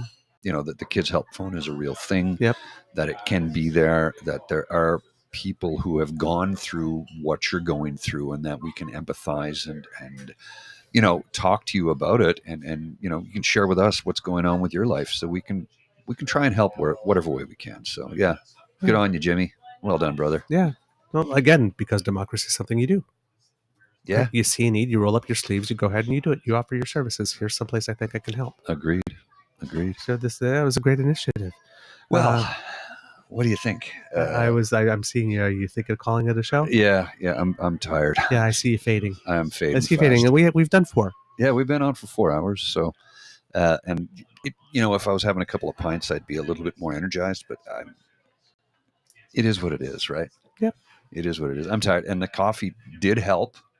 It did help, but I am fading. No word of a lie. Oh! Pete just said some of my favorite words here in the chat. Ooh, so planning my next visit to Canada. Yeah, awesome. Oh, dude, you're gonna make me so happy. Oh, I'm if Leroy. You're coming back. He's Leroy behind the camera. There's always something to do. If you come back, your presence is always, always desired and wanted, dear friend. Yeah, always, brother. always. You can join us here on the PubCast. Yes. Oh wow, my Beaver sweetie stayed in for the whole show. My God, thank you, my love. Awesome. No, but he's a very busy guy. Oh no, I know. Well done. Thanks, Alex, for taking the time to join us today. Thank you, sweetie. Oh my God, my heart just grew like 3 more sizes. And I know, like my sweetie always says, he doesn't understand how somebody so small can have like so much love can fit in one body. There But you I go. mean, but he's all you need is to get yourself a man like him.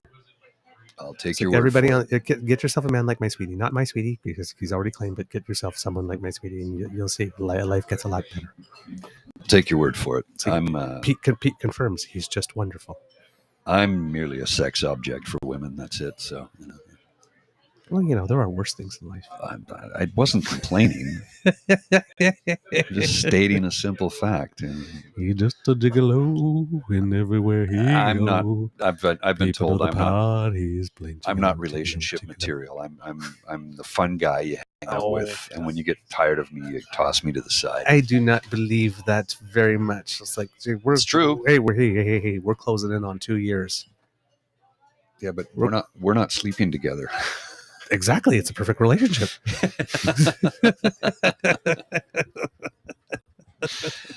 Yeah, okay. I don't disappoint you. You don't disappoint me. I suppose. We share a couple of drinks. We share a couple of laughs. We check in with each other now and then. It's a perfect relationship. No, but seriously, I can't believe it's like we're closing in on 2 years, and it's like there's part of me that's like you've been in my life for almost 2 years now. Yeah, and they've gone by so damn fast. So fast when so many other things seem to have just slowed right down. The whole pandemic thing. The last 3 years have been a blur. Right.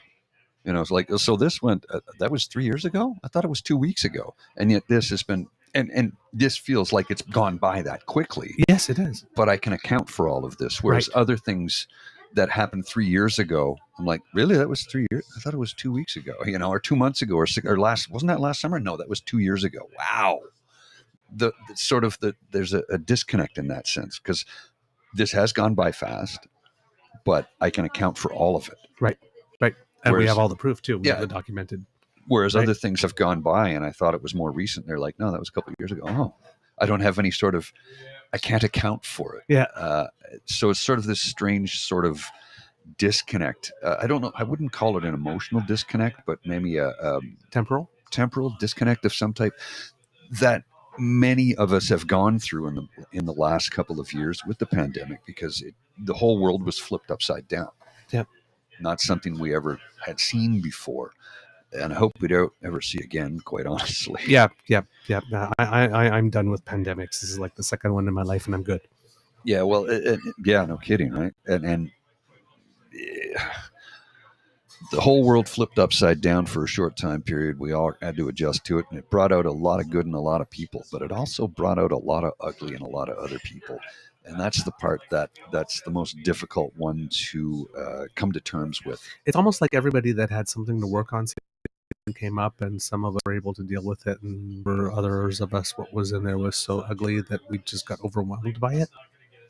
Maybe, like I said, because the anniversary of the event that took place here, I have compassion for the people that were involved. Yeah. I don't have empathy. Right. No empathy. No empathy, no sympathy, but compassion. And I feel bad for those who destroyed their lives over a lie, is effectively is what it was. I feel bad for those folks, but they refuse to, and I'm not trying to be political here. I'm really not. They refuse counseling. They refuse to admit that they were ever wrong. Or even the remote possibility that they could be. They wouldn't even admit that. Right. And you were asked to do the bare minimum and you couldn't. What's going to happen when the next really big thing comes along? Yep. There are millions who were happy to roll up their sleeves and do what was necessary to help each other out and observe, the bare minimum. Right. And there's a small faction that just couldn't handle being told what to do, except none of us were ever told. We were all asked. Yes. And if we didn't want to comply, we were the told request, what the consequences would be. Here's the consequence. You can't enter this establishment because we're asking you to do this. I don't want to do that. Well, then you can't come in. Yeah. Nobody told you to do anything. But if you can't respect our request of you, you can't come here and be with these people. So they tried to. Nobody ruled or ran anybody's lives. Nobody took any freedoms away. Nothing was lost. We asked you to put up with a short-term reduction in your privileges for the betterment of society, and some people just simply couldn't handle it. Yeah. It's like we said on the show, right? It's when you're the slow gazelle, you have two options, right? You can either learn to run faster, or you can try and slow everyone down to give yourself a fighting chance. And it's like they were like just trying to slow all of us down. Yeah. It's like, no, let the virus catch up to you. It's like, no, we really, really, really just don't want to do that. Thank you very much. Yeah. So, and it's really great to have some. I'm reading the chat right now like this, and there's some really, really, really good conversation about bullying and forgiveness going on right now, which is making my heart nice and warm. Well, like I said, the only topics we don't discuss at the PubCast are religion and politics. And we managed to about, I'd say 98% of us, 98% of the day, we avoided the politics. We touched a little bit here and there. But well, I mean, there's some, not to use the word, there's some intersectionality. No, but there is between like politics and everyday real life every now and then. But there's are unavoidable. But it's tangential. It's tangential in this case, right? Yeah, exactly. I like that. It was nice to hear the show at home. It was like having the beaver and the grizzly in the house. Nice. See, and this is why I love the man. Oh, there you go. He always knows just what to say. Outstanding. Well, I think I'm ready to. It's going to take me. It takes me about an hour to set this up and about an hour to tear it down, right. Pack it up, and I need to go lie down because I'm very tired.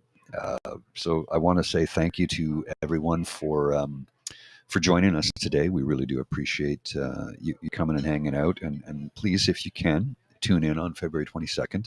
It'll be on Crier Media or the Cruise FM website.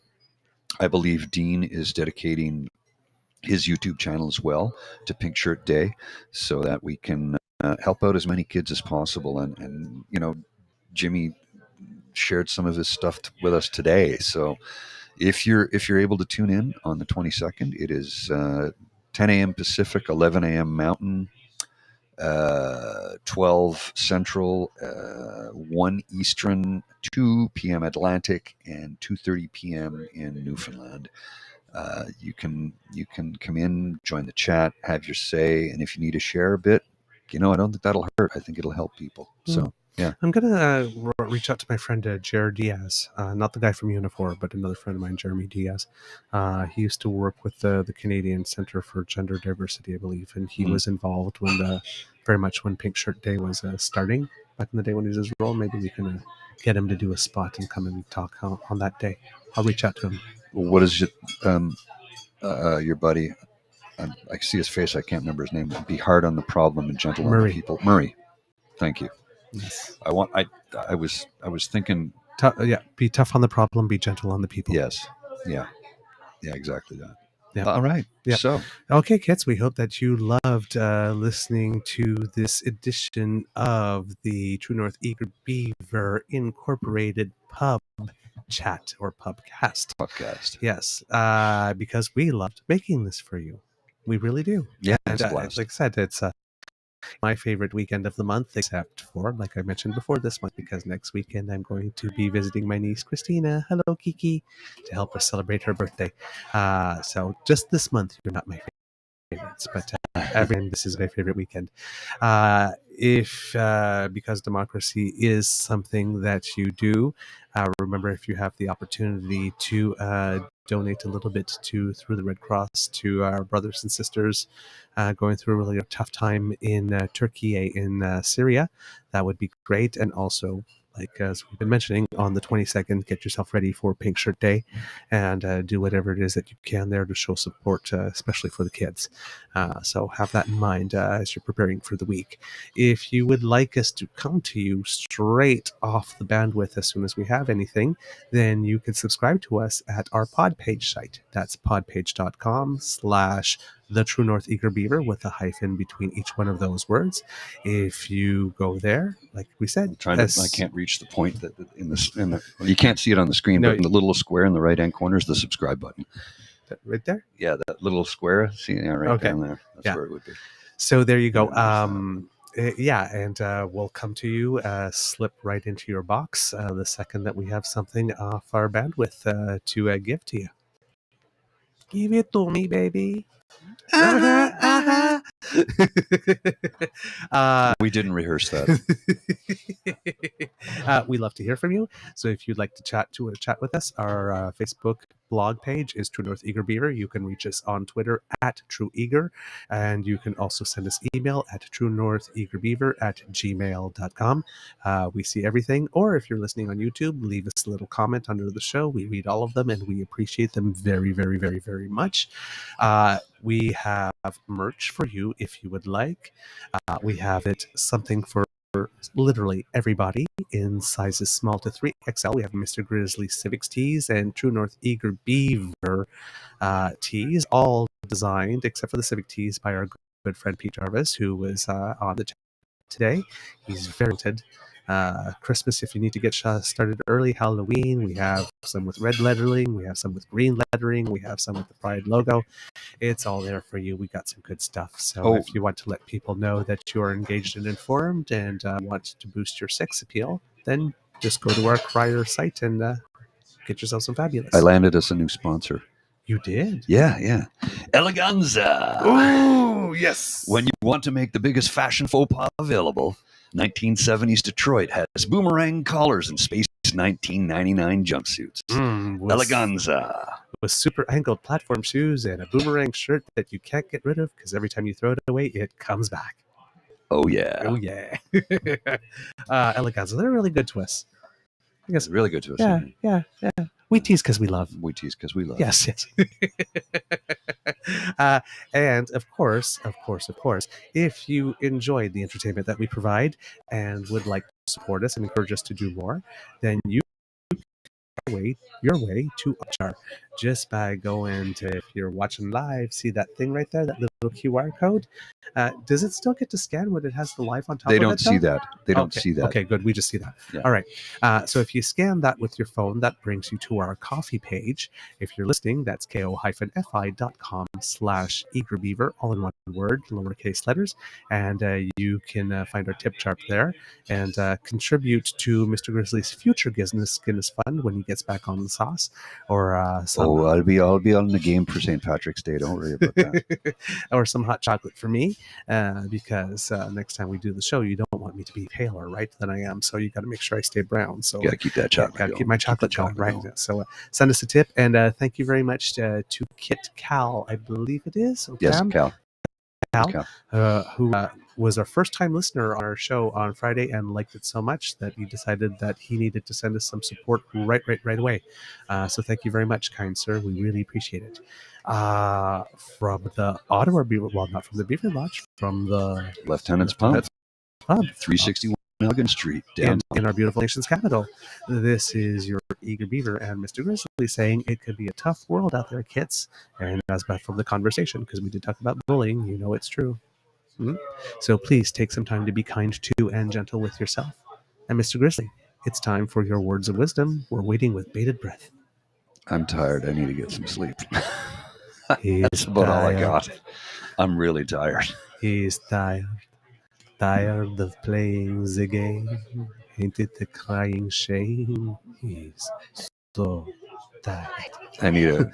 That's from Blazing Saddles too, isn't it? I think so. As well, I need a shower and a bowl of soup and a blanket and my couch. Oh, maybe if you just press on your tattoo, suit will come out. It doesn't say soup. It says strength. Strength, not soup. All right, Mr. Grizzly, roll them credits.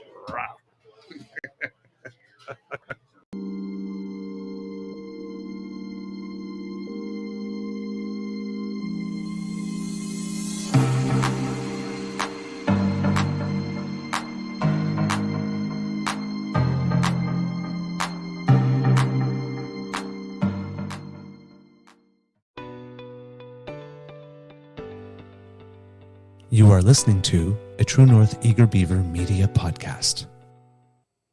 The True North Eager Beaver podcasts are proudly brought to you by our founding sponsors, the Miss V Mysteries from Corvid Moon Publishing, your source for science fiction, fantasy, and cozy mysteries featuring a broad diversity of characters.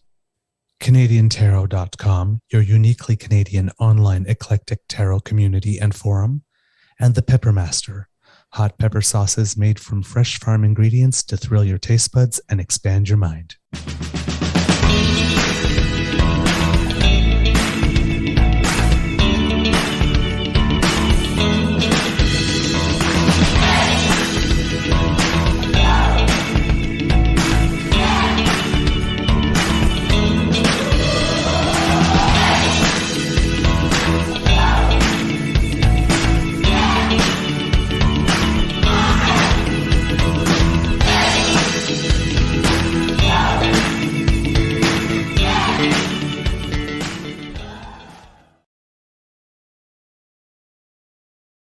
Comes out great on the podcast. So